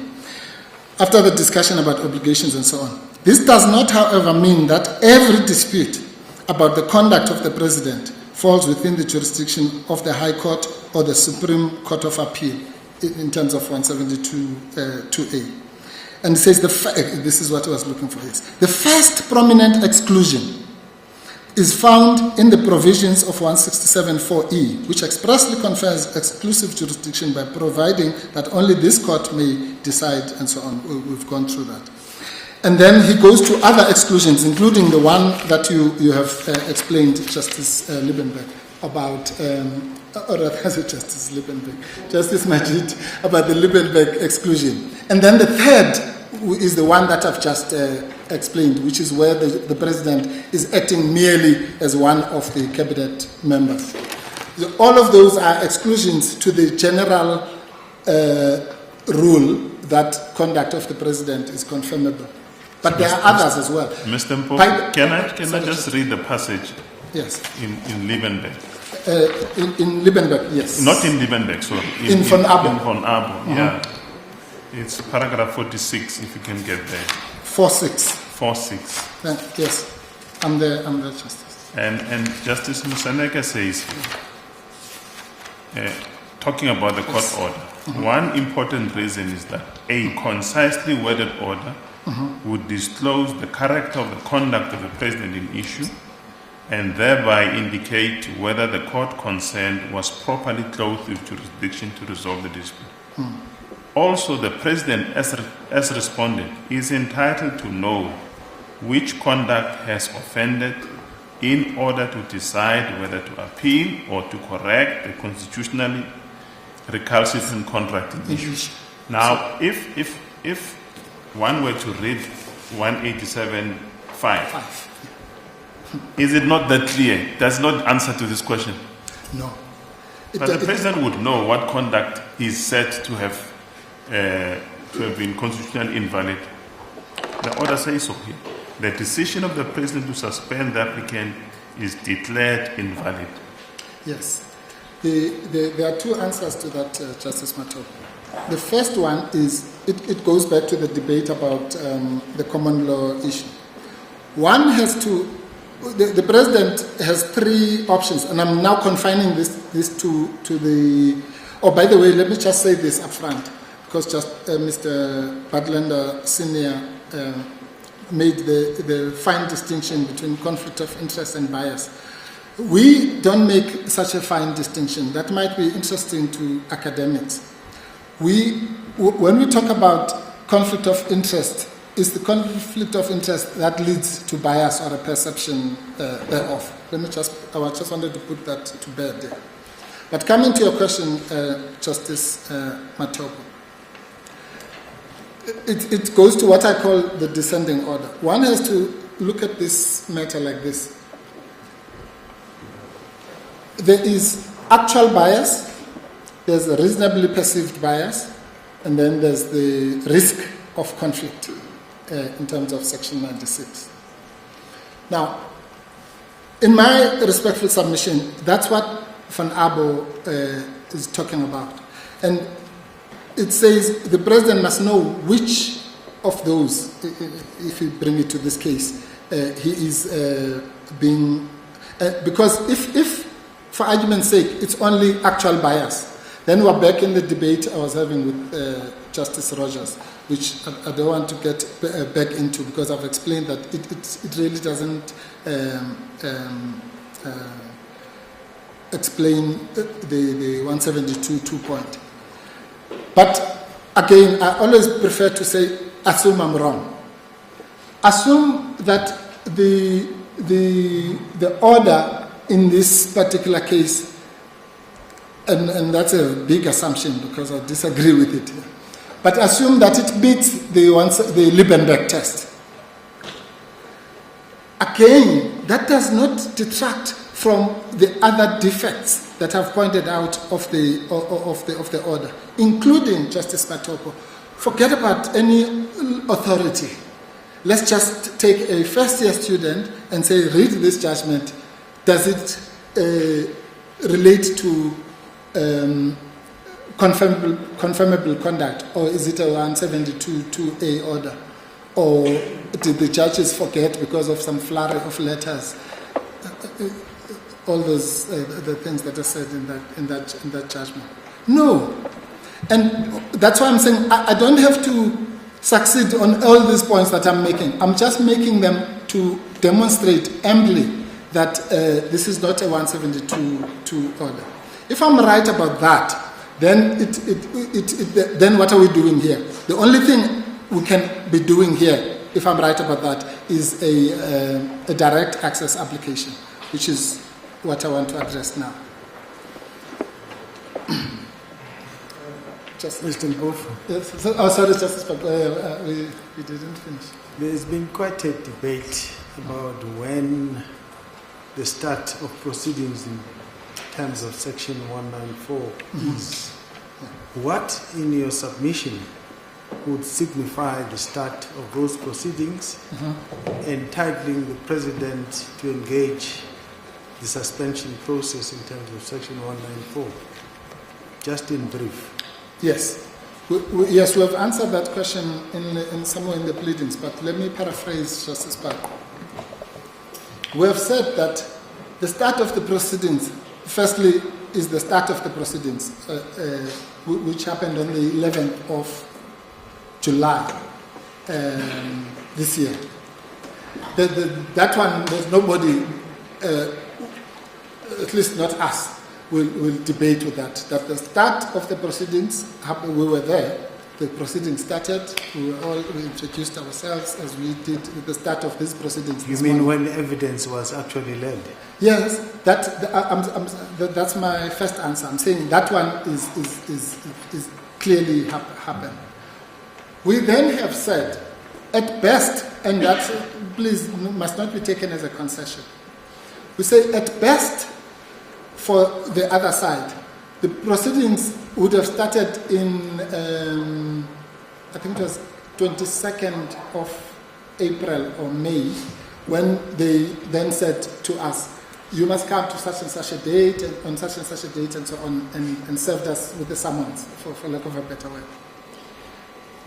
But the corollary of that is what I've said earlier, Justice Parker, which really anybody would concede, that certainly at the point at which there were no terms of reference, no evidence leaders, no program, and who can say that the proceedings had started at that stage? Nobody.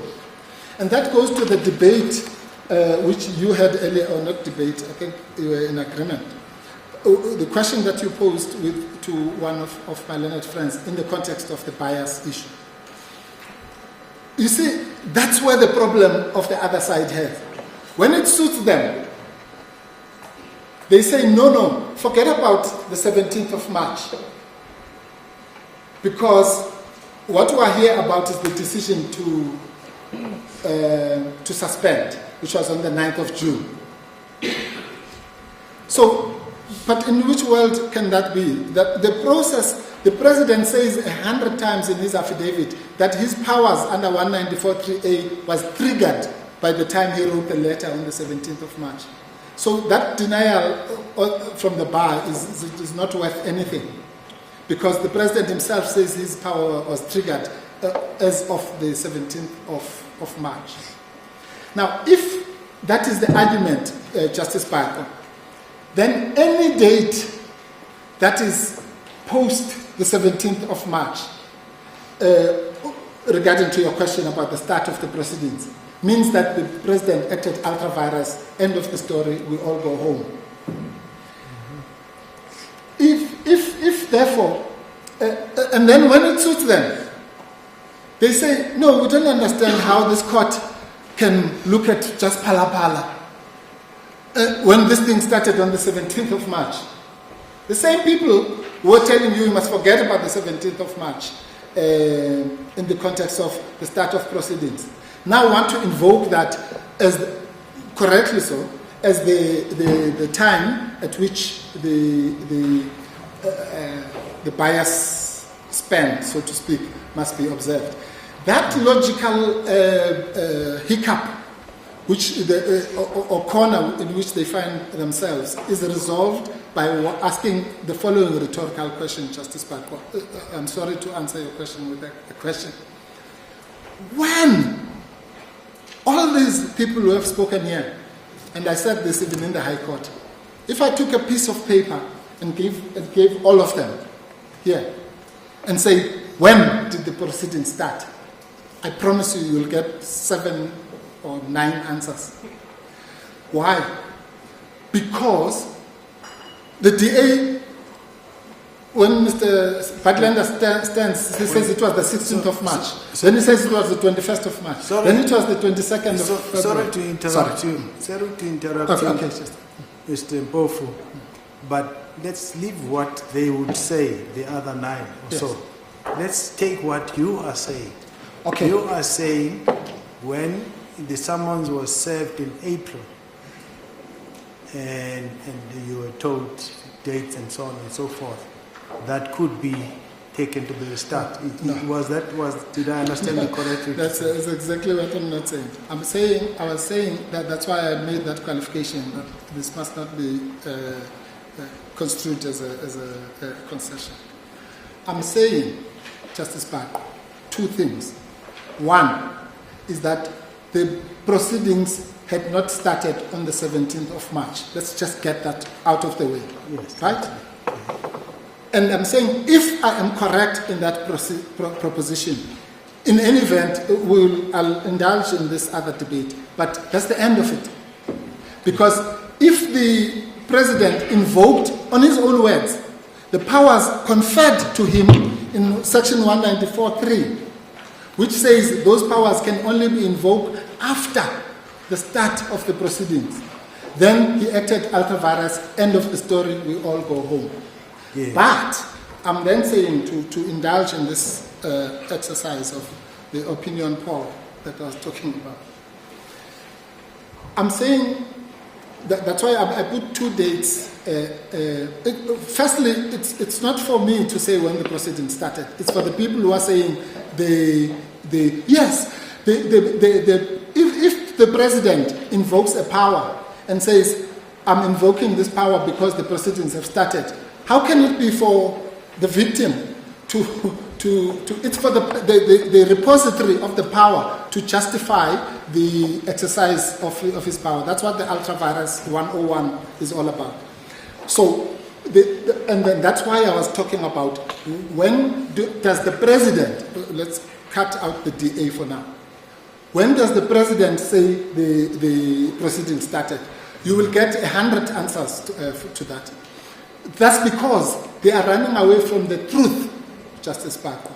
Namely that by the time the letter was written on the 17th, the proceedings had not started. Yes. So that's why I don't want to be misconstrued. So I'm saying now, ex abundante, whatever the actual starting date was, it must be somewhere between the 11th of July, which is where I say that was the start of proceedings, or at worst sometime in April. At worst for me.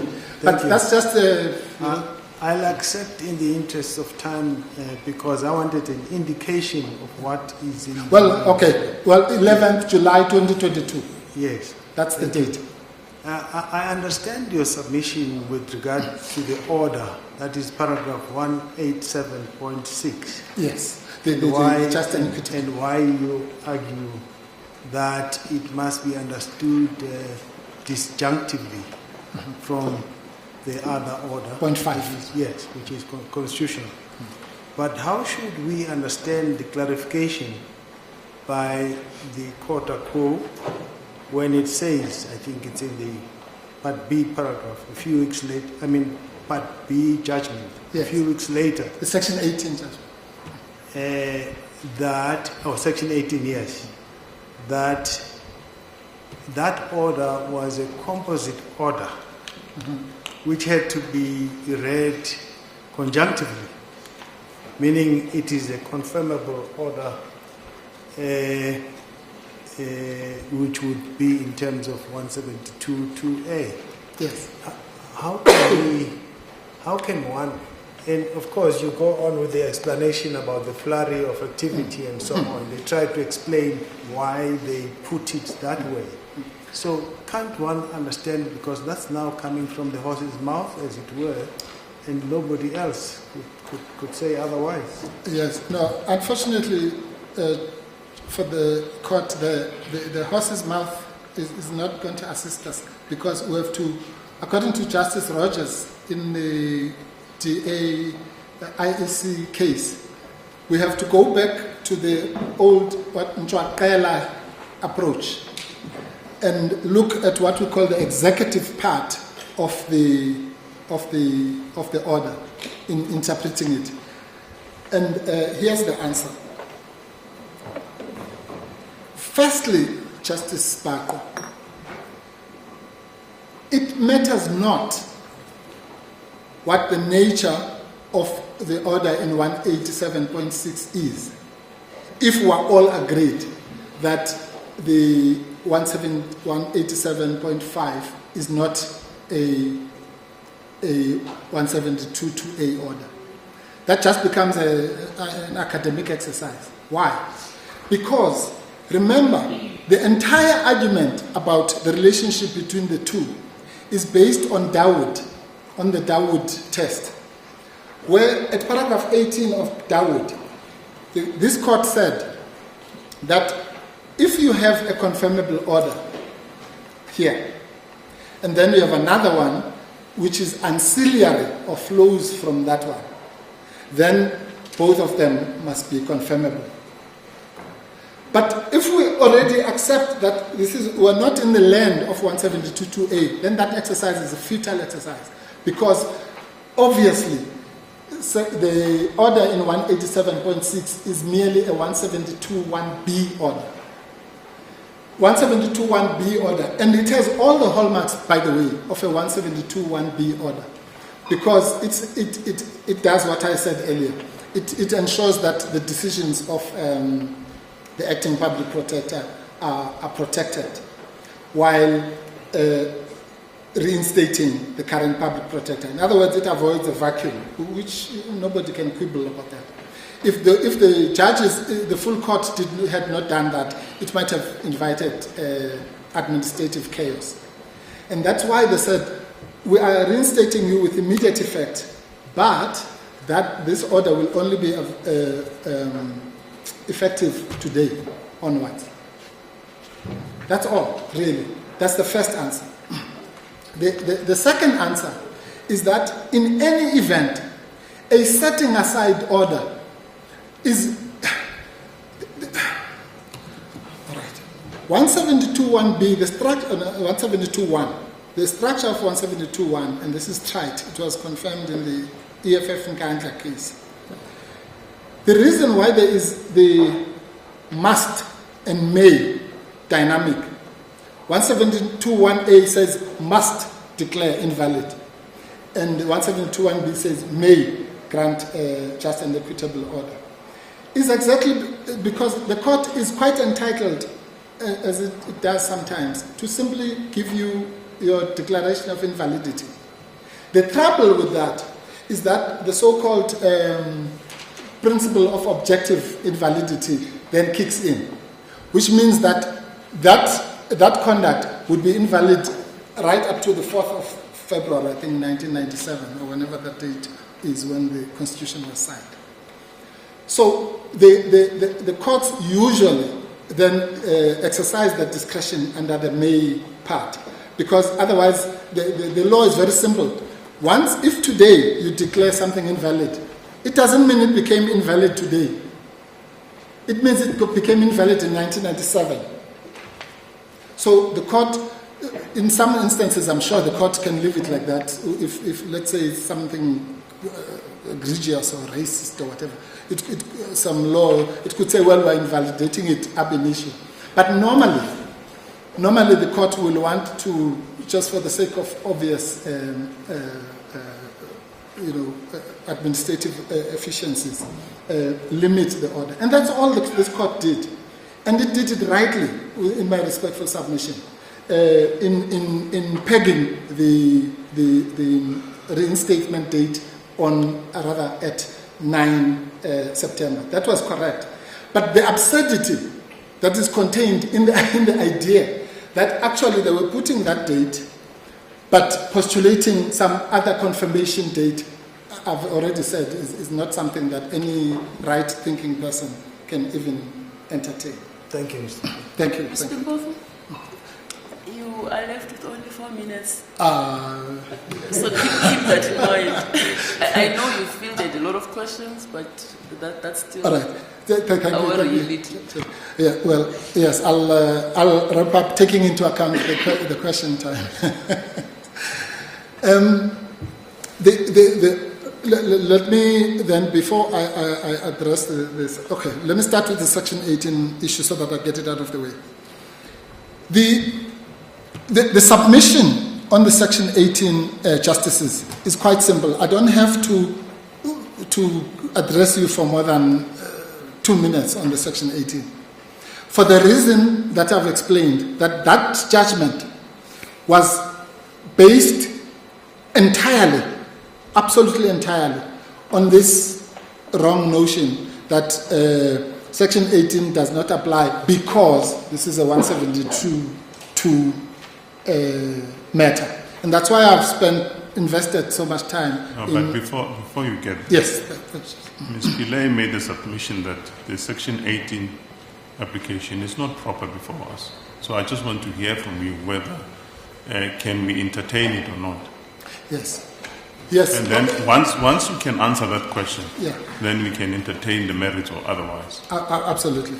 Yes. No, the application is certainly before you, justices, for the following reasons. What we said is, in fact, that again it has to be viewed with the same eyes that have been criticizing their application. That application, stripped of all the frills, is an application for direct access, or rather a direct appeal. And that application, it's ironical actually that they are criticizing it exactly on the point that I'm criticizing their application on, of why did you come here? Why did you jump the other places? Well, there are two answers to that. One is that we did not jump any place. What we did was we did a conditional application here. There's a reason why we call that application conditional, Justice Matob. It's explained in the papers. And we say that we disclose to this court. We're saying we're going to Cape Town to do an application on Section 18, rather an application for leave to appeal. So we can't be accused of jumping that court, at least. Okay. Now, the second question would be, well, then from there, once you don't succeed there, why don't you go to Bloemfontein? And the answer we give is in the papers. We say, Justice, two reasons. One, remember again, this is another intellectual, I don't even want to call it a byway, but something that one cannot fathom from the other side. They say Section 18 doesn't apply, right? But the only reason that they lodged their application for leave to appeal was to rely on Section 18. Why do I say that? Mr. Bishop told you standing here that they thought the way to stop the public protector from going back to work was to put this other application. Now, he can say that here, but in terms of the law, what he was really saying is that Section 18 of the Superior Court Act prevented her from going to work, because that's the only duty that could have been served by their so-called alternative application. It was to invoke Section 18. But their argument really amounts to this. They can rely on Section 18 to stop her from going to work, but she cannot rely on Section 18 to ask the court for interim relief. And I know that's a long way to come to your answer, Justice Matopo, but here's the answer. The public protector, in all fairness, given the context of Section 18 and the fact that because it deals with people's human rights and Section 34 rights, it as I said in our heads, it's the only piece of law, I might be wrong, that I know, which actually imposes on a court to say you will deal with this on not just on agency, but on extreme agency. I don't think there's any other statute in our books that does that. Why is that? It is because this is the quintessential protection of the fundamental rights. Because it avoids what one calls a Pyrrhic victory on appeal. You might win in 2 or 3 years' time, but by that time your cars have been taken or whatever. And it is with respect, for that reason, Justice Matopo, that we, with the greatest respect, appeal to this court, using that word now generally, appeal to this court that to have expected the public protector in those circumstances where she has been thrown, rightly or wrongly, a direct access application for leave to appeal here, to as it were, respond to that by an application elsewhere is really asking for too much. In other words, what I'm saying is that... Can I just, for the purpose of going forward, yes, and ask the following questions. Yes, Justice. Once the High Court refused the application, the Section 18 application, there has not been any leave against that judgment. In other words, what we have before us, it's a conditional application. Yes. So, and you said it's a conditional application. What Yes. I want to know or establish from you is whether that conditional application has been properly lodged Yes. here. Yes. No, I hear you very well, Justice Matopo. And, Yes. and if it has been properly lodged,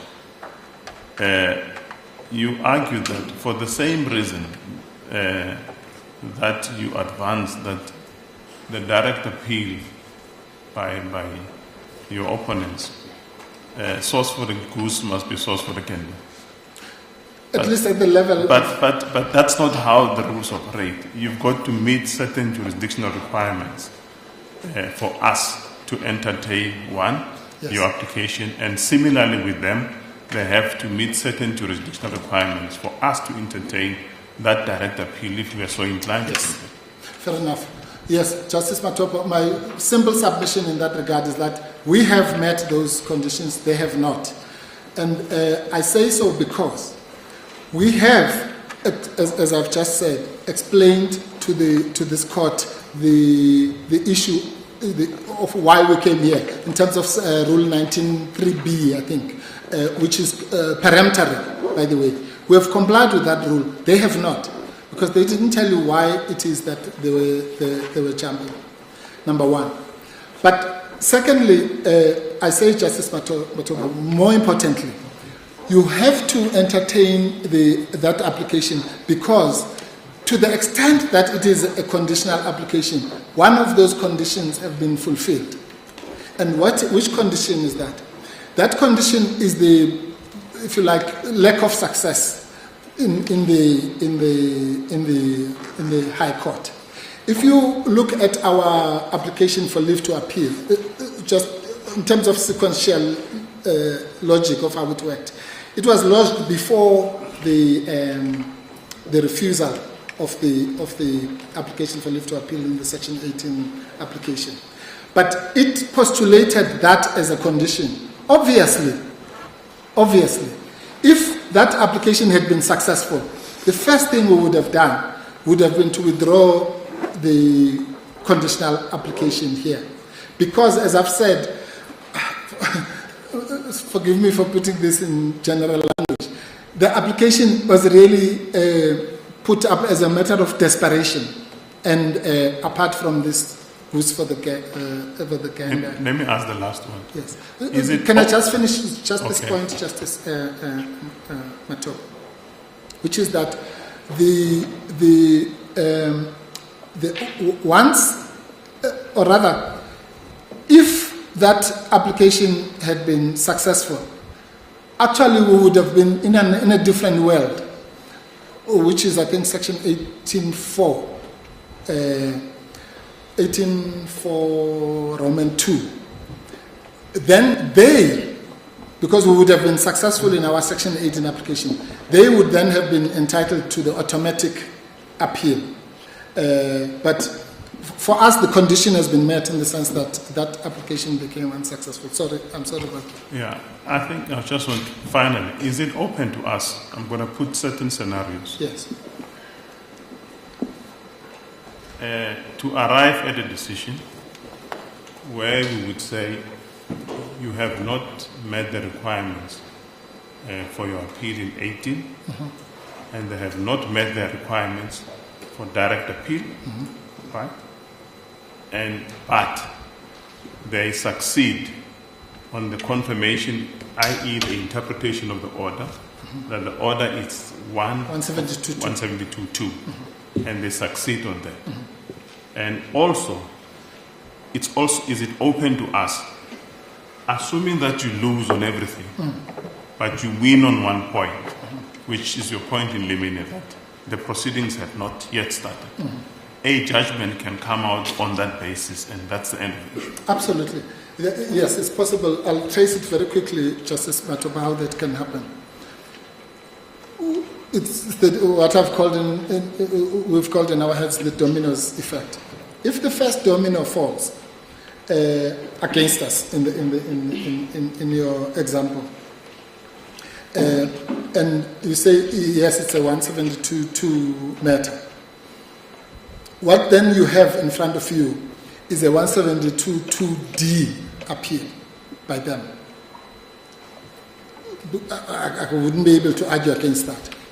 And that appeal we have opposed for the reasons that are in our heads. For one by one, we've attacked every ground. And unfortunately, we haven't gotten to the issue of bias, which is, if the DCJ will allow me, I'll address very quickly towards the end. Then the issue will then be the cross appeal. Again, as I said earlier, assume we're wrong. They are completely right about every ground of appeal of theirs, on bias, on everything.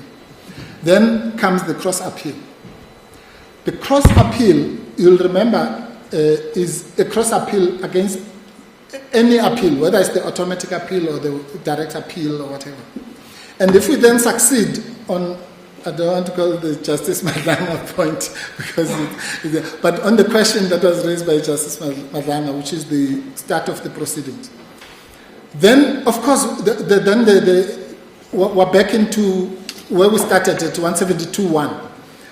By the mere fact that the President acted prematurely, did he breach Section 172.1? Yes. 172.1A? Yes. Tick. And in that case, should it be declared invalid? Yes. Tick. And what should be the equitable remedy? But here's the catch.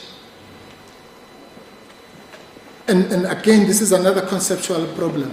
We have to distinguish between confirmation proceedings per se and what I've just described now. Because if it's merely confirmation proceedings, all this court really is asked to do is to confirm whether that court did not do anything wrong, basically. Let's assume this was pure confirmation proceeding simplicity, not accompanied by 172.2D appeal.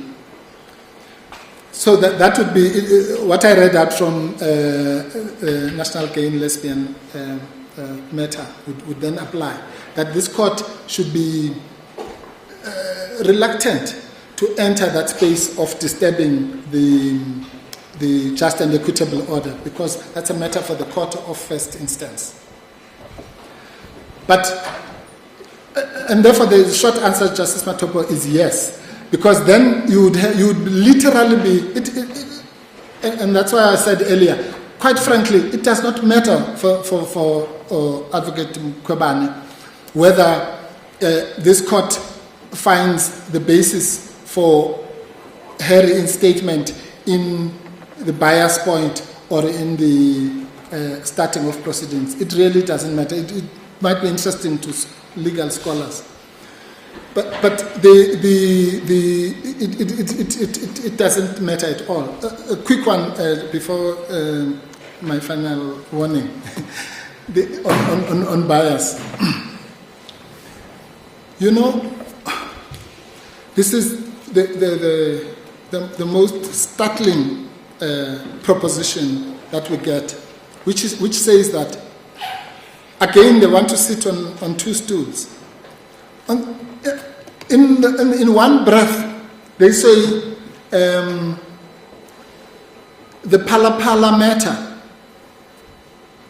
was not a sufficient trigger for the perception of bias, or whichever one of the three, whether it's actual bias or the perception of bias, or in our respectful submission, the risk of bias, where we know that this court said in EFF Nkandla that risk does not even have to materialize.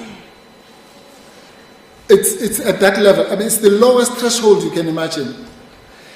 And there is no way that the submission by the president can be correct.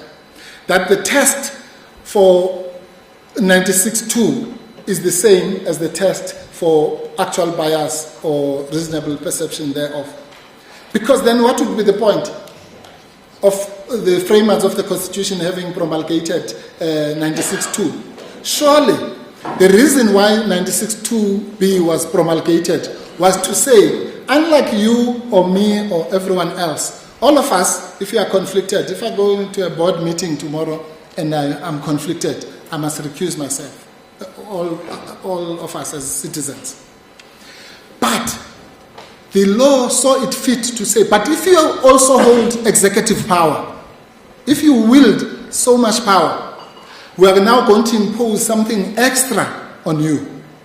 Namely that the mere risk of conflict for you is a disqualifier. If you don't like it, then don't become a member of the cabinet. That's basically it. So the threshold has been lowered for good reasons, for good constitutional reasons in respect of, and that goes back to a question that was asked by Justice Park.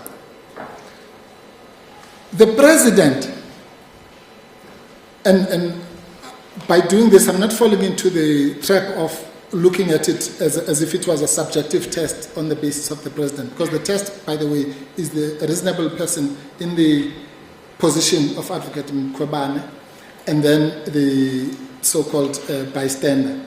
And we concede, by the way, for the sake of clarity, we concede that the so-called double reasonableness test may apply, as the court applied it here. We're not in that space. So the court doesn't have to worry itself about the double reasonableness test. We accept that it applies. What we do not accept, of course, is that the presumption of impartiality applies, because that only applies to judges, and not to the president. But that's, let's put that aside. So you cannot say that something as monumental as the Pala occurrence, that the president, it must just be wished away, so to speak. The mere fact, actually, that the president, according to them, was lenient for all these months. Every time there was an extension, they said, oh no, you can have an extension, you can have an extension. But immediately, when Pala happens, he acts with the speed of light. That cannot be a point in their favor. That's a point against them. Because What changed this very nice person who was dishing out extensions to suddenly, as soon as the Pala matter happens. But wasn't there a firm deadline before the Pala announcement? 26 May. Thank you, Justice Madlanga. No, there wasn't. And this is another obfuscation. If you go, and I don't have time now, if you go to the exchange that I had with Justice Erasmus at the previous court, literally, we were all rushing to catch aeroplanes and so on. And I then said, if I had time, I would have addressed this issue of asking for a holding interim arrangement, as it were. Justice Erasmus then says, sorry, I have to find this. It's at 1981, volume 20.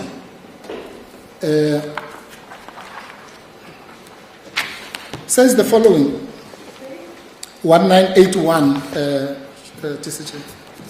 volume 20. It starts with what Justice Madlanga is talking about. It says, Justice Erasmus says,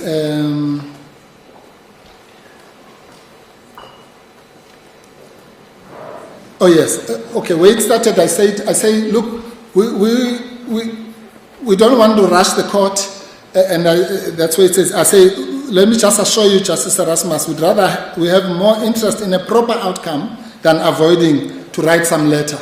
In other words, to write the letter of the 26th.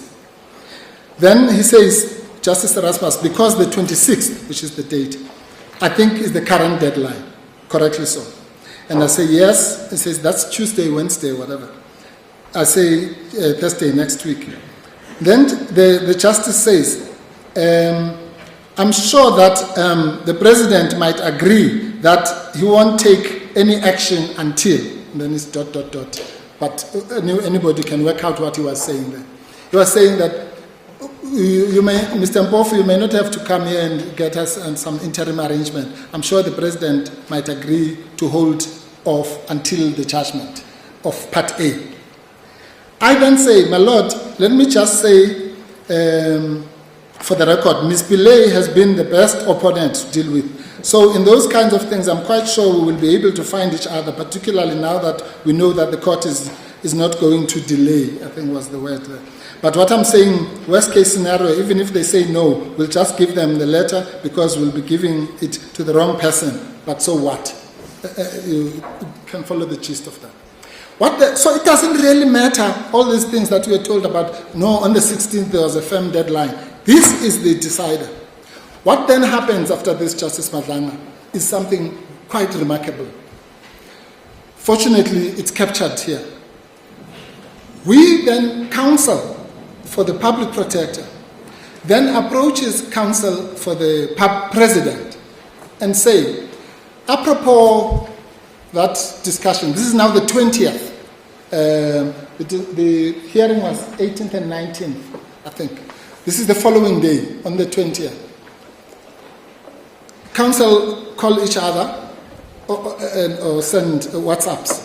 And this is the arrangement. I mean, this is really, it's depressing to even have to explain this.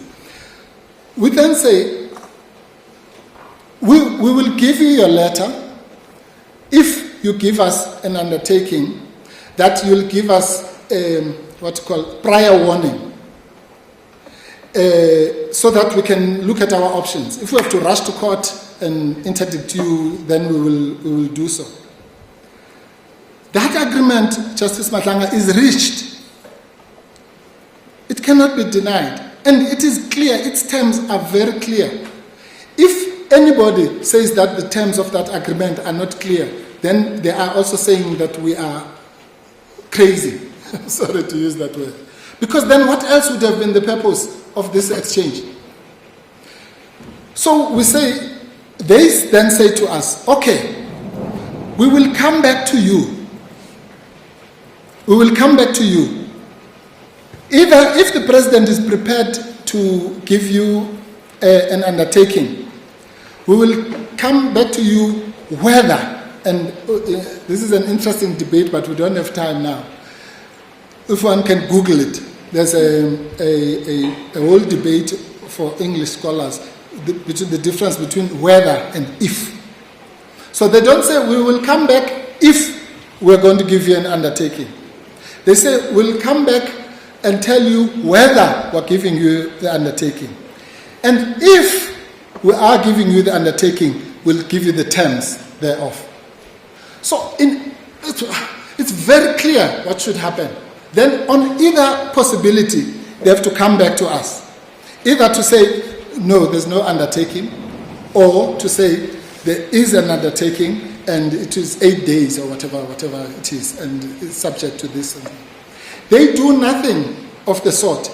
And I must make this point. When I make this point, justices, I'm not making it for the sake of talking about the Roman law definition of consensus ad idem. No. I'm making it to show that the president acted precipitately in a biased manner. Because no president and no person whose counsel has just said, this is, it says, it's at 1453, sorry, volume 15.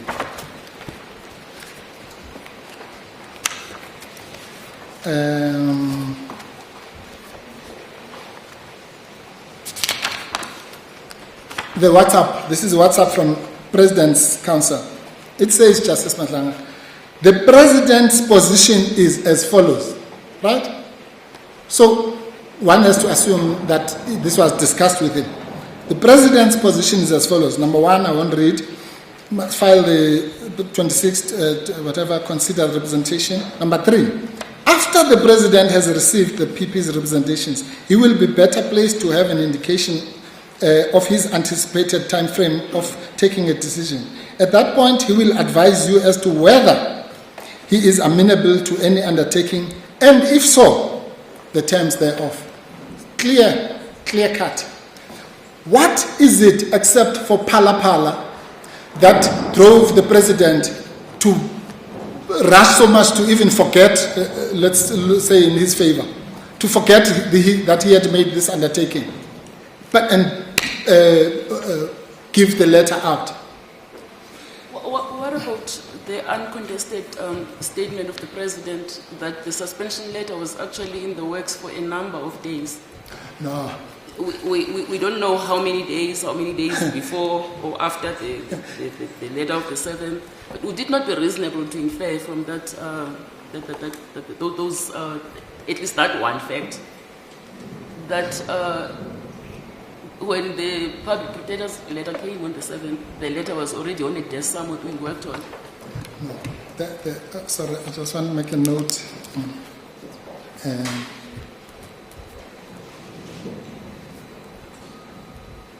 Because there's a point I just don't want to miss, which, thank you, Justice TCJ. Firstly, that whole story is the biggest exercise in obfuscation and trying to pull the wool over this court's eyes. Mr. Badlander Sr. says, quoting, I think it's at page 1771,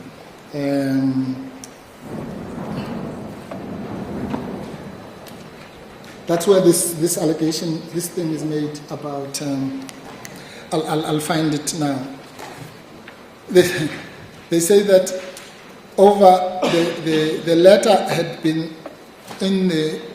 being written over some days. Now, what is that? Why don't they tell the court how many days they're talking about? Is it 2 days? Is it 3 days? Is it 4 days? Is it 10 weeks? Is it 100 years? No. They say, no, it was over some days. That expression, Justice, Honorable Deputy Chief Justice, can mean absolutely anything, and it is deliberately put there to mean anything, so that it can waylay the court. That statement has the following implications, Deputy Chief Justice. If the unexplained number of days is 2 days, then it changes nothing. Because from the 7th to the 9th, the president would have known that he is being investigated. But let's be kind. Let's say the number of days was 4 days, right? We have to, now the court has to speculate, but let's be kind. If it was 4 days, then 9 minus 4, 5. That's the 5th of June. By that time, the complaint of the ATM had been lodged on the 3rd to the knowledge of everyone. We say so in the papers. Remember, that's why they don't mention the ATM. It's another obfuscation. They tell you about Arthur Fraser on the 1st, and then they tell you about the letter on the 7th. No. On the 3rd, it's here, it's not denied, it's common cause, by the way. The complaint was given, and one of the parties, quite candidly, or in a moment where they didn't realize the implications thereof, they actually say that the public protector had no option but to investigate. So a reasonable president, knowing that the public protector has received a pala complaint, in respect of which she has no choice but to investigate. But all of a sudden, he has to fake ignorance. And that applies, that analogy applies if it was 2 days, if it was 3 days, if it was 4 days, if it was 5 days, and even if it was 6 days. So that's the reason why you are not told, you are given this thing of, it was over a number of days. Because either way, it will not escape. The only thing, if it was true, they would have said it boldly. They would have said, no, we don't know what these people are talking about. This letter was written on the 31st of May, long before there was any knowledge about anyone about Palapal. But the obfuscation is deliberate. So the point here is that what clearly sparked the frenzy of activity, and as I say, the breach of this agreement or undertaking, and what is worse, that's the note I was making, Justice, Deputy Chief Justice. If you have to stop me, you can't stop me before I make this point. We say, and nobody has answered this remarkably. We say, okay, let's accept, for argument's sake, that the president, we don't accept it by the way, that the president did not know when he went to Parliament on the 9th. Because on his version, he says, I signed the letter at 1534.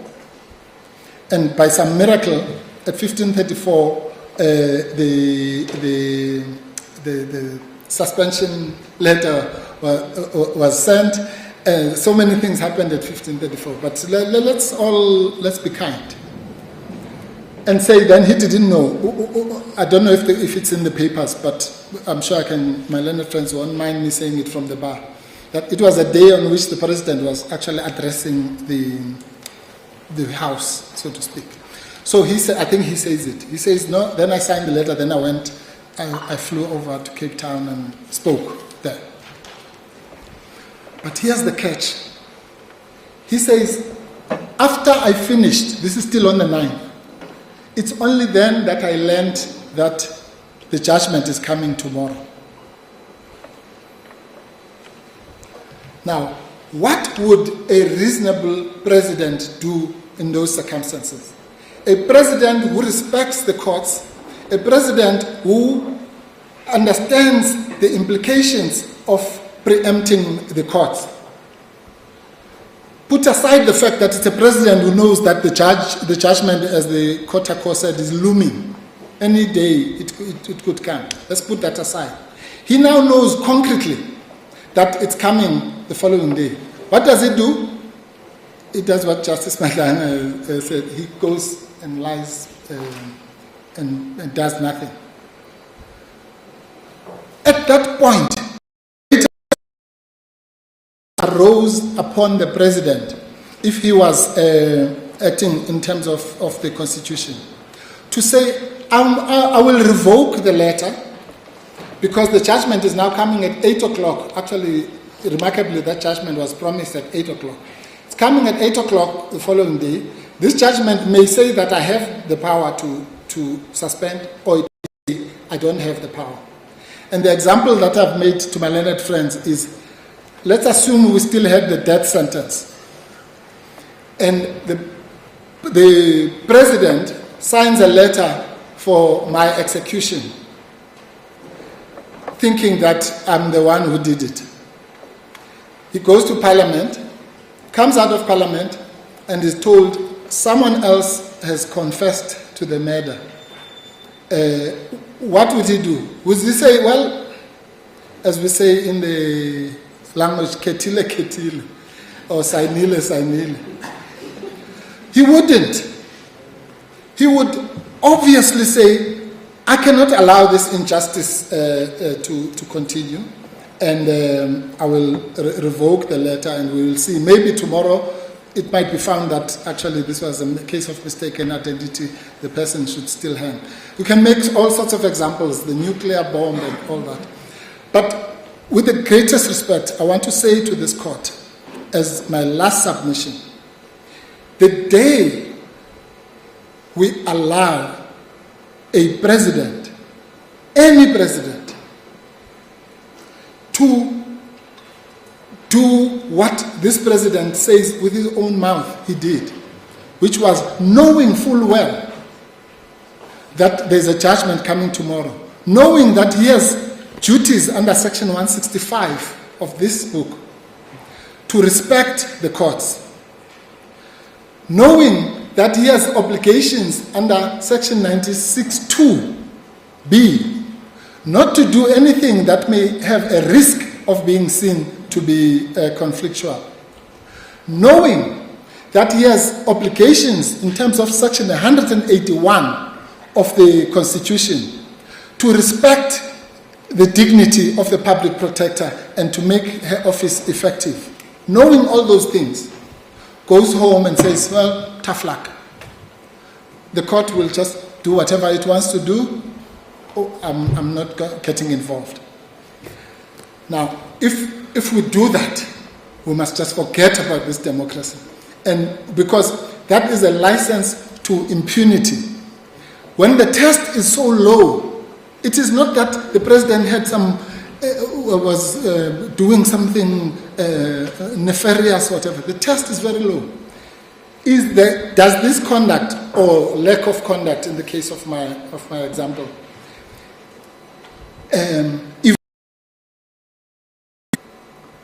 the risk of somebody thinking maybe this will be linked to Palapal? And I didn't want to disturb you when you were making that point. Yes. Concerning the court, the judgment, because you moved on from the links with Palapala, and then you were developing your argument on the High Court judgment. Just on the link with Palapala, what I'm still to think about is that we know that the president knew at that stage that there is an acting public protector. There will be, you mean? Acting, well, there was a deputy. There's a deputy, yes. There was a deputy. So it's not as if that office of the public protector, there was no appropriate person to then be appointed as an acting. To do the investigation. Exactly. And we now know that the investigation is continuing. In fact, the acting public protector go on as to even say that the team has been expanded and all of that and all of that. What should we make of that? Yes. Two answers, Justice Chick. The first one is the one that was troubling Justice Madlanga. Every time Mr. Badlander Sr. addresses that point, he uses the word "in fact," both in his head and when he was standing here. And he's correct, because he's asking you to do what the late George Bezos used to call ex post facto rationalization. We are all clever after the fact. So now we must look at conduct after the illegality and say, oh, after all, the acting public protector investigated, and maybe investigating even faster than Advocate Mkhwebane would have ever done. And therefore what? Therefore he was not biased. But does that deal with the first point that Advocate Galeka was in that office as a deputy public protector? Yeah. Yes, it does. No. Thank you, Justice Chick. You're right. I started with the second point. The second point is that no ex post facto rationalization. The first point is more important, which is your question. Remember what we call this in, I'm not sure if it's in our heads or in the affidavit. We say that, right, you'll find it in the core bundle, volume 2, page 143.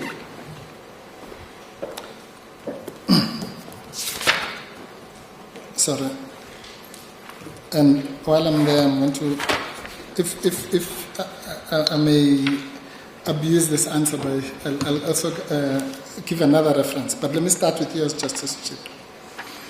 We say the mischief.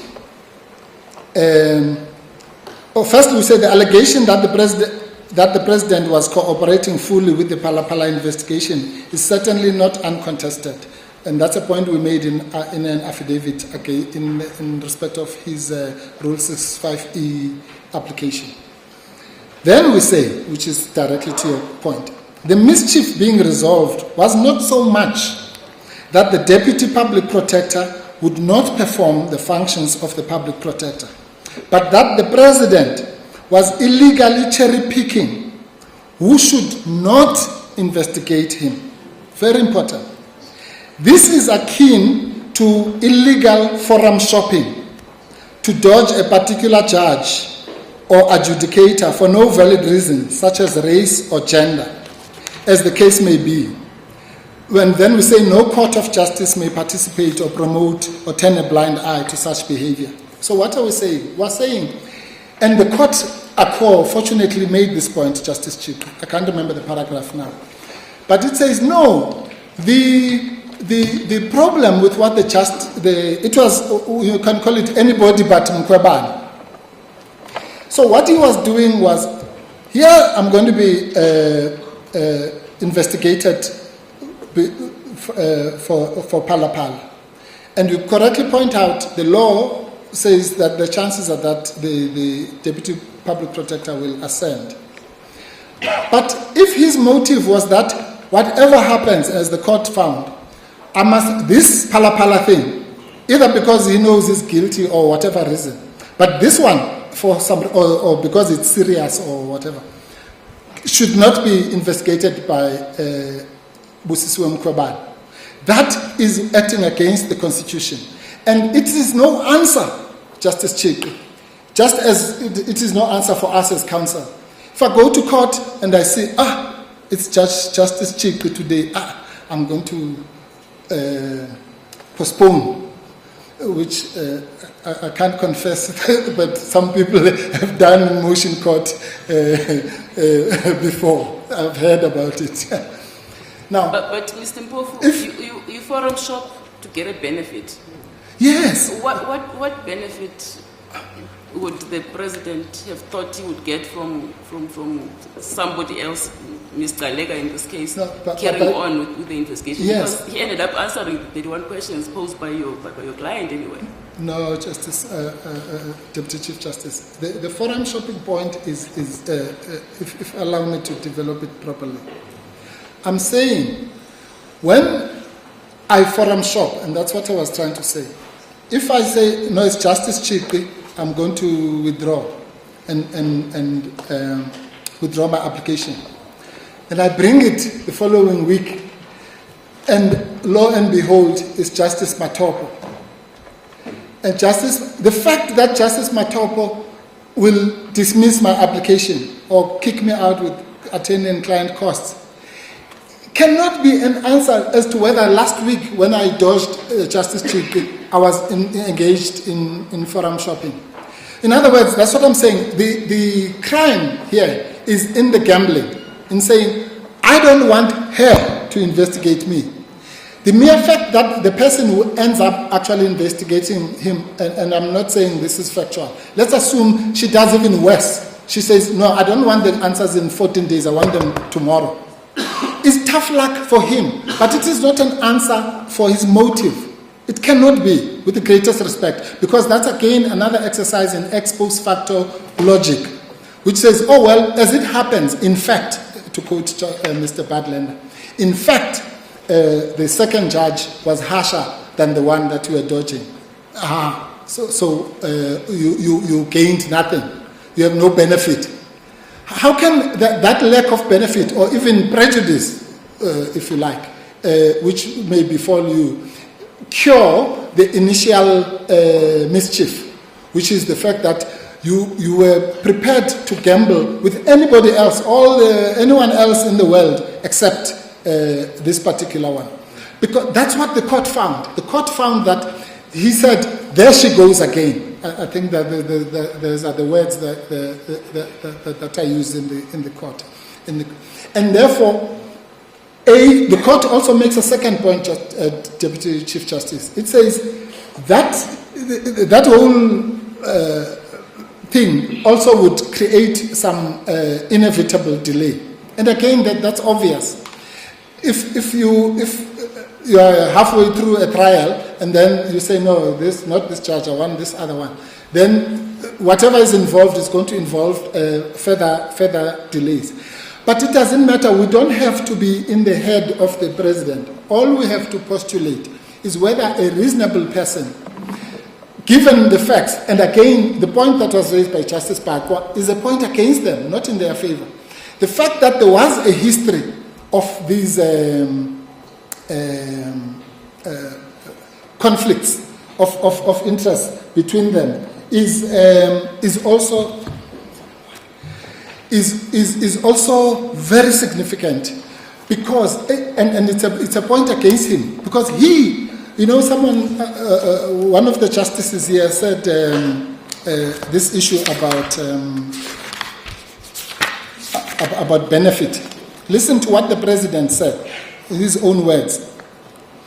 You'll find it's quoted at paragraph, at page 26, volume 1. We quote what he said himself. I could never have put it better, neither can this court.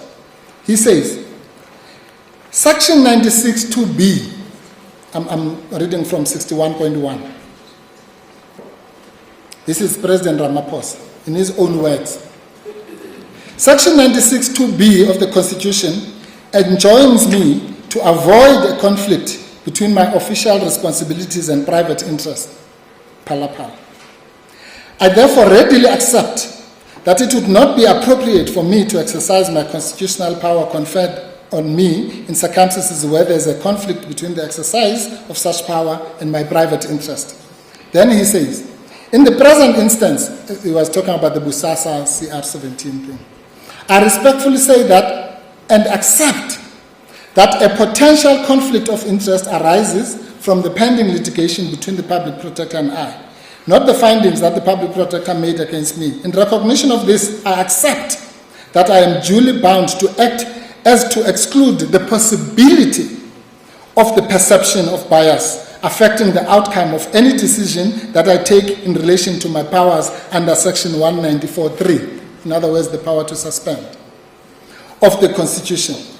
This is necessary, he says, in order to protect the integrity and legitimacy of the Constitution and the process followed in relation thereto, And then he answers Justice Majid's question about the Section 90. He says, to the extent that the delegation would still be permissible, then it must be made clear that the order operates against me personally and will not affect my authority to delegate the exercise of the power under 194.3, the power to suspend of the Constitution, to another member of the Cabinet who is not tainted by a similar conflict of interest as me. And the last one, Justice, on the next page, at paragraph, page 63, he says, paragraph 63, furthermore, the fact that I decided to give an undertaking in Part A and persist with that undertaking in these proceedings should not be construed as an acceptance of my part that there is either an actual or reasonably perceived conflict of interest. I did so to continue to do so to protect the integrity of the office of the Public Protector, and an attempt to curtail unnecessary litigation. Those words are lifted directly from Section 96 2B. So here is a president who says to all and sundry, under oath, swearing to God, that because of the risk of conflict and the possibility of such conflict, I will delegate, put aside now the question whether that is delegable or not. I will delegate that power to another member of the public. With the greatest respect, this was in respect of a milder issue, if you will, of the Busasa CR17, where his defense was that this is purely a private matter, and this court upheld that defense. But here, there's no room for that, because it's clear that the suspension is exercise of public power, and yet the Phala money is private power.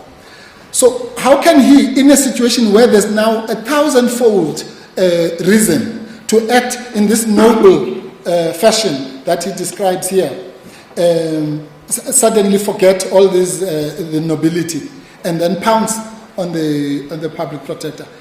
As I say, anybody who believes that the two things had nothing to do with each other, really, then it means there is absolutely nothing that we can ever do to demonstrate that the president in this instance, or not even, let me not put it as high as actual bias, that there would be a reasonable apprehension of bias at worst, and at best for him there was at least a risk of such conflict. He himself, we are told, wrote and said, well, there will be a deputy public protector, the point that Justice Chike makes. Why did he say that? He says that because he knows exactly that there is a perception, a reasonable perception of bias. And by the way, the DA, which now lectures us about the absence of bias, said this at page 500, I think it's 505, sorry.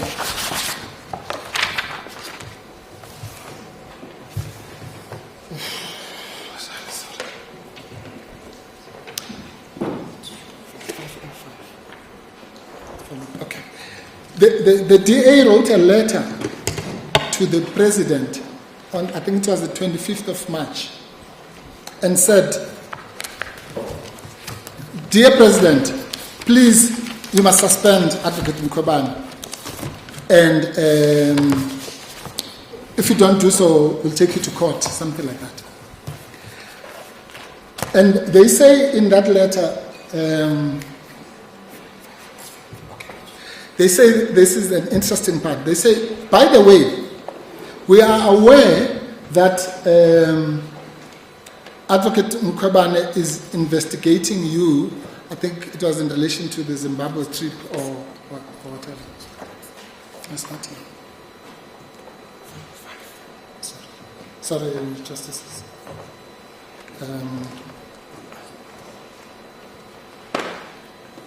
Anyway, the DA then says, to the extent that you will be conflicted, please, you must delegate the power to. Thank you. It's page 505. At least I got the page right, but couldn't get the book. 505, which is volume 6. This is now, again, from the horse's mouth. I've quoted what President Ramaphosa said himself. This is now what the DA says at page 505, paragraph 13. My client is aware that the Public Protector is currently considering a complaint against you laid by Mr. Mervyn Dix, MP. In its view, that complaint does not preclude you from suspending Advocate Mkhwebane. The case for her suspension is so overwhelming, and the complaint will continue to be pursued by the Deputy Public Protector, Justice Chikwe's point, who will act in Advocate Mkhwebane's position while she is suspended.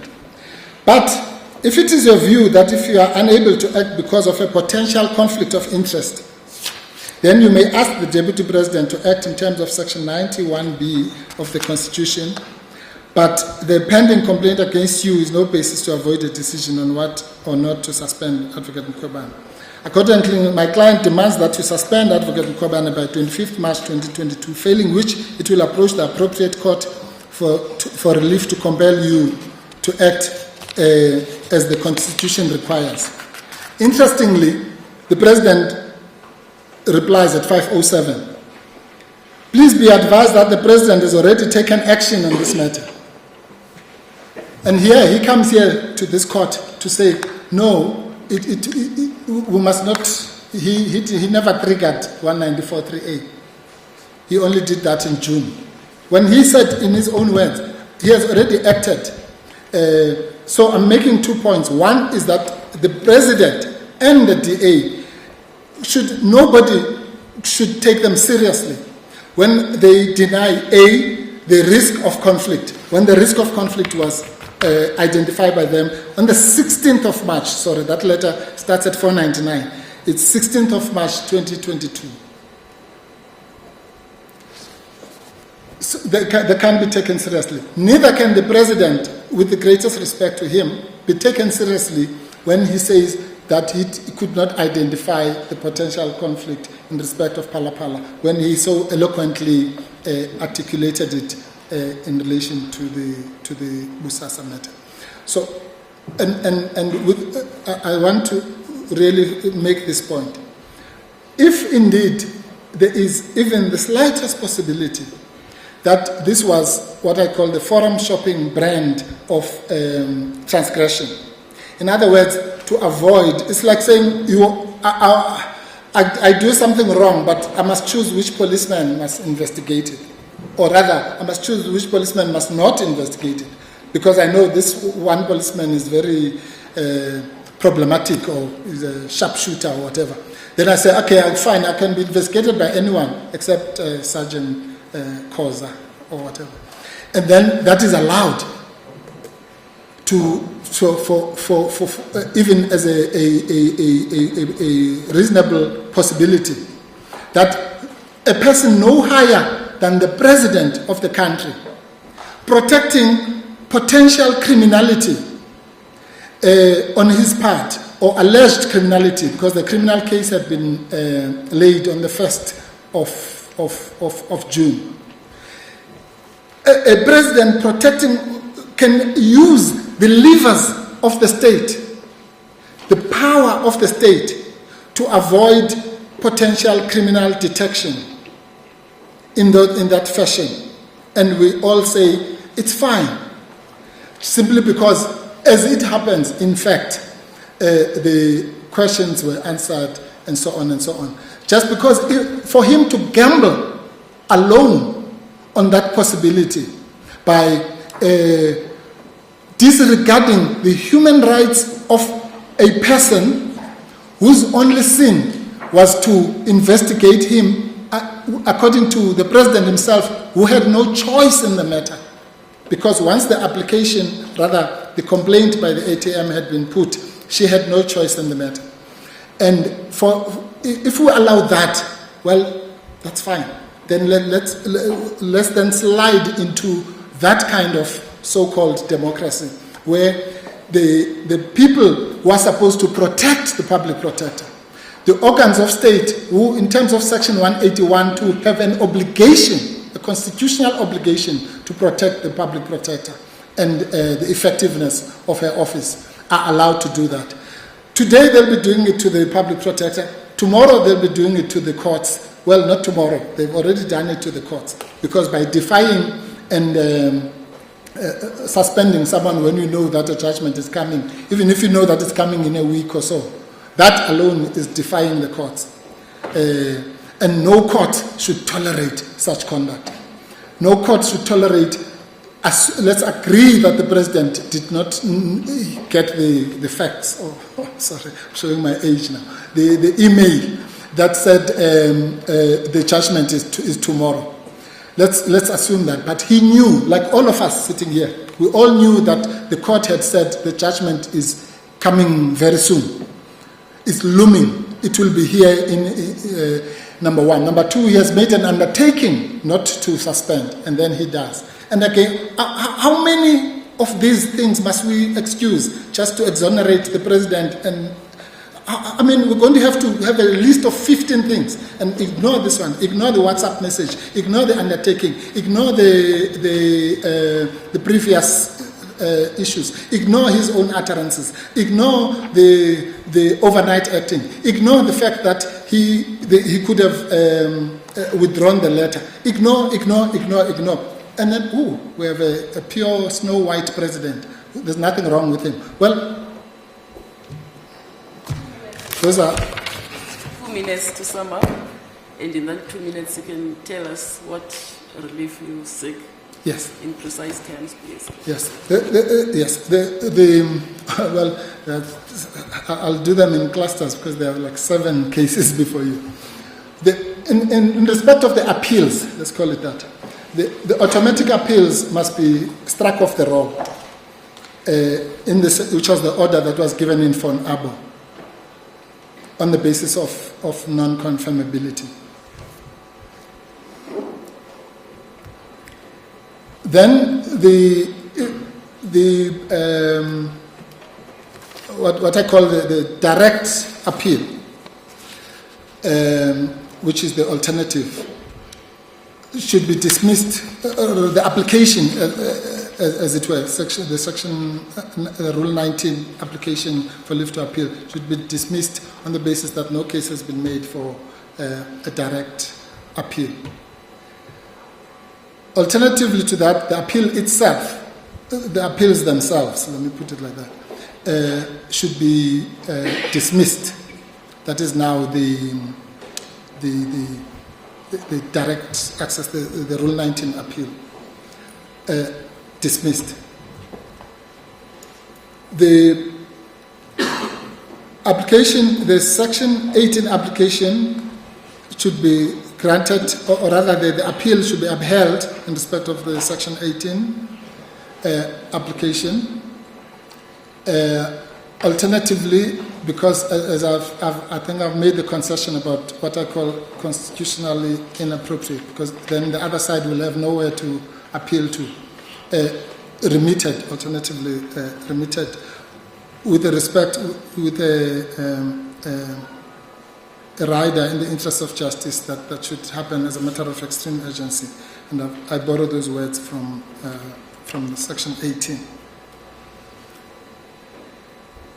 And then as far as costs are concerned, well, we have made the point, and it's a pity that I don't have time, maybe I'll make it in reply.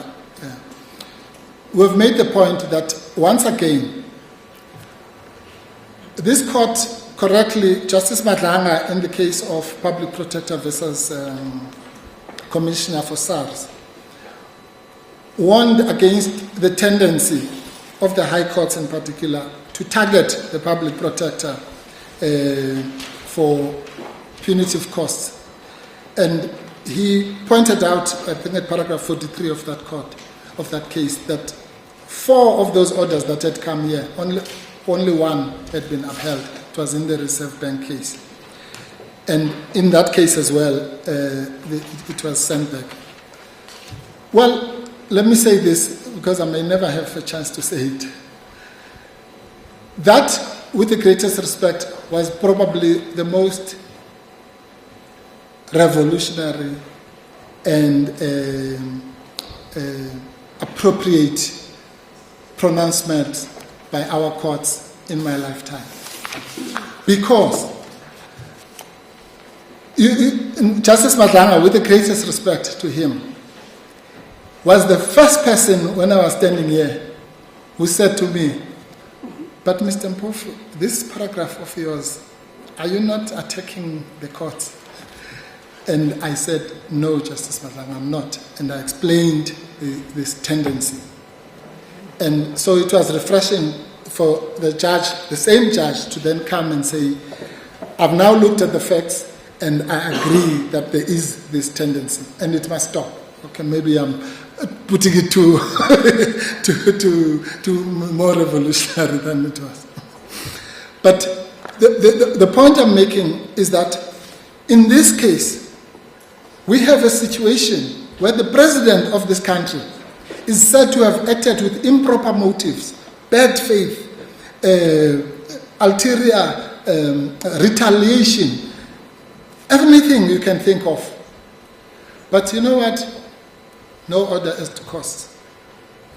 When we are told that any litigant who acts in bad faith, who acts unreasonably, which should be visited with the usual cost orders that are reserved for Advocate Mkhwebane. Well, again, it's fine. We can do that, but history will show that there were certain litigants that the goddess of justice, who is supposed to be blind, removed the blindfold. And there are certain litigants whose bad faith is better than others, if there's such a word. And there are certain litigants who must be mulcted with costs upon costs upon costs upon costs, personal, punitive, but others who do worse, who perform near criminal acts, in the eyes of the court at least, I'm not saying that's what happened, must get a free pass. Well, I can only say Nkosi Sikelele Africa. Thank you. Sorry, Mr. Mpofu. There's a question for you, Mr. Mpofu. Oh, yes. Sorry, I had a yes, question sorry. Just before you sit down. In respect of your cross appeal, do you seek anything other than to support the order the High Court actually made? Because I don't see any clear statement of what relief you seek on the cross appeal. Yes. Remember, Justice Rogers, well, you're bringing me back. Remember, we have one of our prayers in the conditional application is where we say a conditional confirmation relief. You're talking about your client's affidavit? Yes. Now, I am. Now, the conditional confirmation application, again, to go back to Justice Matopo's question, is based on exactly that. Assume I'm wrong and everything. This is actually 172.2a, and there was a flurry of letters and the judges forgot. Sorry, all I want to know is what order do you seek from the court confirmation if you succeed order on the cross appeal? Well, no. Can start with the cross appeal. I'm saying first of all, we need you to confirm, which is, I'm confirming what you just said, Justice Rogers. Confirm the order of the full court. And as far as the cross appeal is concerned, the relief there is obviously, if even one of the grounds of cross appeal is upheld, then that upholds the cross appeal with costs in our favor, which is what I was addressing now. Well, if all you're doing is supporting the High Court's actual order on different grounds, then it's not a cross appeal. No, it is in the sense that was So considered. that's what I want to know. Do you want anything pursuant to your cross appeal other than to support the order the High Court actually made? Yes. I want... Well, that's what I'm trying to find out. What other relief are you looking for? I'll take one step back. The High Court found against us on for example, the issue of 194.3a, the interpretation of 194.3a. Let's assume that was the only ground we brought to the High Court. Then we would have lost, and the cross appeal is that appeal, right? It's the appeal against that the fact that we lost the issue on 194.3a. We just call it a cross appeal because that's just the terminology, but for the people, you can call it an appeal. It's an appeal against that. And therefore, the order we want is simply that that appeal, or cross appeal, if you like, is upheld. And that's the point that was considered by Mr. Bishop, that if this was merely a case where we are saying, as I think is postulated in your question, if we were simply saying, don't find for them, but find for us on the same congruent issues, then you would say maybe there's no cross appeal. But no, that's not what we're doing. We're saying that, but we're saying something extra. And we're saying on the other 4 or 5 grounds, which where we are the loser, because they are appealing where they were the losers, obviously. But we're doing what they are doing in respect of the cases of the orders that were found against us. So the relief, to answer it shortly, that we seek there is to uphold the cross appeal with costs.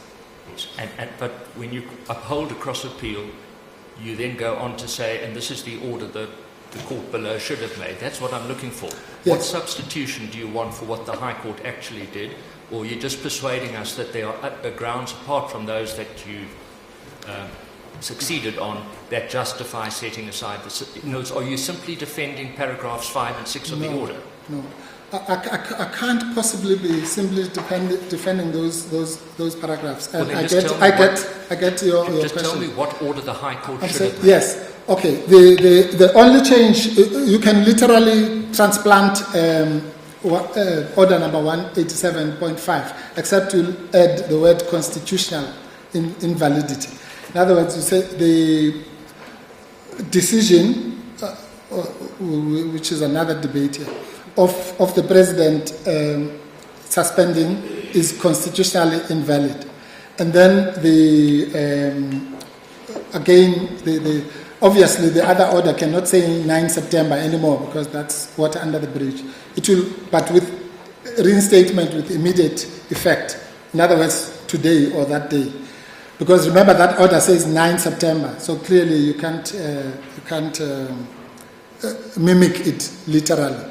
But the relief we seek, yes, you are right, Justice Rogers, is identical to except with those qualifications. The second, 187.6, you'd have to change the date, and 187.5, you'd have to install the word constitutional invalidity, particularly if it's based on the 194.3a point.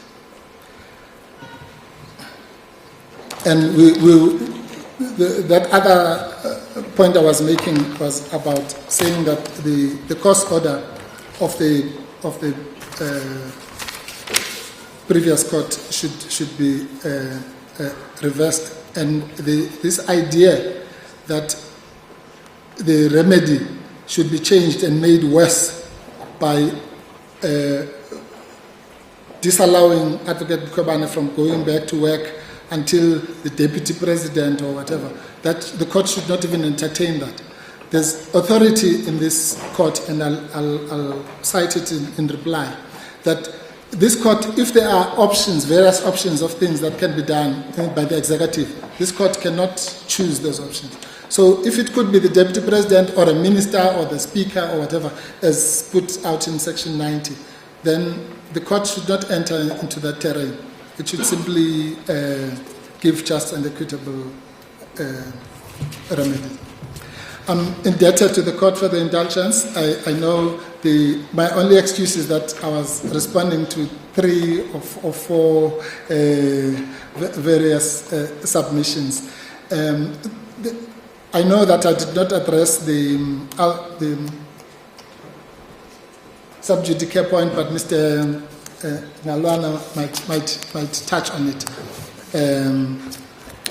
Or if Mr. Breitenbach doesn't violently oppose, I'll sneak it in my reply. But the simple point there is that the word reflecting, we've explained it in our heads. We stand by what we've said in our heads in respect to the sub judice points and the point about amending the rules, which is a very serious matter. We'll simply, because of time, stand by. So my non-addressing of those is not, abandoning those points, right, as the court pleases. Thank you, Mr. Wolf. I'm indebted to the court. Shall we take a quick comfort break? 10 minutes? 10 minutes, as the court pleases. Did you want to address us, Mr. Breitenbach? Oh. Yes, Deputy Chief Justice, for the reason given in chambers, I'd ask your permission to be excused. My colleague, Mr. Naidu, will be in court and will answer any questions or issues which the members of the court may raise concerning our part of this matter. You are excused. Thank you. Have a safe flight. All right, we'll come back at 20 past 4.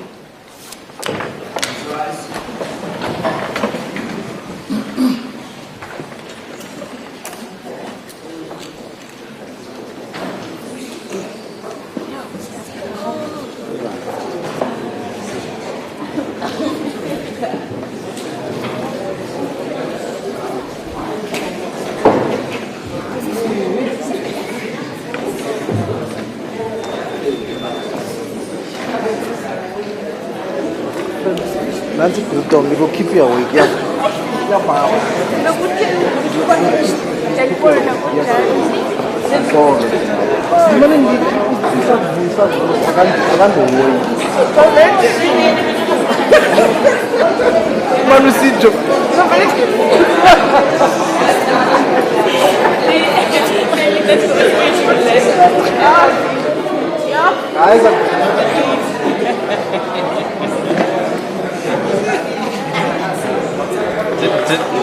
Didn't learn your lesson in the first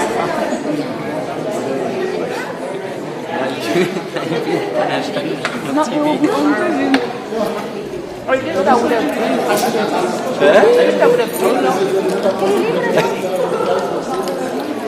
I don't care. A win is a win.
the label of being supporting respondents, so we don't intend playing a bigger role than that. I'd forgotten how exhausting, both cerebrally and physically, sitting here and listening to 4 or 5 sets of counsel, so you have my pity. And I'll try as hard as I can not to subject you to further punishment. Justices, we find it unavoidable to begin our address with reference to a fundamental right which all humans enjoy in South Africa, or perhaps on paper, and that is the right to equal protection and benefit of the law as enshrined in Section 9(1) of the Constitution.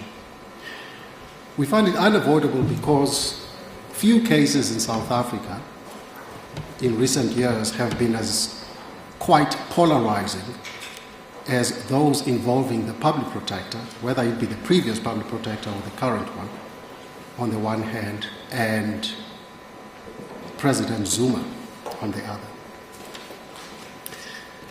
People on both sides of these litigants' causes tend to hold very strong views and unwilling to give an inch.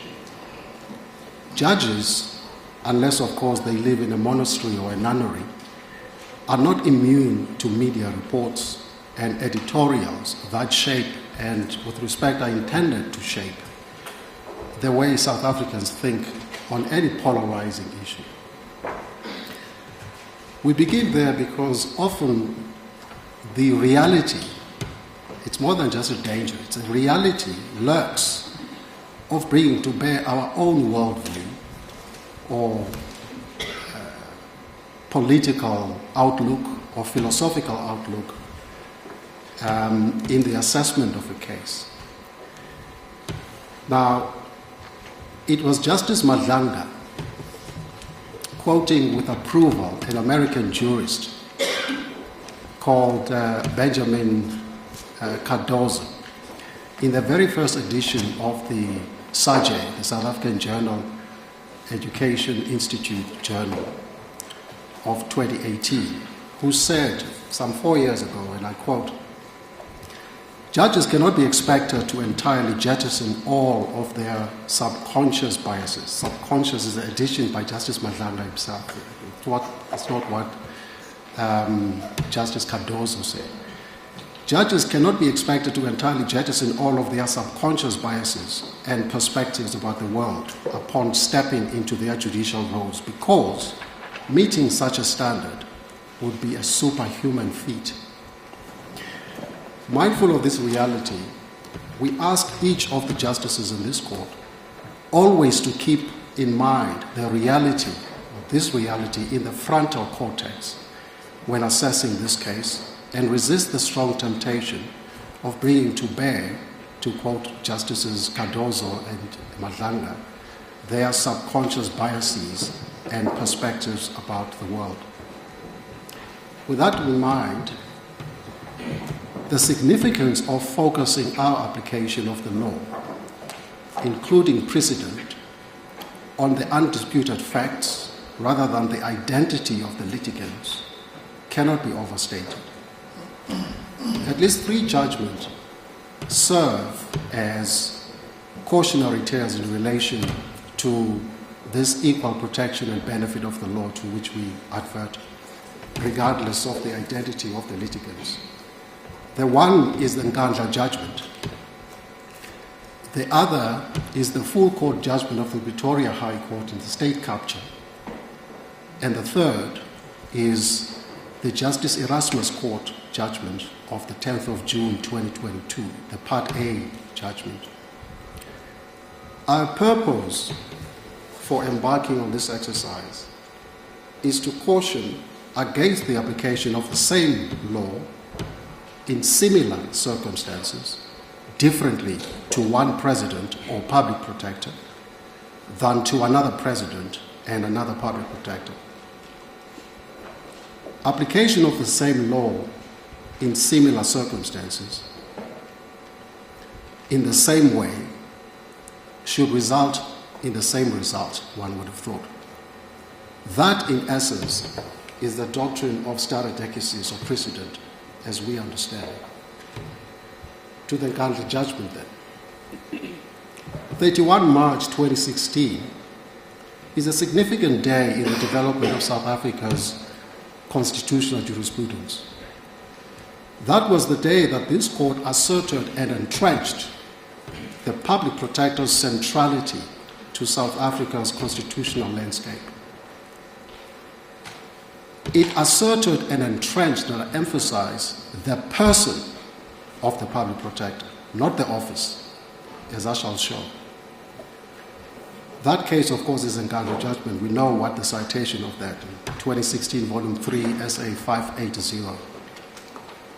In that judgment, this court pronounced that, and I quote, constitutionalism, accountability, and the rule of law constitute the sharp and mighty sword that stands ready to chop the ugly head of impunity off its stiffened neck. And that's in the very opening paragraph of that judgment, as we all recall.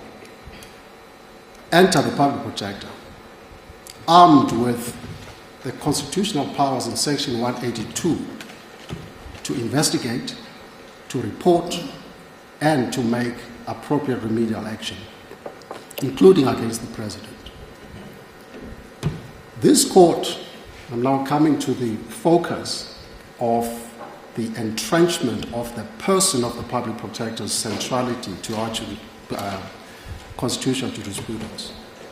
This court described the importance of the person of the Public Protector in the following terms at paragraphs 52 to 55 of the Nkandla judgment. It's just 8 points I want to lift from those passages. It said that she, not the office, is the embodiment of biblical David, that is, the public is, who fights the most powerful and very well-resourced Goliath that impropriety and corruption of government officials is or are. 2, that she, not the office, is one of the true crusaders and champions of anti-corruption and clean governance. 3, that hers, not the office's, are indeed very wide powers that leave no lever of government power above scrutiny, coincidental embarrassment, and censure. 4, that in the execution of her investigative powers, reporting and remedial powers, she is not to be inhibited, undermined, or sabotaged. She, not the office. 5, that her investigative powers are not supposed to bow down to anybody, not even at the door of the highest chambers of raw state power. 6, that allegations and investigation of improper or corrupt conduct, especially against powerful public office bearers, are generally bound to attract a very unfriendly response. To whom? To her, not to the office. Penultimately, 7, that an unfavorable finding of unethical or corrupt conduct coupled with remedial action will probably be strongly resisted in an attempt to repair or soften the inescapable reputational damage. And finally, that it is unlikely that unpleasant findings and a biting remedial action would be readily welcomed by those investigated. By whom? By her, not the office. By his suspension of the Public Protector, at the time that he did, the President will have rendered these dicta of this court nugatory if this court should give its imprimatur to that conduct by finding that the President's conduct was not in conflict and that his suspension of the Public Protector was not unlawful. The Nkandla case was concerned with Advocate Madonsela's investigation of President's breach of Section 96, 2B of the Constitution. paragraph 9, this becomes clear in paragraph 9 of the Nganda judgment. She found that President Zuma had exposed himself to the risk of conflict between his official interest, the presidential security upgrades, and his private interest, the non-security related improvements. She then took appropriate remedial action. As with the Nkandla judgment, at the heart of this case, now before this court, lies the breach by another president of the self-same section, section 96(2)(b) of the Constitution. You find this at volume 22, page 2138, at paragraphs 168 to 171. The difference is that President Ramaphosa has done to Advocate Mkhwebane what President Zuma did not do to Advocate Madonsela. He suspended the public protector, thereby ensuring that she, not the office, she does not lead the investigation into his Phala scandal to the very end.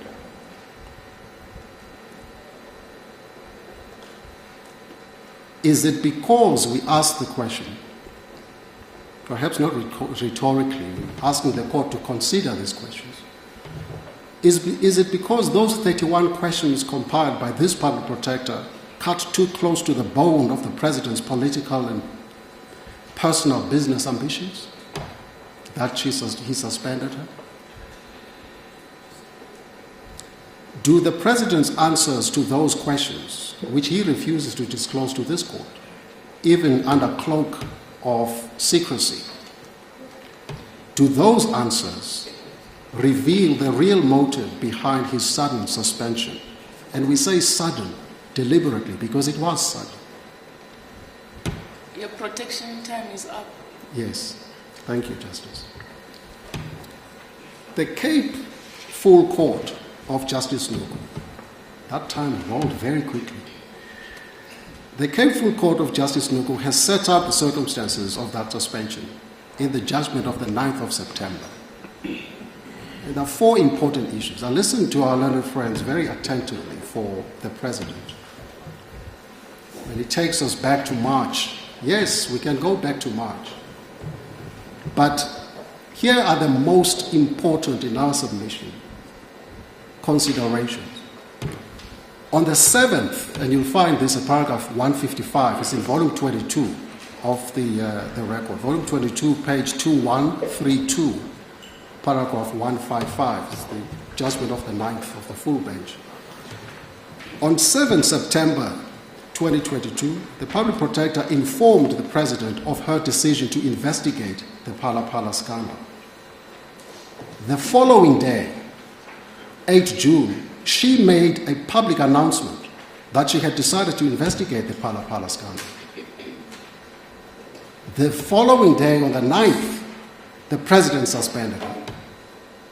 We are told that this letter was in the coming for a couple of days. We don't know exactly how many days, as Mr. Mpofu has aptly pointed out. On the 10th, then, of June, the full court of Justice Erasmus hands down judgment dismissing the interdict application by the public protector for the president to suspend. Now, we are told, no, that's not the full picture.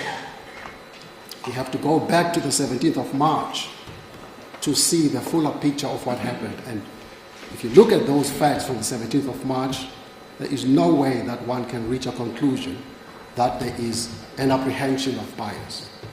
But we all know, whether it's from contract law or elsewhere, that there is such a thing as a proximate cause. There is such a thing as an actus novus conveniens or something to that effect, novus actus interveniens. What was the proximate cause?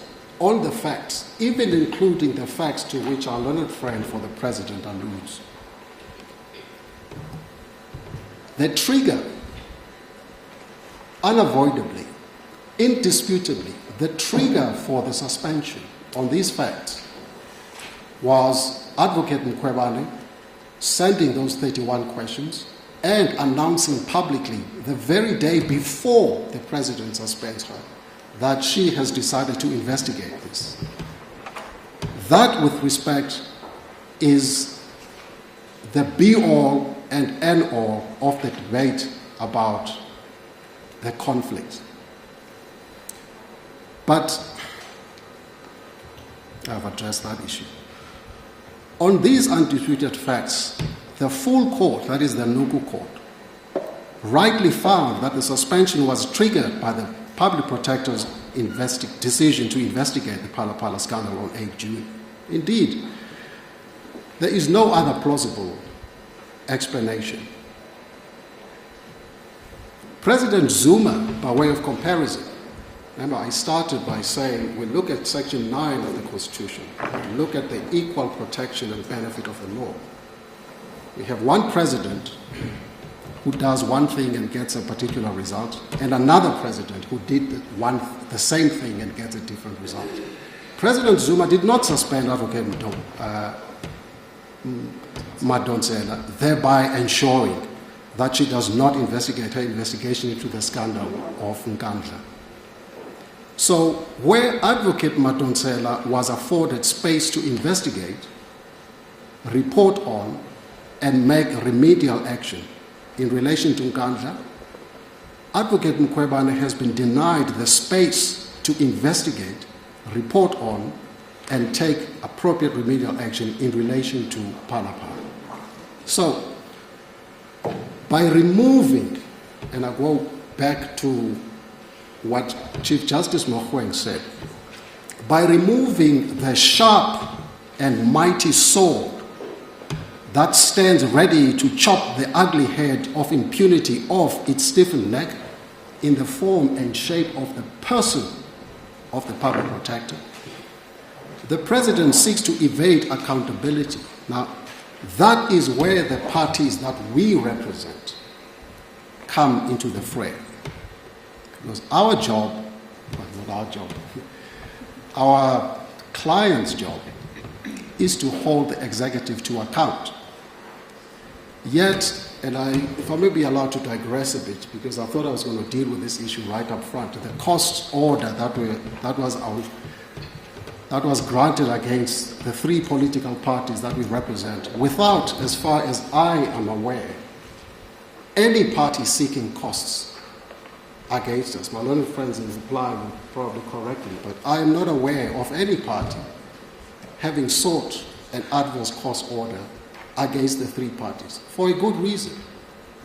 Because we act in the public interest, we come to court to vindicate the Constitution, to protect, as Section 181(3) of the Constitution tells us or enjoins us, to protect and defend the Chapter 9 institution. Significantly, in the Nkandla judgment, the court said this, and I quote, and this is in relation to 96(2) of the Constitution: to find oneself on the wrong side of Section 96, all that needs to be proven is a risk.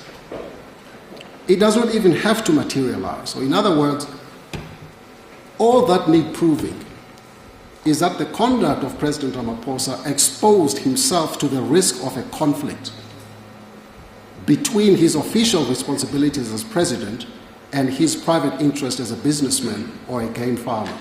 The risk itself does not have to materialize. So by suspending the very person clothed with the powers and the centrality to the Constitution that she is, as described by this court in the country, the President sought, in our respectful submission, to evade that accountability through the investigation of this Public Protector. We say that President Ramaphosa has admitted this himself, that he has breached Section 96(2)(a) and (b).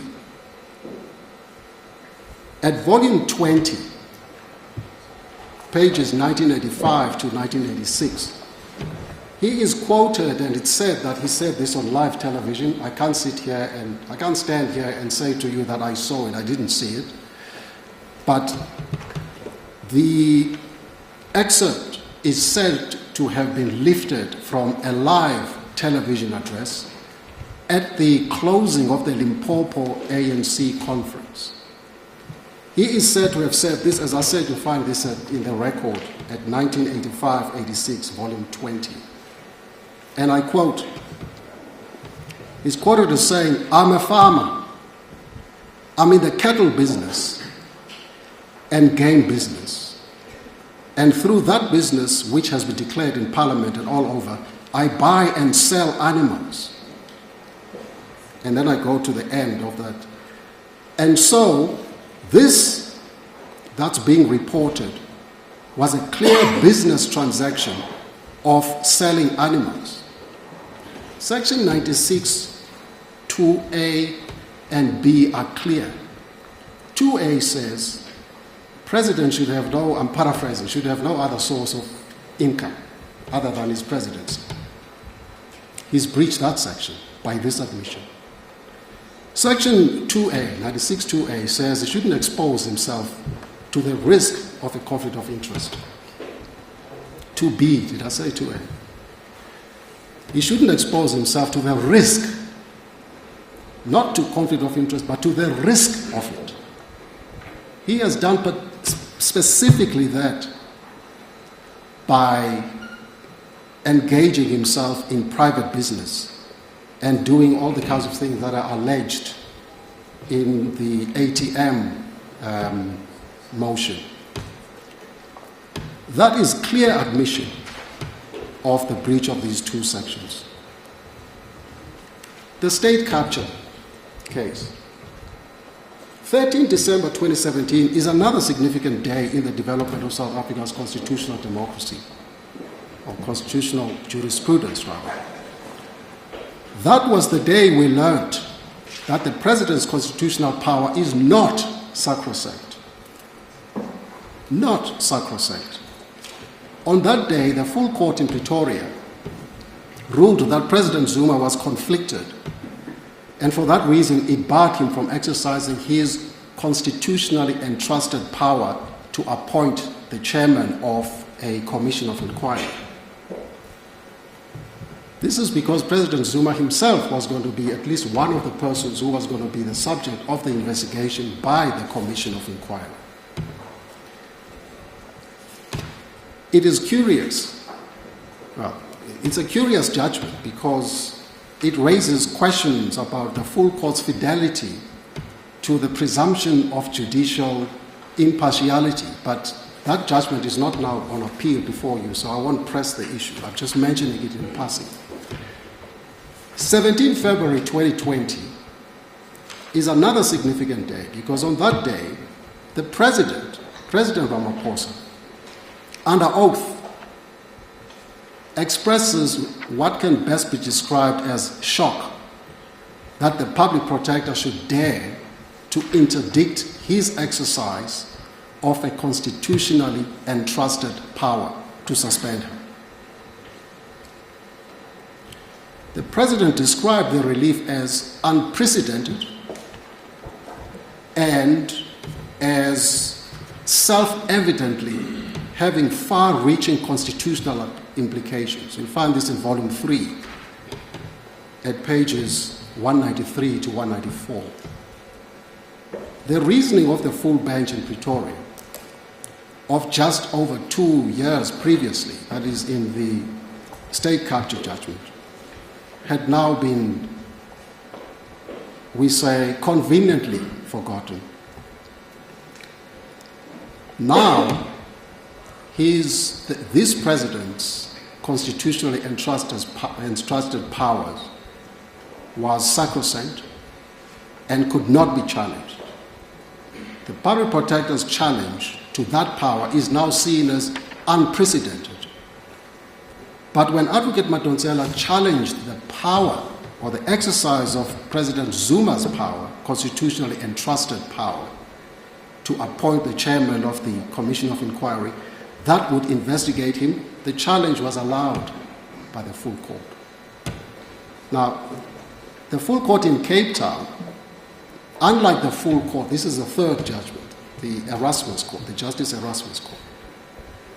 Unlike the full court in Pretoria some 4 years previously, agreed with President Ramaphosa and on the 10th of June 2022 refused to interdict the exercise by the President of his constitutionally entrusted power to suspend the public protector. It said the following, and it bears repeating, at paragraph 94, volume 14, page 1329, but the paragraph appears at 1358.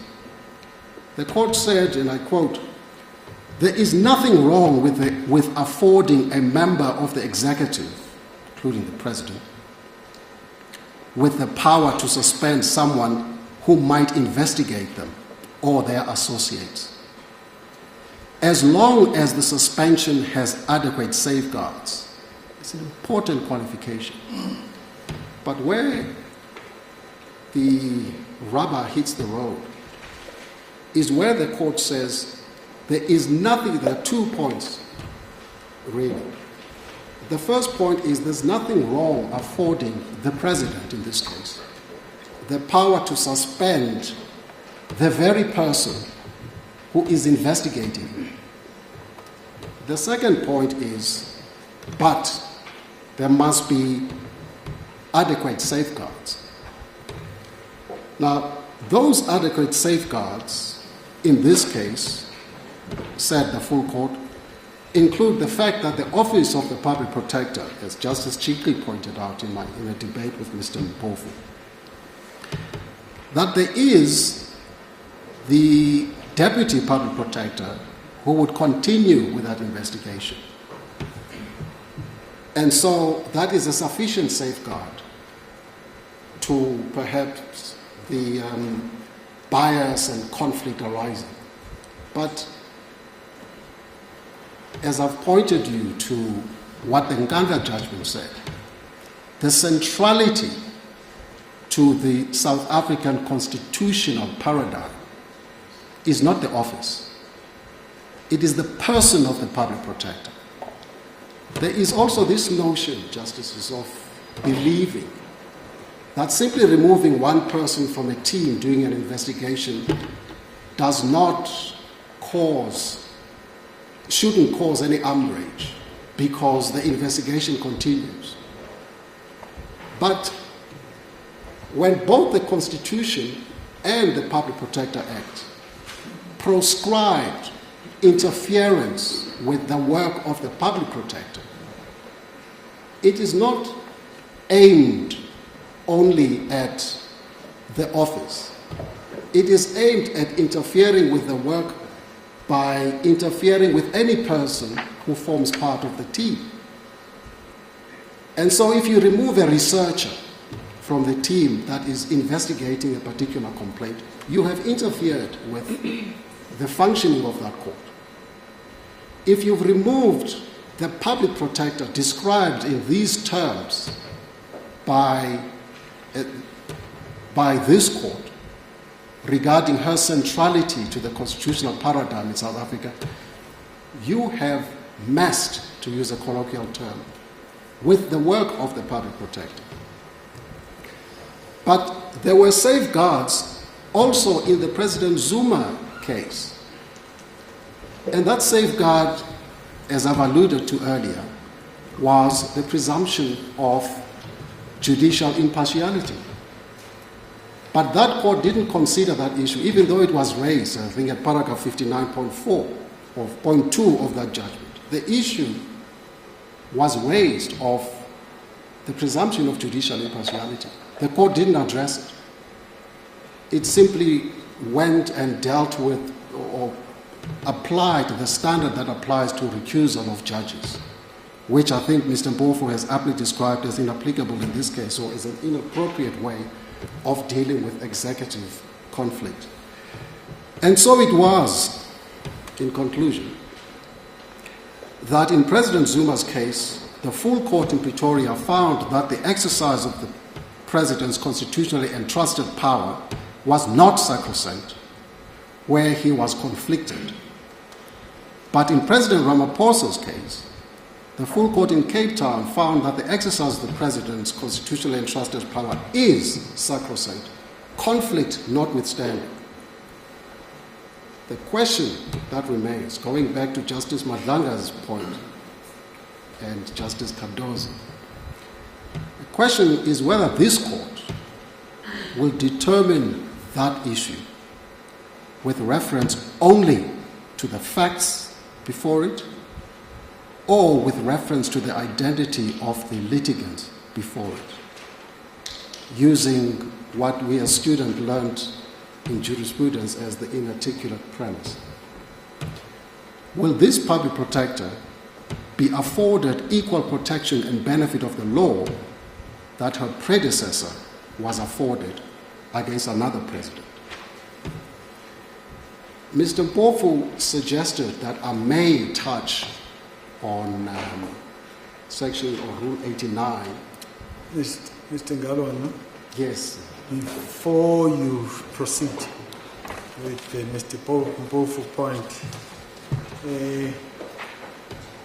I'm sure we'll agree that one of the fundamental principles that ought to be applied in assessing a decision such as the one that the President made is that it ought to be established whether the inference of bias, such as the High Court found, is the only one to be drawn from a given set of facts.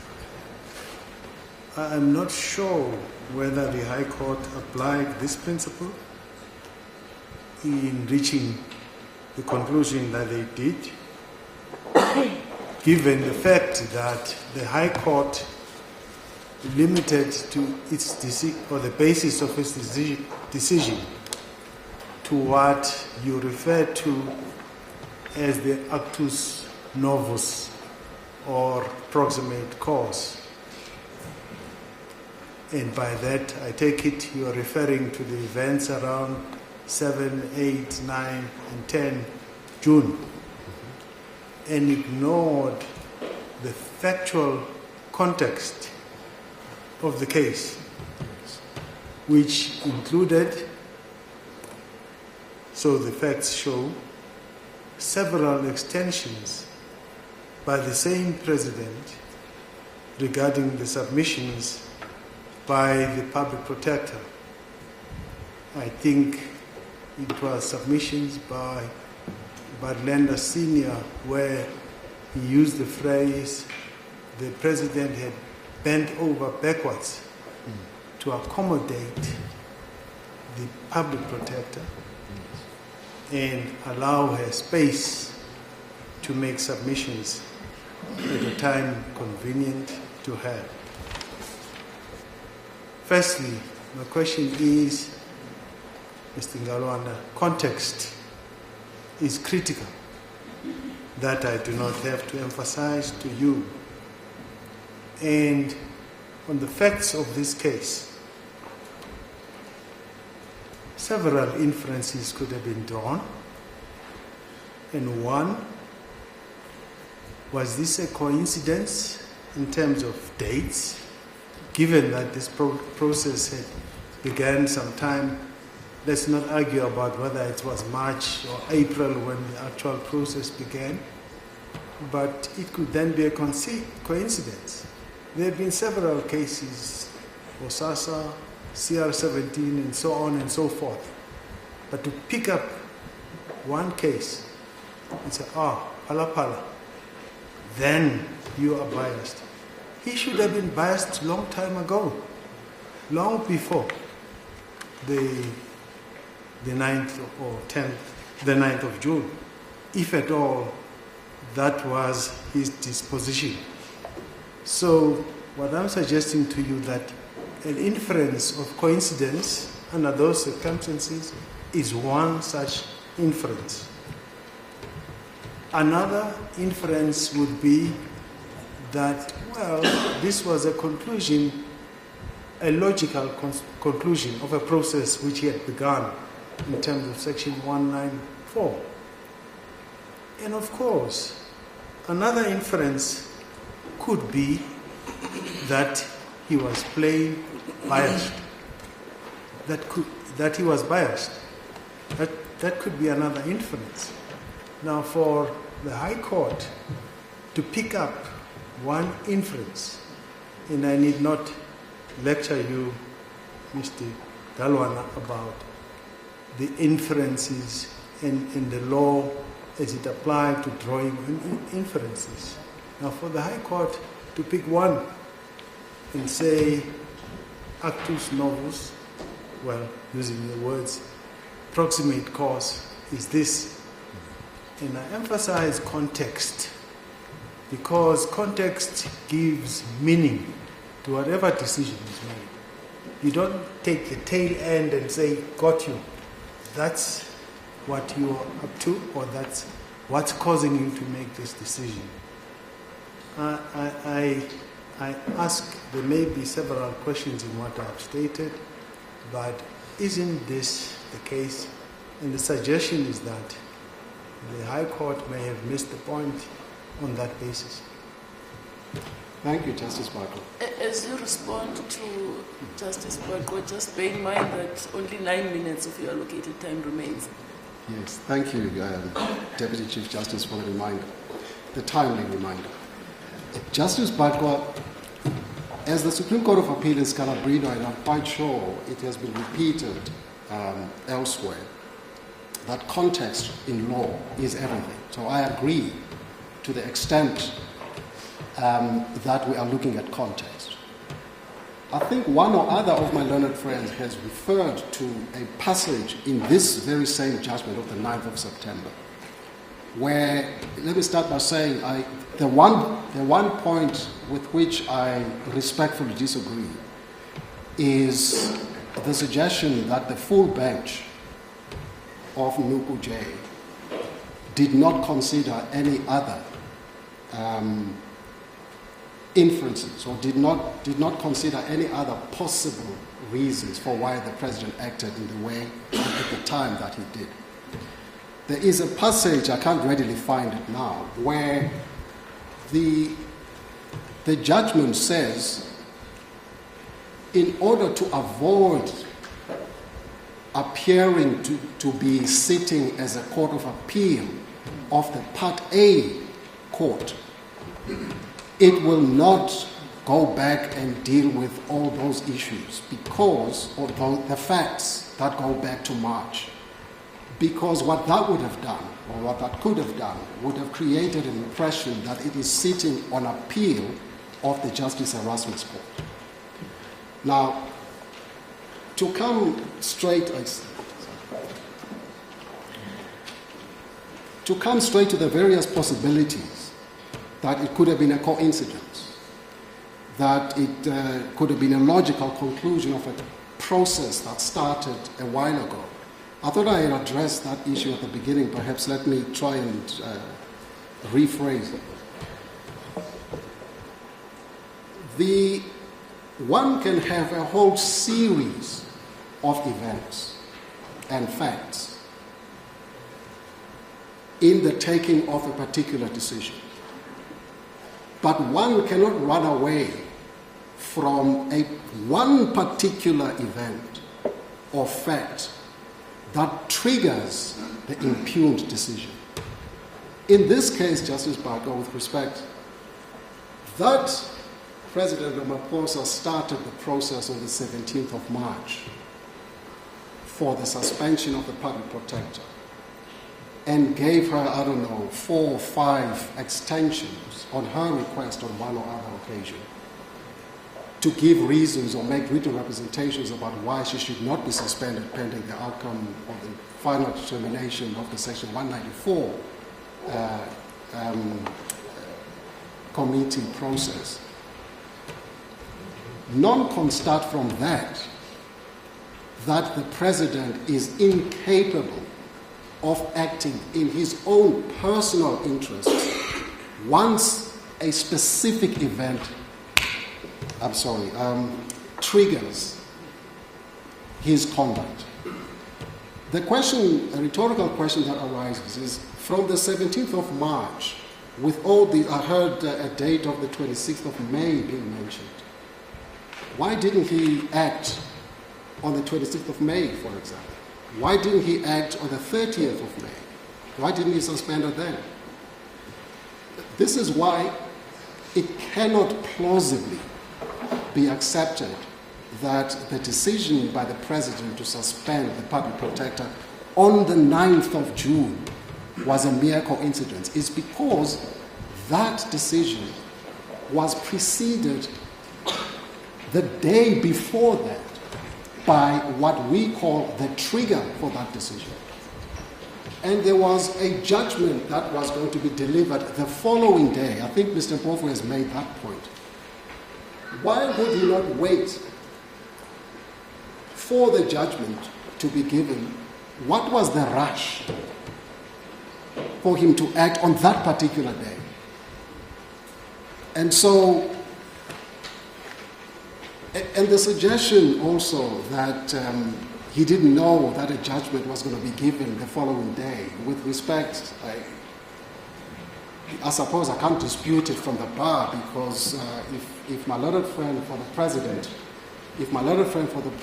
is to be taken at his word, the President says this in his, I think it was his reply affidavit, and there was no counter to it on paper. Of course, maybe there would have been a counter in a supplementary affidavit, on which I'm not aware. But let's look at the logic of it. On the 9th of June, Judge Erasmus's registrar sends notification to the legal representatives, I would imagine including the legal representatives for the President. Now, legal representatives have a tendency of taking instructions from their clients when they hear from the court. When we get directives from this court, we take instructions from the client who tells us what next to do.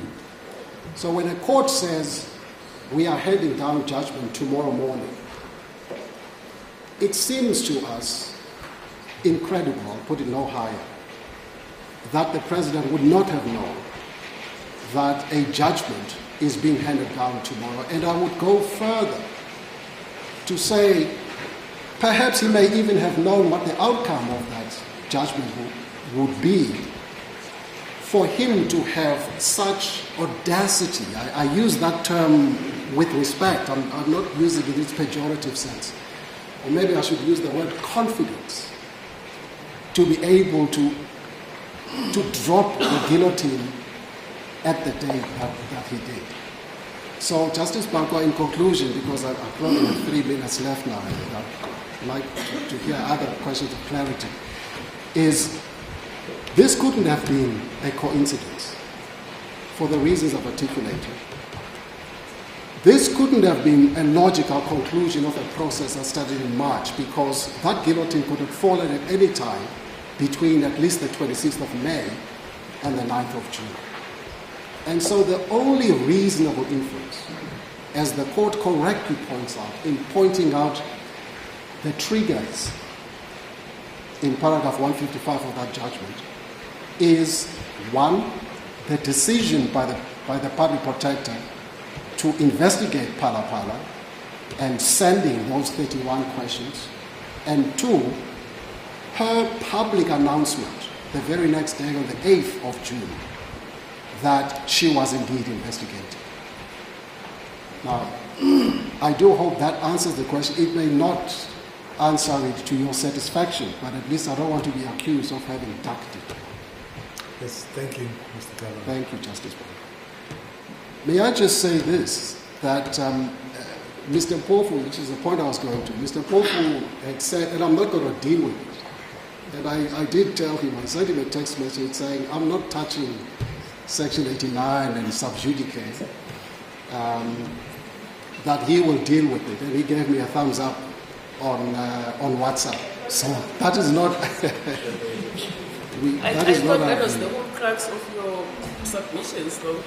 I beg your I pardon? thought that was the crux of your submissions, that very point. Yes, we've foreshadowed them in the contested affidavit, and I want to deal with that in a moment. We foreshadowed them in the contested affidavit and in our submissions of the 11th of November. But we've taken a decision that we will stand by those submissions and not develop them here, because in our discussion with the Counsel for the Public Protector, we understood that they are going to be dealing with those issues. May I finally, if I have time left, deal with the challenge to our affidavit. The purpose for filing the affidavit was really to raise two issues, or to bring two issues to this court's attention. And we apologize if we appear to have acted disrespectful to the court. It wasn't intentional. The concern was that we are resisting the cost order against the UDM, the PAC, and the ATM. But there is no affidavit or application to that effect before this court. We simply raised that in argument. And so we thought we don't want to meet with an argument that says, well, those cost orders must stand because there's nothing on the papers that says you want them reversed. So that was the first issue. The second issue was to introduce the latest schedule of the Section 194 committee in Parliament, with a view to showing the prejudice that would engulf the Public Protector if she were to continue to be on suspension, because no one knows how long this Section 194 committee would continue. Because the one of the 9th of September said that the process was scheduled to be completed around the end of January or so. But the latest one seems to suggest that it's going on until April or May. And of course, there are still challenges that would come to court to halt it, and so that really was the point.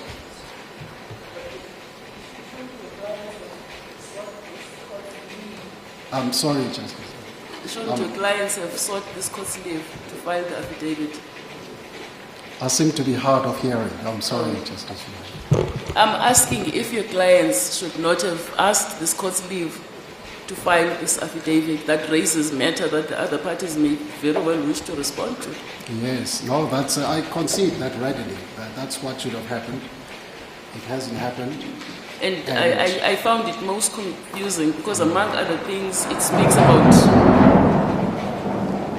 speaks about the latest judgment of the full court delivered on the 3rd of November, which there's a threat to resist the order, and that this court will be asked to set it aside. Now, I don't know if this affidavit is actually making that plea, or it foreshadows contemplated proceedings. Yes, I just don't know what to make of it. Yes, well, thank you for raising that, Deputy Chief Justice. I should disclose that I've had a conversation with our learned friend for the Speaker, and I did say to him, does his problem still remain in the event of us not pressing paragraph 16? Because he's quite right. There is nothing in the papers that says that we will require the Section 194 process to be stopped pending the outcome of the decision of this court. So I inquired of him, would that make him happy? He says, yes, but there are certain other paragraphs. I think it refers to paragraph 7 to 14 and so on.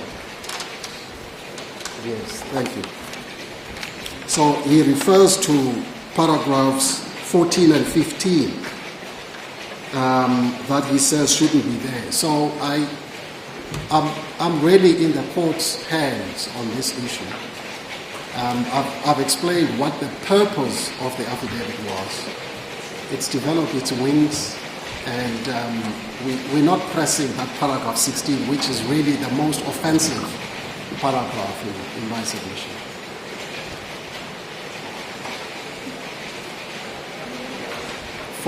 For the rest, Justices, we stand by what we say in relation. Can I just give indications? The functus officio part at paragraphs 24 to 27 of our heads of argument of the 4th of November, the interest of justice standard at paragraphs 28 to 61 of our heads. Mr. Mpofu has addressed the question of section 172 and 18, so we're not going to deal with those. Unless there's anything else, those will be answered issues.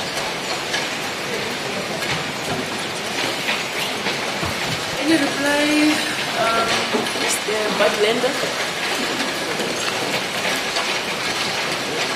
And let me just forewarn the parties who split the duties among two people that will allow only one counsel per team to reply, and it's strictly 15 minutes. I have told Mr. Bishop that he's had his turn and that he will have to put up with me, and I've made sure he's sitting at the back in case I mess up his argument. Deputy Chief Justice, I'm going to speak up because I'm having trouble hearing you, and please don't regard it as a sign of disrespect. I'm trying to be respectful. Deputy Chief Justice, we've listened carefully to the argument that's been advanced in the very lengthy address, almost 3 hours, of our learned friend. I want to avoid the temptation to dovetail into side alleys and focus on only the critical issues in reply that arise. We propose to address 4 issues. The first is whether this matter is properly before the court. The second is when the power to suspend kicked in. That's the prematurity point. I beg your pardon. The second is a bias point. The third is when the power to suspend kicked in. And the fourth is the remedy point. And in dealing with the bias point, I will also deal with what I promised to come back to Justice Rogers and Justice Majid about whether the President had the power to delegate this to anybody else, and the problem of Section 90. But can I begin with whether the matter is properly before the High Court? And I have to say, it is extraordinary that in a matter of this importance, which everyone agrees of this importance, you are being asked to avoid deciding anything. You are asked by the Public Protector and her lawyers to say nothing about whether the President's decision was lawful. You are asked to say nothing about whether the High Court correctly dismissed the grounds. You are asked effectively to send the matter back so that it can make its way to you after going via the Supreme Court of Appeal. Because let's be frank, that is the high water mark of what my learned friend argues. That is, with respect, an extraordinary suggestion. But it is bad in law, and it is bad in principle. Firstly, we do persist in saying that this is an order of constitutional invalidity in respect of conduct of the President contemplated in Section 172(2). We make 2 points in that regard. The first is that the test is not what the Cape High Court judges thought. The test is an objective one. And the reason it can't be what the Cape High Court judges thought, a subjective view, is because, with respect, imagine, and I'm not saying this about the Cape High Court, but imagine a single judge sitting in a division somewhere who has no idea about Section 172(2). He declares the President's conduct unconstitutional and invalid in a matter that has extraordinary ramifications, and suddenly this court is deprived of its constitutional jurisdiction under 172(2) because that particular judge and the counsel before him didn't figure it out. With respect, you just have to state it to reject it. So the debate is not whether the Cape High Court judges realized, it's not whether they thought it, it's not even really whether Advocate Mkhwebane thought it. It is an objective question. And the question is, when you pronounce on whether the President was biased in exercising his constitutional powers, is that an order of invalidity? The second point is that we submit that it is self-evidently an issue of constitutional invalidity. We say so on the basis of three authorities. Firstly, pharmaceutical manufacturers. Now, my learned friend poo-poos the reference to pharmaceutical manufacturers, but that is only because it is dead against him. In pharmaceutical manufacturers, virtually the identical argument from today was advanced. The argument was advanced that the President's decision was unlawful at common law, ultra vires common law, and therefore it escaped the duty to be confirmed by the court. That is exactly the argument that has been advanced today, and it was dismantled and given short shrift by a unanimous constitutional court with Justice Chaskelson speaking for it. So pharmaceutical manufacturers puts absolutely paid to the idea that there is some common law rule against bias which exists outside the Constitution and evades this court's jurisdiction under 172(2)(d). The argument doesn't get out of the starting blocks. And the reason is because, as the Constitutional Court said, in that case, there is only one system of law, and this means that public powers that were previously regulated by the common law are now regulated by the Constitution. Paragraph 41. It could not be clearer. You add to that the second case of Burnett. In Burnett, at paragraph 28, the court dealt with bias, which, as we know, used to be a common law principle, bias of judges, and the court said at paragraph 28 that it is by now axiomatic that a judicial officer who sits on a case in which he should not be sitting, because there is a reasonable apprehension of bias, acts in a manner inconsistent with the Constitution.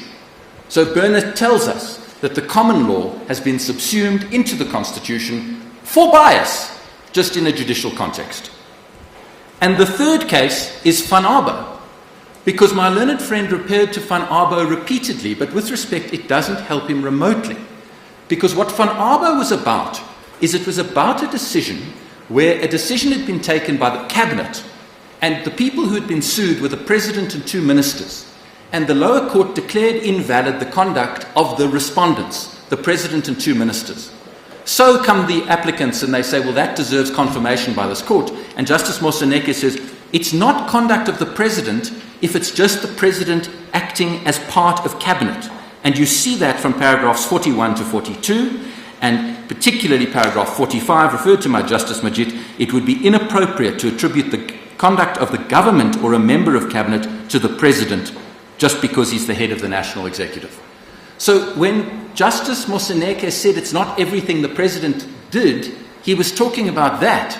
The mere fact that the president is somehow involved doesn't necessarily make it a 172(2)(d) issue, 2A issue, because of that principle. But that's irrelevant here. This is a decision conferred by the Constitution on the president alone and taken by the president alone. So we are here on confirmation, and the fact that we've spent so long arguing about it is regrettable with respect. But more importantly, Deputy Chief Justice, it is all irrelevant. Because even if we are wrong on that entirely, this is plainly an order of invalidity contemplated by 172(1), and even if it's not, it's a constitutional matter which is now conceded, contemplated by 172(1). We have sought conditionally leave to appeal against the High Court under Rule 19. Our learned friend's only answer is to say we haven't made out the grounds for bypassing the SCA. Well, with respect, that is A, wrong, and B, untenable in light of this court's earlier judgment this year. It is wrong because in core bundle, page 12, paragraphs 20 to 21, we explain why direct leave to appeal should be granted, and we say it is plainly in the interests of justice, it is imperative that certainty and finality be obtained as a matter of urgency as to whether or not the President's decision to suspend Advocate Mkhwebane was unlawful, and if it was unlawful, whether the High Court order was just and equitable. And it's in Advocate Mkhwebane's interest, because if you dismiss the applications for leave to appeal, we will have to go to Bloemfontein. And whoever loses in Bloemfontein will have to come back to you. And for all of that period, there is going to be this uncertainty, and unless a Section 18 order is granted, Advocate Mkhwebane will be suspended. It is in nobody's interests, and this court made it clear just 8 months ago, on the 4th of February 2022, in Justice Mhlanhla's judgment, where it held at paragraphs 36 to 39, that the same argument now advanced, or there's no basis to bypass the SCA, was without merit, because although it would be desirable to have the views of the SCA, the issues in the matter are crisp, they do not involve the development of the common law, and it is important, I'm just looking for the language, this court, it says, this matter is urgent, purely legal in nature, concerns matters of public importance, and direct appeal should be granted. The administration of justice runs the risk of being brought into disrepute if a matter of this kind is dragged out. That's Justice Mkhwebane speaking for a unanimous report about the same litigants 8 months ago. And with respect, that should have been the end of it, and the focus today should have been on the substance. So we submit that the matter is obviously correctly before you, whether under 172.2 on confirmation or whether under Rule 19 as the alternative, it's obviously before you. That takes me to the merits, bias.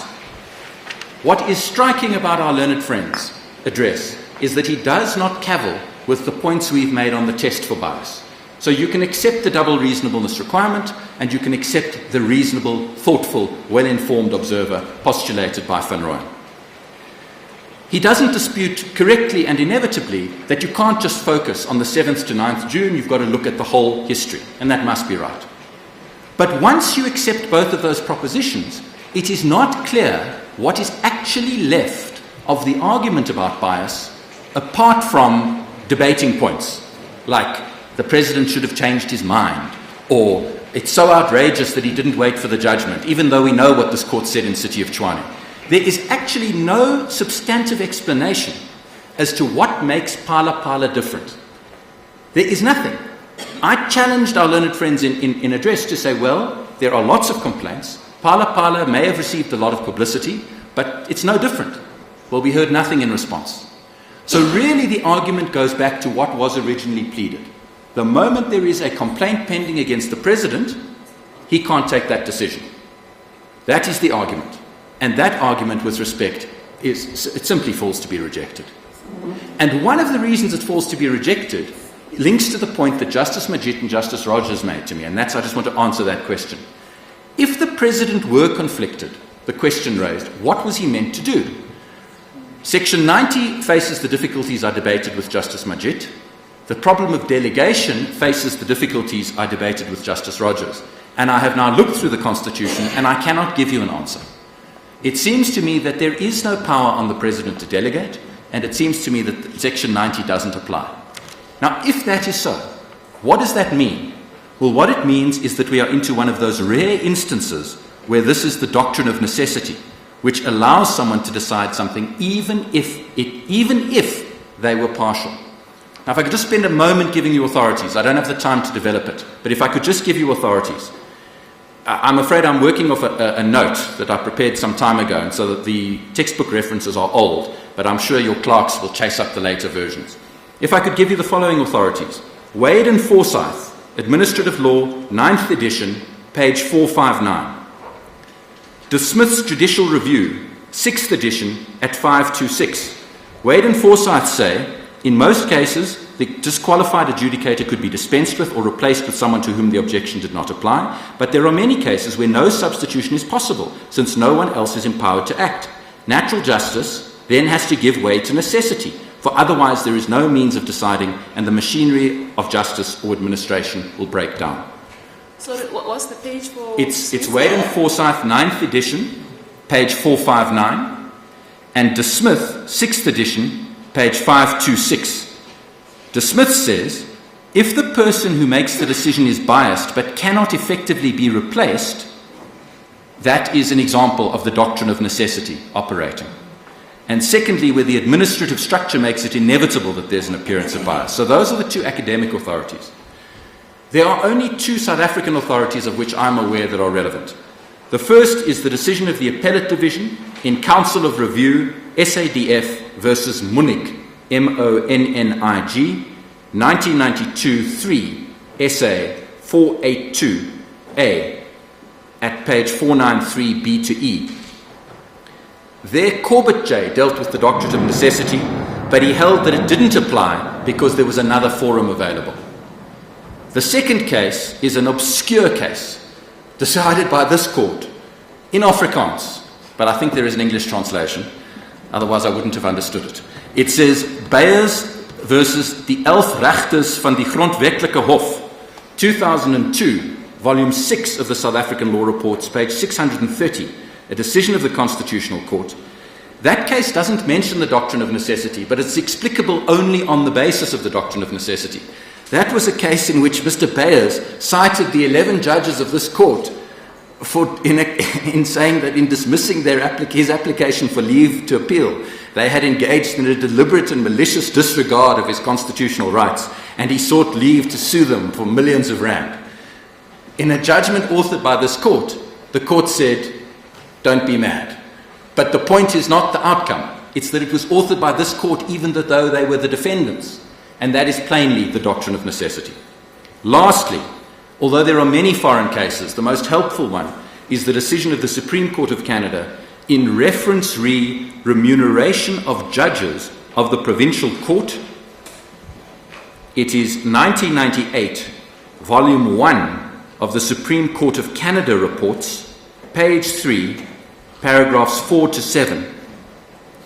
And it's all relevant, but the crunch is that although there is a general rule that a judge who's not impartial is disqualified from hearing a case, there is an exception to this rule that allows a judge who would otherwise be disqualified to hear the case nonetheless if there is no impartial judge who can take his or her place. The law recognizes that in some situations, a judge who is not impartial and independent is preferable to no judge at all. Now, obviously, you don't apply the doctrine of necessity freely. You need extraordinary circumstances.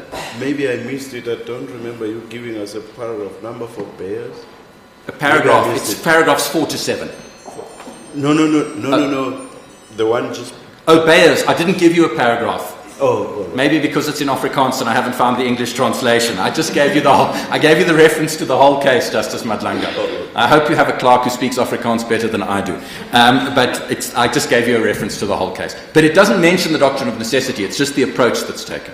Thank you. So what we say is this. We say you don't even get there. And although it would be a fascinating judgment to write, you don't get there because there is no bias. But if there is bias, in light of the questions that Justice Majid and Justice Rogers have posed, we say there is no way of solving the bias, and the only way to solve it is the doctrine of necessity, which means this was all a storm in a teacup anyway, because only the President could decide it. Can I now turn to deal with the penultimate issue, and that is the question of prematurity, which my learned friend emphasized so much. Now, that is the question of when did the proceedings commence. I've now twice managed to approach the podium without a constitution.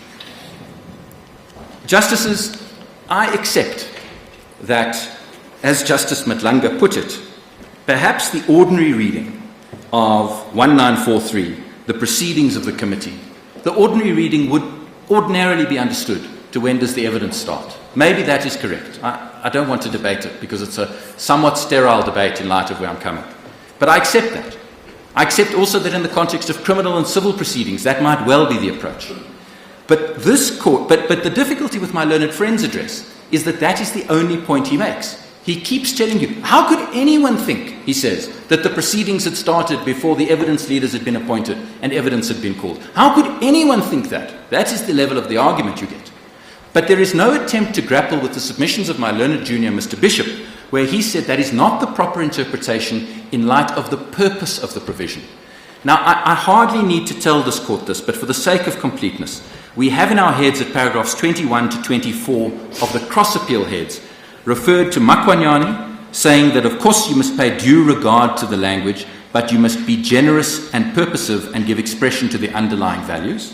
We've referred you also to Matatiel, saying this requires the constitutional provisions must be construed purposively and in light of the Constitution as a whole. So, I mean, this court is long past the idea that you just look at the language, but particularly in the context of the Constitution. So what is the purpose of the provision, which my learned friend doesn't address? We say, as our heads have said, and he didn't address it, 3 purposes. To protect the integrity of the institution, to protect the integrity of the inquiry, and to allow the incumbent to fully participate in the inquiry. Now, maybe there's a debate about the third, but the first 2 self-evidently can't sit with an interpretation which says that you can't suspend until that first witness gets in the box. Because that is the argument that is advanced. The argument is that while the evidence leaders are appointed, while they are interviewing their witnesses, while they're putting the witness statements together, while people are being subpoenaed, the public protector is utterly immune. But when that first witness gets called and is sworn in, then you can suspend. That, with respect, makes no sense at all. It makes no sense whatsoever in light of those purposes. And it is utterly inconsistent with what our courts have said about the purpose of suspension. And again, that is not dealt with by our learned friend.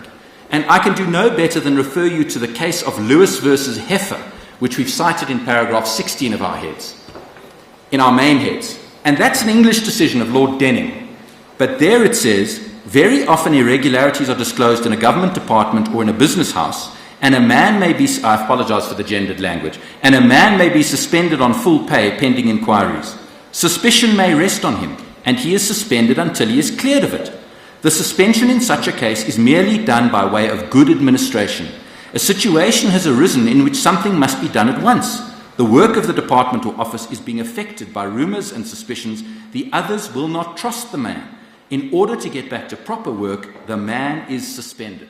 That is Lord Denning in Lewis versus Heffer.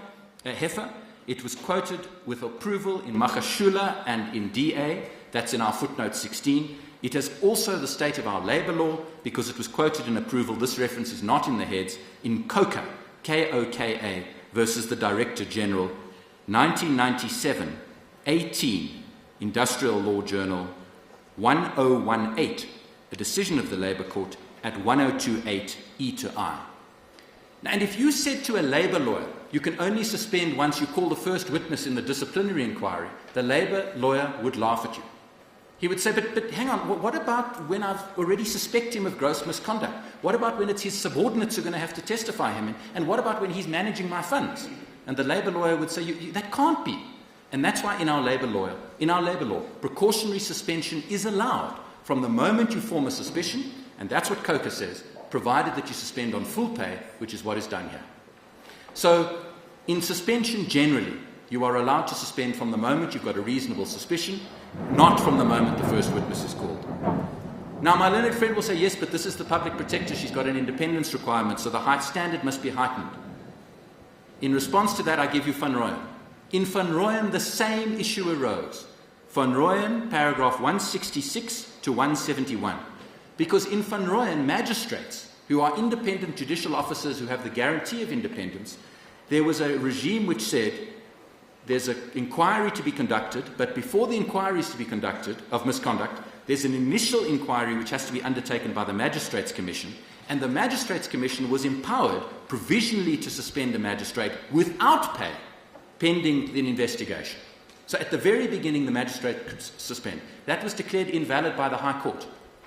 Justice Chaskelson, for a unanimous court, rejected it and said at 171, the fact that such suspension takes place before the impeachment inquiry is held is not necessarily open to objection. The nature of the allegation against the magistrate may, in itself, be so serious as to make it inappropriate for the person concerned to continue to sit as a magistrate while the allegation is being investigated. The Commission would have to have reliable evidence before it to warrant such action, and it would have to conduct its affairs in a manner consistent with natural justice, etc. Now, exactly the same applies here. You are given two options. On our view, the President can only suspend once the NA has referred it to a committee, which involves going through an independent panel finding that there's prima facie evidence, in this case Justice Nkabinda's inquiry. Obviously a prima facie case. On our learned friend's view, through all of that, the public protector retains her full powers of discipline over her subordinates, her full constitutional powers, and nothing can happen until that first witness is get in the box. With respect, that could never have been the interpretation. It is true, Justice Madlanga, that the word proceedings is an awkward one. I'm not going to run away from it. But with respect, we stopped doing the excessive peering at the language a long time ago, and that's what you're being asked to do. We don't excessively peer at the language and avoid the context and the purpose. So, Justice Meyer, we submit that the prematurity point 2 fails. That leaves us only with the question of remedy. The point about remedy comes to the fore in two ways. We submit that if you uphold the bias point, you will have to find some way to find someone who's going to make this decision instead of the President. Our learned friend now asks you not to. He says you must not tell the President who should decide it, because that would be telling the government what to do. With great respect, that is a cynical argument, and it is an argument which appears intent on trying to produce Public Protector 3 or 4 or 5, so that when the President delegates it to the Deputy President or the Minister of Justice, Justice Majid's point and Justice Rogers' points can come to the fore, and we will be told that that was unlawful. With respect, this court has to chart a way forward. If the court finds that the President was disabled, it has to tell us who had to act. That's the first point. And while all of that is happening, the Public Protector has to remain on suspension, and that is achieved by suspending the order of invalidity. Alternatively, if this court were, despite my submissions, to uphold the prematurity point and conclude that the President pulled the trigger too early, well, we now know where we are. We are now months into evidence. Everyone is presenting their case. If this court were to conclude that it's invalid just because of prematurity, again, it should suspend the declaration of invalidity and allow a fresh decision to be made. There is simply no basis for contending that a just and equitable order would require the Public Protector to go back to work. And on that point, you have heard no argument at all. I belaboured the point in chief, and you've heard not one argument as to why it would be just and equitable to let this Public Protector, with this cloud hanging over her head, in light of the judgments of this court, the decision of the NA, and the panel report of Justice Mkhwebane, you've heard not one word about how it could be just and equitable for her to go back to work in the meantime. All you have is an argument which says you should respect what the High Court did because National Coalition, paragraph 88. I've read paragraph 88 of National Coalition. It does not remotely say that. What National Coalition, paragraph 88 says is that the High Court should consider remedies for the assistance of this court. Of course it should. It is arguably inconsistent with Prince 3. I'm not going to go there, but assume that that's right.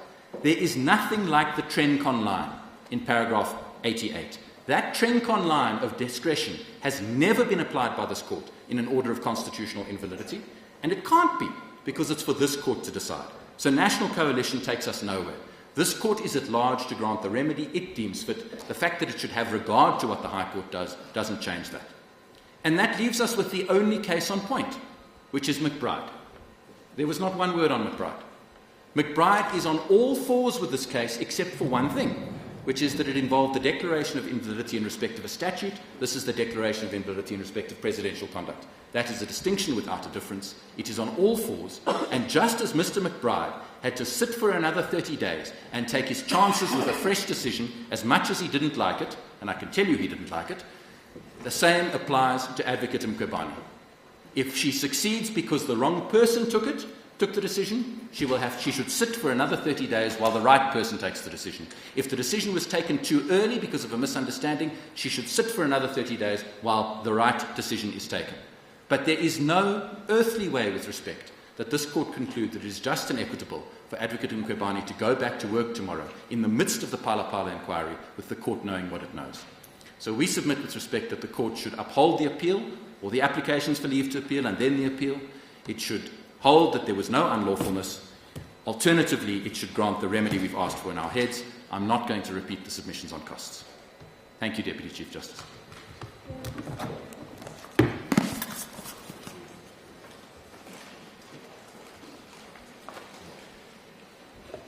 Deputy Chief Justice, I have the advantage that I can discard a good deal of what I was going to say because counsel for the DA has already said it, and I won't repeat it. I just will say on the question of the law, of the legality of a breach of a constitutional obligation, breach of the Constitution, that the conduct of the President is the exercise of a power which is conferred by the Constitution.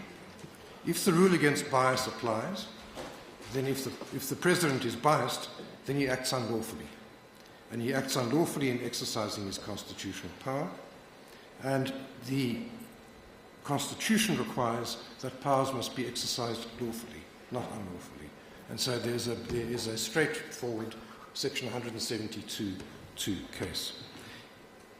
It may be that the High Court didn't realize that it was in Section 172(2) territory. But really nothing turns on this.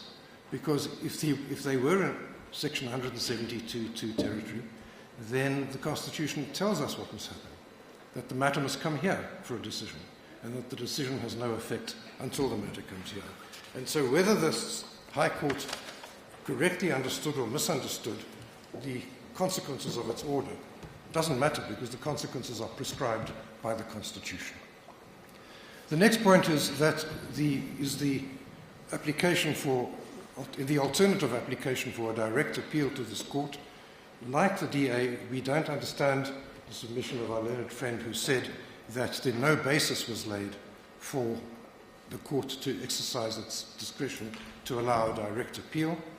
Like the DA, in the President's affidavit, he set out, or his attorney set out, why referred to the criteria for direct access, dealt with them one by one, set them out in detail, and said, therefore, we ask for direct access. It's Core Bundle, Volume 2, pages 115 to 119, paragraphs 22 to 28. And with respect, I cannot understand the suggestion that no proper application was made. It was made. It's before the court, in the Core Bundle. Then the question of the date, I'm not going to repeat what has been said. I need to say only one thing. The learned friend, Mr. Mpofu, says the President wasn't entitled to issue his letter to the Public Protector on the 18th, 17th and 18th of March, calling on her to say why she shouldn't be suspended, because the proceedings hadn't started. Well, assuming the proceedings hadn't started, that's not relevant, because the date when the proceedings start doesn't govern when you can write letters. It governs when you may suspend. You may suspend if the proceedings have already started. And so the Constitution says nothing to suggest that the President can't act diligently, see the problem, anticipate it, and say, right, let's start getting this process in motion so we get the information. Then there were references by a learned friend to when the President signed the letter. I think it was suggested, if I understood correctly, that he signed the suspension letter on the afternoon of the 9th of June, and that's somehow related to the notice of the judgment to be given the next day. Actually, he signed it on the morning of the 9th of June, and he then flew to Cape Town to be at Parliament at 2 o'clock. So it was signed during the course of the first half of the morning, volume 18, page 1771, para 76.6. Then our learned friend says, well, when the President discovered that the court was going to hand down judgment the next day, he should have reversed his decision and recalled his decision. There's only one thing that is certain about that. If he'd done that, the DA would have been in court the next day saying, you're functus officio. Have you not heard, Mr. President, of functus officio? You have made the decision, you've communicated it to the affected person, and you've communicated it to the public at large. You can't just reverse it. You have no power. The DA would have been in court, and the President would have been in difficulty. So that's why he didn't do it, I'm sure. He couldn't do it. Then, I don't know why he didn't do it. He didn't speak to me about it. But if he had thought about it, he couldn't have done it. Then our learned friend says that the President already knew on the 3rd of June of the complaint which had been laid by the ATM. Well, I don't know whether that is so. We have been unable to find any evidence to this effect in the record. Then, briefly, in relation to our learned friend for the political parties, he made a statement which was quite astonishing with respect in the light of the evidence. He said the President refused to disclose his answers to the 31 questions to the court. The President refused. The President did nothing of the sort. It's on affidavit. He said he intended to place his response before the court. He received an email from the public, his attorneys received an email from the Public Protector saying, please do not disclose your answer to anybody. Send it only to us, because otherwise this may compromise and jeopardize the investigation. And the President complied, but he said that he would abide the decision of this court as to whether his answers should be made available to the court. There's nothing, the suggestion that he refused to disclose them couldn't be further from the truth. Then our learned friend asked rhetorically, why didn't the President act earlier than the 8th/9th of June? Why didn't he act on the 26th of May? Well, there's an obvious answer why he didn't act on the 26th of May, because he received the Public Protector's submissions and representations on that day. He had to read them and consider them. Imagine what would have happened if on the 26th of May he had suspended the Public Protector. We would have been in this court or in another court and we would have had not a leg to stand on. What the President did was he had to consider the representations made by Advocate Mkhwebane. He received the reply, the representations, he considered them, and then he got on with the job, he set the process of suspension in motion. And that happened, all of that happened before the Public Protector wrote to him, telling him about the Pala investigation. He had received the representations on the 26th of May. Within the next 2 weeks, he acted. He acted. He considered the representations, he got on with the job, and he set the process in motion. So, yes, I should say more about that. Finally, on the question of costs, we seek costs in the main appeal and in the conditional cross appeal against the Office of the Public Protector, and in the Section 18 appeal, the costs are sought against Advocate Mkhwebane personally, not as a punitive measure, not for misconduct on her part, but simply because it appears that she's acting on her own in her own interests.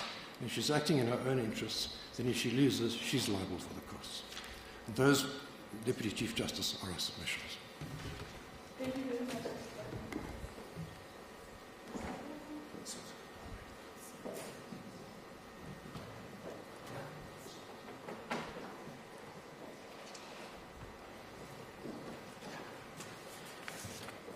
Deputy Chief Justice, with your leave, may I please very briefly address a matter raised by my learned friend, Mr. Mkhwebane. I shall be very brief indeed. Yes. I'm indebted to you. We were asked if the UDM, ATM, and PAC do not press paragraph 16 in the Holomisa late affidavit, will that address your unhappiness? Your unhappiness being the Speaker's and the Chairperson's unhappiness. Paragraph 16, the Court will remember, sought an interim interdict pending this Court's final decision in respect of the cross appeal. The answer was not yes, but. The answer was no. The answer was the Speaker still opposes. And there are good reasons for that.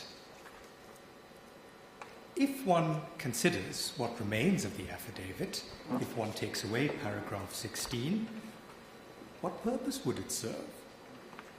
Paragraph 7 to 11 concern the alleged prejudice that the Public Protector faces from the continued suspension and that she will face, allegedly, until such time as this Court delivers its judgment. But if you take away paragraph 16, then those averments are really pointless. What else? Paragraphs 13 to 15 address another matter. They concern whether the President should have considered Rule 89 and the Speaker's letter of the 11th of March 2020 before exercising his own power to suspend. Well, it's very interesting, but it isn't a matter raised as one of the grounds of cross appeal. So that must be the end of that. The balance of the affidavit is really just a bromide account of the litigation history as far as it concerns the UDM, ATM, and PAC. And that too adds nothing to the debate. And so the Speaker and Chairperson's position remains that admitting this affidavit would serve no point, particularly in the light of the abandonment of paragraph 16 and the request for interim relief. Thank you, Deputy Chief Justice and Justices. Thank you, Mr. Nathan. Mr. Bufu.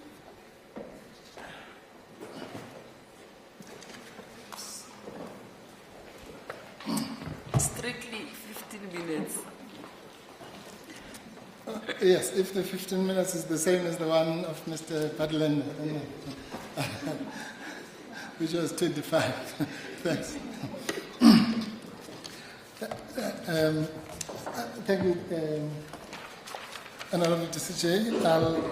I'll try to disappoint you by taking 14 minutes. But let me just deal point by point with some of the issues that have been raised now. But first, if you allow me, Deputy Chief Justice, just to address an issue which, strictly speaking, was not raised in these replies, but which was raised by Justice Rogers about the the interplay, confusing interplay between common law remedies and constitutional remedies. Takes me full circle. The first time I ever appeared in this place was in the case of Fosey in 1997 or 96. And that case, like this one, was about remedies, as we all know by now. And one of the things that was said about the connection between these remedies was paragraphs 97 in the judgment of Krikla J. The citation is for service as Minister of Safety and Security, 1997 3 SA 786. This point is discussed in the other judgment of Ackerman, but the better point, because we don't have time, is at paragraph 98. Firstly, at 97 says the facts surrounding the violation of rights will determine what form of relief is appropriate. And let me just pause there. One of the justices, I can't remember, correctly said that we should go to the pleadings. If you go to the pleadings, probably page 1 or whatever, of the notice of motion, we talk there about relief. We say it's section 38 relief, appropriate relief, or just and equitable. So we do almost the full scale of any further appropriate section 38, then we refer to just and equitable remedy. So that's what the pleadings say. And that was deliberate to widen the scope of the remedies, not only limited to the constitutional remedies of just and equitable. And that is because you'll remember one of the causes of action, for lack of a better word, is our reliance on the violations of fundamental rights, such as the right to dignity. So if we had, let's say we failed on everything else, but we succeeded on the basis that the conduct of the president violated Advocate Mkhwebane's Section 10 rights of dignity, then we would have been entitled anyway to Section 38 relief, which nobody in their right mind would say should be confirmed by this court, because that's not what happens to Section 38. Anyway, this is what Krikla J said. I've argued that appropriate relief vindicates the Constitution and deters further violations. I see no reason in principle why common law and statutory remedies can never be suitable for this purpose. The appellant has not persuaded me to the contrary. Of course, there will be instances where these remedies are ill-suited. For example, a common law remedy is unlikely to address a diffuse and systematic pattern of rights violations. Nevertheless, common law remedies, particularly delictual remedies, have been designed to protect personality interests such as dignity, which are central to Chapter 3, the point I've just made. In cases where the harm arising from the rights violation is highly localized, a common law remedy may well be appropriate, it may effectively vindicate the Constitution and deter further violations of it. This is not to speak of the wide range of common law administrative remedies which are readily harnessed to our constitutional needs.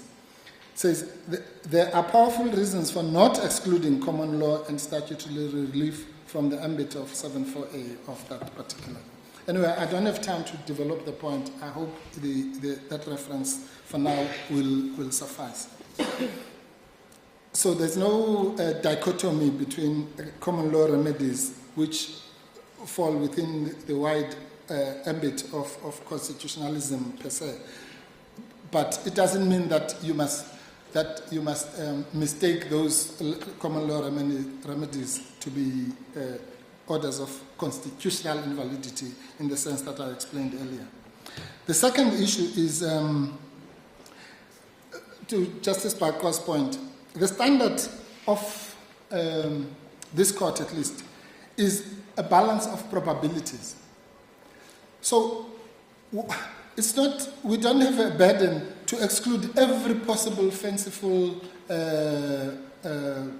possibility or inference that could be drawn, however remote or fanciful, as I say.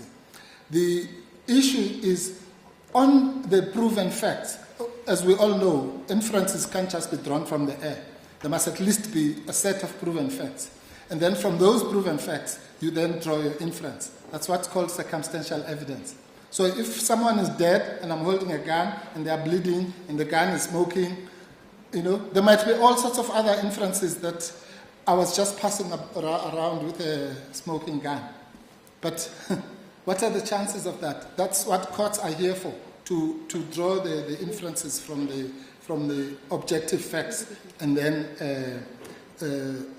make a decision. Not to exclude maybe he forgot, maybe he this, maybe this. Point of the matter is that here's a person who has a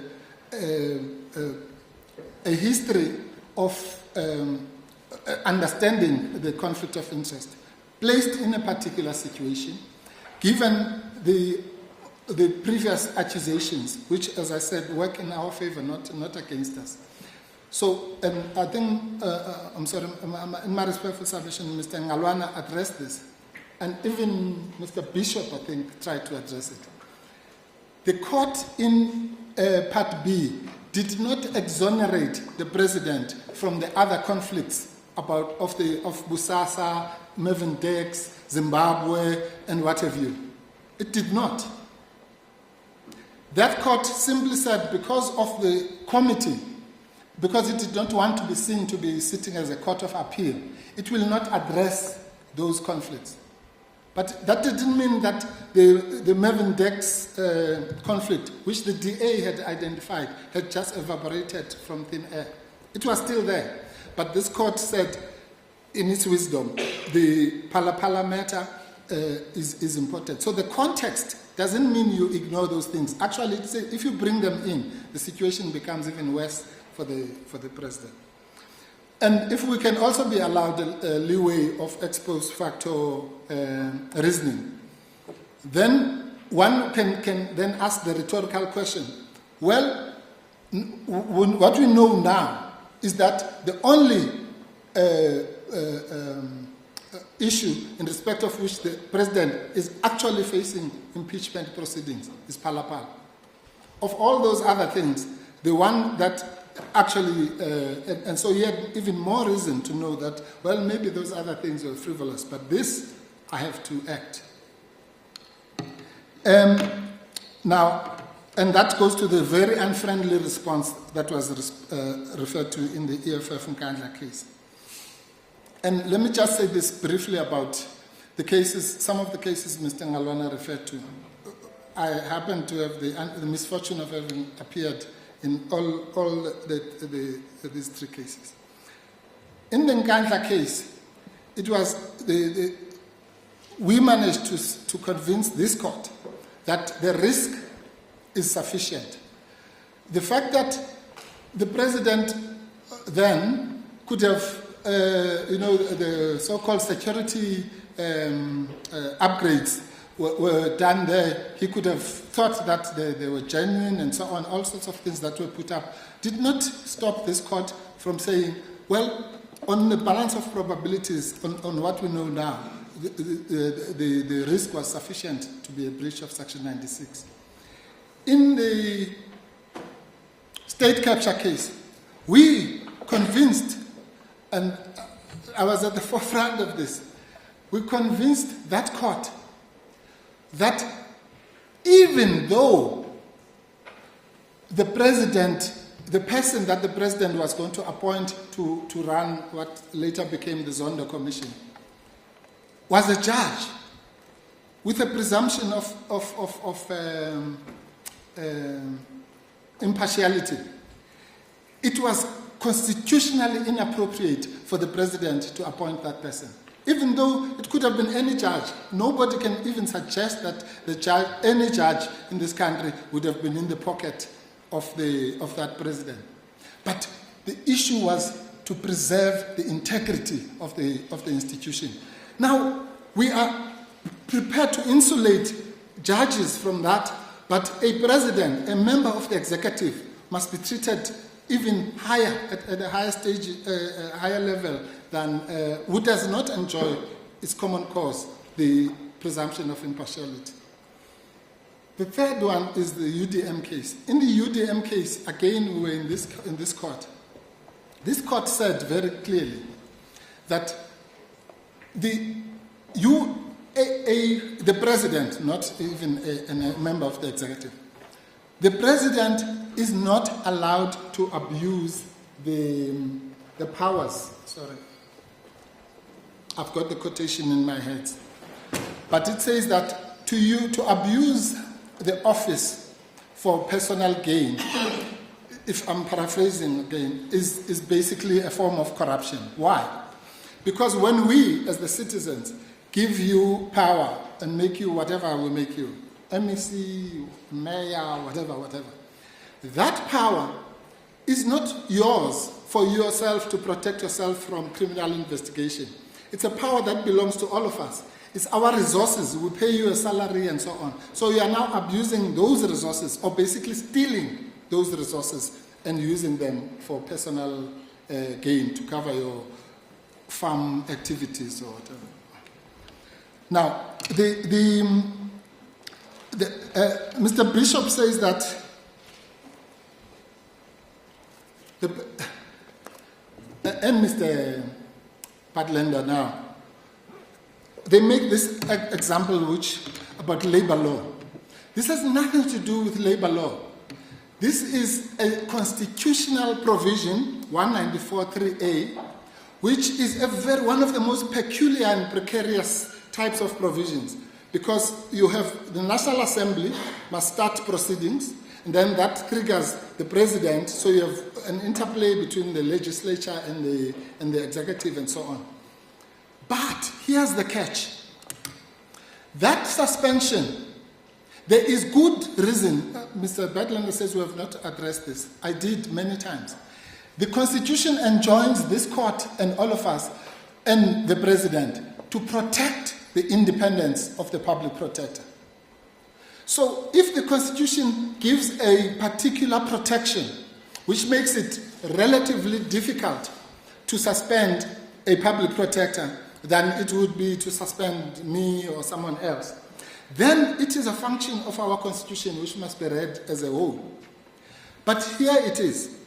Do you know that, contrary to what Mr. Bishop tells us, because he brings this dramatic thing, well, what if she has killed somebody? Does that mean you must remain helpless? Well, I have news for him. The president, there are 4 different types of impeachments in our Constitution. One is the president, Section 89. 2 is a premier, Section 130. 3 is a judge, Section 177. 4 is a head of a public institution, Section 194. Do you know that, well, it's happening now. There is no provision in both Section 89 and 130 for any suspension. In other words, a president or a premier can kill 1 million people, to use Mr. Bishop's example. And there's nothing we can do. Not even at the stage they're talking about of, oh, well, you have to call the first witness. You can call 1,000 witnesses. There's nothing you can do. That's what the Constitution says. 0. So, if that can happen to a premier, that can happen to a president, but the public protector cannot be protected by the Constitution even halfway through that protection to the start of the proceedings. The other example is the judge. With respect to the Deputy Chief Justice, will be familiar with this. A judge cannot be suspended until something called the small JSC. In Section 177, it actually says the JSC, but we all know it's the so-called small JSC for reasons that I don't need to get into. But a judge can have the prima facie finding by the JCC and even the finding of guilt by the Judicial Conduct Tribunal. and you can't do anything, you can't touch them, until such time that the Judicial Service Commission itself convenes and votes in favor of that impeachment. Why? That judge could have killed 1 million people or taken a bribe in broad daylight. But there is absolutely nothing you can do. You cannot suspend them until that has happened. Why? Because it is the protection of the independence of that office. So why should it be different? The only person in this world who must be treated with the labor law standard is the public protector. So, oh, well, she's facing serious allegations, therefore she must go. But all the other institutions either are protected by the Constitution or are unsuspendable, even, which sounds bizarre. So the so-called labor lawyer that Mr. Badlander talks about would laugh. Well, he would laugh to death, or she, if they were told that they are actually functionaries who are unsuspendable at all, let alone after the first witness or the second witness.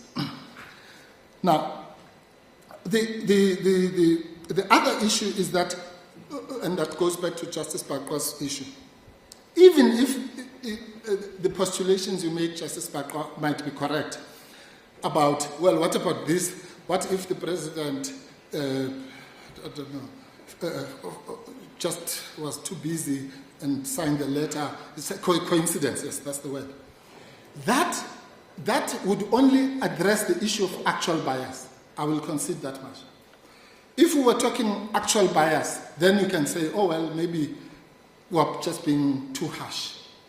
But when it comes to a reasonable apprehension of bias, it can't apply. Because it doesn't matter whether it was a coincidence or whatever. The question is there a reasonable apprehension of bias on the part of the public protector or any other reasonable person? What he was thinking, or whether he was busy and the letter got under the desk or whatever, is irrelevant. It's even less relevant when you come to 96.2, which is the risk of conflict. So even if that could get him out of jail, it would only do so on the basis of actual bias. And the risk of bias, well, I don't have to even talk about that.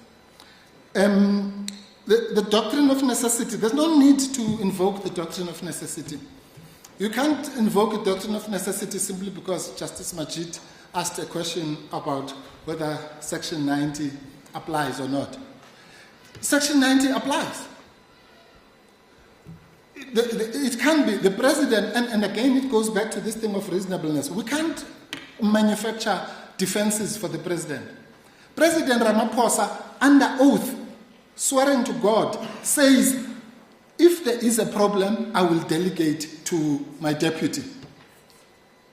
And we want to say, no, that's not possible. But that was his own subjective, it might be wrong. He doesn't say, I got advice or whatever. He says, I will delegate to my deputy.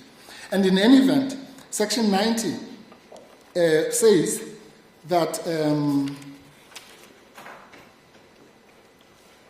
when the president is absent from the Republic, that will fine, or otherwise unable to fulfill the duties of president.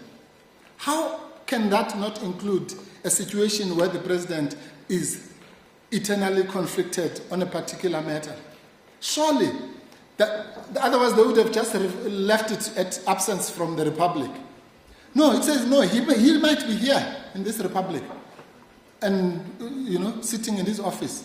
But he might be, for one reason or another, otherwise unable to perform. This is exactly what is happening now. So I don't know where the problem is. The president should simply do what he said, what the DA said he should do, which is to invoke Section 90, or rather should have done that and let the decision be taken. So we don't have to go into this long thing about the doctrine of so-called necessity. In any event, my last point is that also there's this artificial transformation of the power to suspend as if it is compulsory. It's not. The reason why the framers of the Constitution use the word may, the President may suspend, even if there was no issue about start of the proceedings and all that, it says he may, in other words, he exercises a discretion. So he could have even done, if he wanted necessity, he could have said, well, because I'm now in this risky situation and there's no one else to delegate to, let's assume that that is true, then it means I won't be able to suspend. And therefore, because there's nobody's putting a gun on my head saying I must suspend, I have an option. And what is it? On the version of the Democratic Alliance, the suspension powers were triggered on the 16th of March 2021. That's their version. When the independent panel gave its report on 16th March 2021, a year passes without any suspension till March 2022. March, April, May, June. And this president, who according to their own version had the power to suspend those donkeys, years or months before, suddenly moves into action, forgets about his own undertakings. This must happen now, and even ignores, in terms of Section 165, as I argued earlier. How can that be innocent? Or the only inference we can draw from that is that, what? For all those months, he was there was no need to rush, but suddenly it happens when he gets the 31 questions? No. In other words, the may in 134, rather in 194.3a alone makes it clear that he's not forced. Now, Mr. Badlander, sorry, I keep on blaming Mr. Bishop. Mr. Badlander, just to be an equal opportunity offender. Mr. Badlander tells us that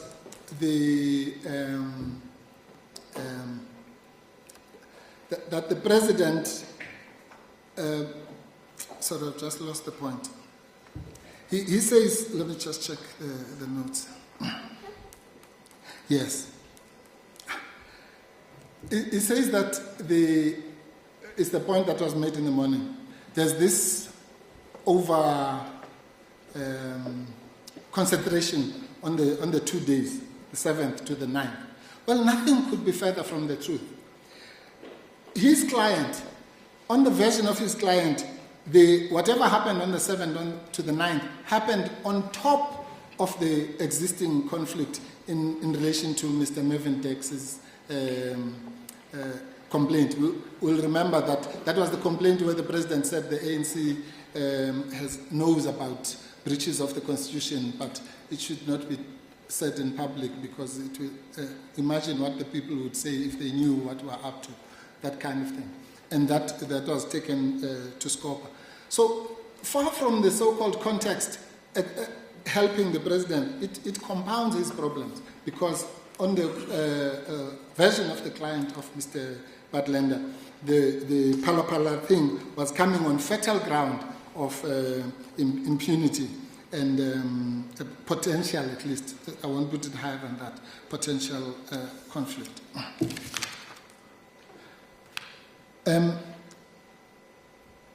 Yes. Then we are told that on the 9th of June, let me make this point once and for all. The proceedings on our version still had not started even on the 9th of June. So it doesn't assist him. But again, that's not a big point. I don't even think Mr. Badlander Sr. believes himself that you can actually write a letter to somebody and say that, show me cause why I may not suspend you. And all along, we have not triggered the suspension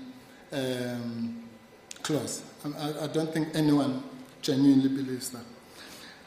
Because which power then would you be? On fair show, you must be exercising some power by writing that letter. Which power are you exercising if it's not the 194.3a, which says you can only do it after the start of the proceedings?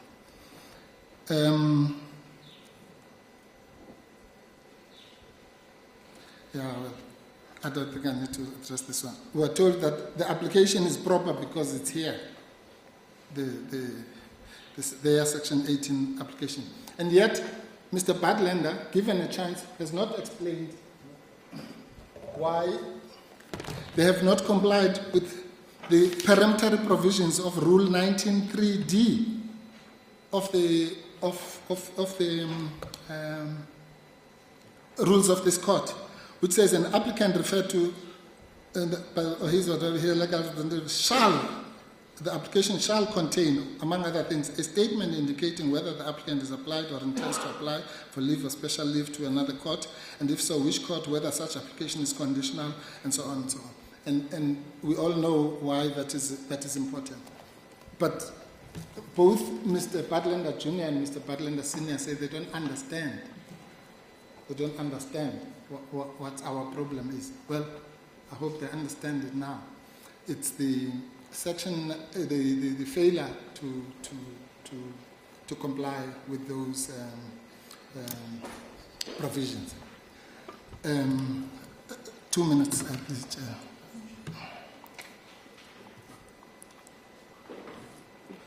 Yes. Yes. Then we are told that the president, there was another, he could have, this is in relation to the point, again, I've lost the reference.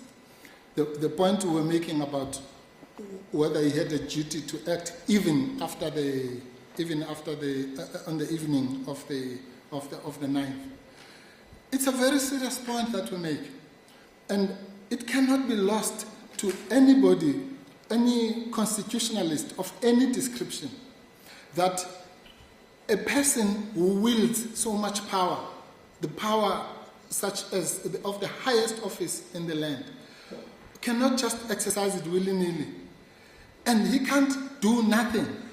Mr. Badlander says, well, Mr. Badlander Sr., well, even if he had done so, assume he had phoned Mr. Badlander Sr., he would have told him, no, that's it's bad advice. Well, that would be better. If we were told that the president saw that there is this crisis, there's a court case coming tomorrow, and called Mr. Badlander Sr. or anybody and said, what do I do in this situation? And then someone says, no, you can't do anything. You must just go to bed. That's fine. But we're not told that. All we know is that he did absolutely zilch. He did nothing. He was happy to live with the consequences of even an appearance of undermining the authority of our courts. And I know that we don't have the thing that used to be called constructive contempt of court is no longer part of our law. We all know that. This court said that if you don't have a court order, then it's contempt or it's not contempt. That's fine. But that's not what I'm talking about. I'm talking about what a reasonable person would do, even if there's no crime of contempt of court, of constructive contempt. Is it not a brand of the old contempt of constructive contempt of court to knowingly do something and continue to do so and refrain from taking any action, knowing that it might undermine our courts? What would have happened if the court had found that the power to suspend is Part A court had said he cannot suspend?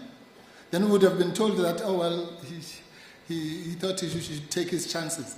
It's another ex post facto reasoning. We know now that actually the court gave him permission to suspend, but he did not know that as at the time when he he committed the illegality. And that is the truth, and it cannot be engineered or doctored in such a way that it takes away his duty to have acted. It's the usual omission thing. We all know as lawyers, one of the first things we get told is that an omission will only be actionable if there is a legal duty to act. And I dare say that in this context, there was a legal duty for the president to act. The other point is that we know that in private law, it is said that fraud unravels everything.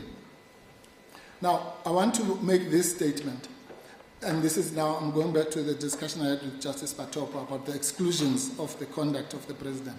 Surely, one of the exclusions which this court can pronounce, taking the discussion in von Abo even further, is that in the context of public life, corruption, such as the one described by the full court, improper motive, bad faith, acting to cover up your pala issues, however you describe those activities, that should unravel everything.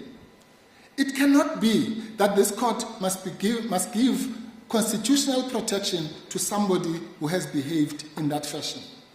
Just as in contract law, you may have all sorts of protections, but the minute we say fraud was involved, and this is fraud, by the way, in any event, abuse of power.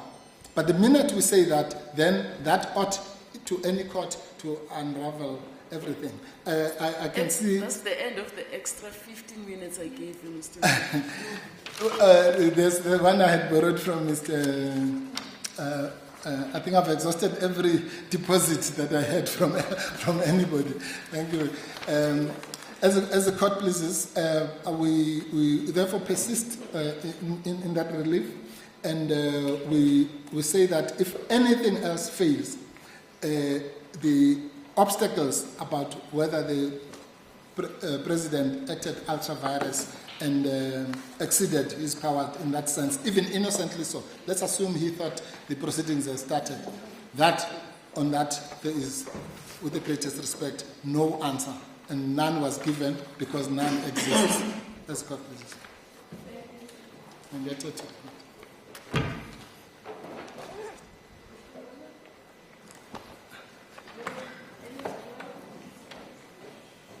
Sorry, Justice.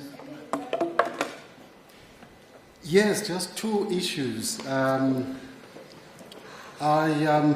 There is an issue about what I said to the court in relation to what Mr. Breitenbach may have said to me. It's a matter of interpretation, Justices. I read what he said as meaning, even if your paragraph 16 is done away with, there are other concerns. That's what I was trying to convey to you. So that's the one thing. The issue raised by Mr. Budlander, which is the final thing, he says the president did not refuse to disclose the answers to the 31 questions. I did explain that, I can't read my own handwriting now. I said he could have disclosed it under cloak of secrecy. So I didn't state the fact as a naked fact. I said he could have disclosed this in a similar way as I think it's the CR17 case. So that's all I would like to clarify. Thank you. Last half a second, please. Otherwise, I won't sleep at night. I'll be thinking, should I not have? One point about the language on 194.3a. We make this point that the language on 194.3a is very clear. It says the president may suspend a person from office at any time after the start of the proceedings of a committee of the National Assembly for the removal of that person. And there we make simple 3 points. One is the proceedings, have they started or not? And that we've debated. Secondly, is the word a committee cannot be a reference to the committee that was in 194.1. And one of my learned friends, I think Ms. Pillay, said she couldn't find. There are thousands of references here where you can go to section 178. It says a judge, and then later it says the judge. There are hundreds. It doesn't have to be about a committee, but it's syntax. It's a simple thing. But that and that point was made in the state capture case, in the reverse, because the president had said in Parliament, I will appoint the committee, or rather, yes, the commission of inquiry. And then later he wanted to argue in court that, no, he just meant a commission, not the one that had been asked for. And the court said, no. If you wanted talking about any other committee, you would have said, I will appoint a committee, not the committee. Now here it works the exact opposite. And then the last point is, for the removal of that person, it's common cause that the current committee is not for the removal of any person. It is a veracity fact-finding committee. So thank you for making my sleep better. That's good.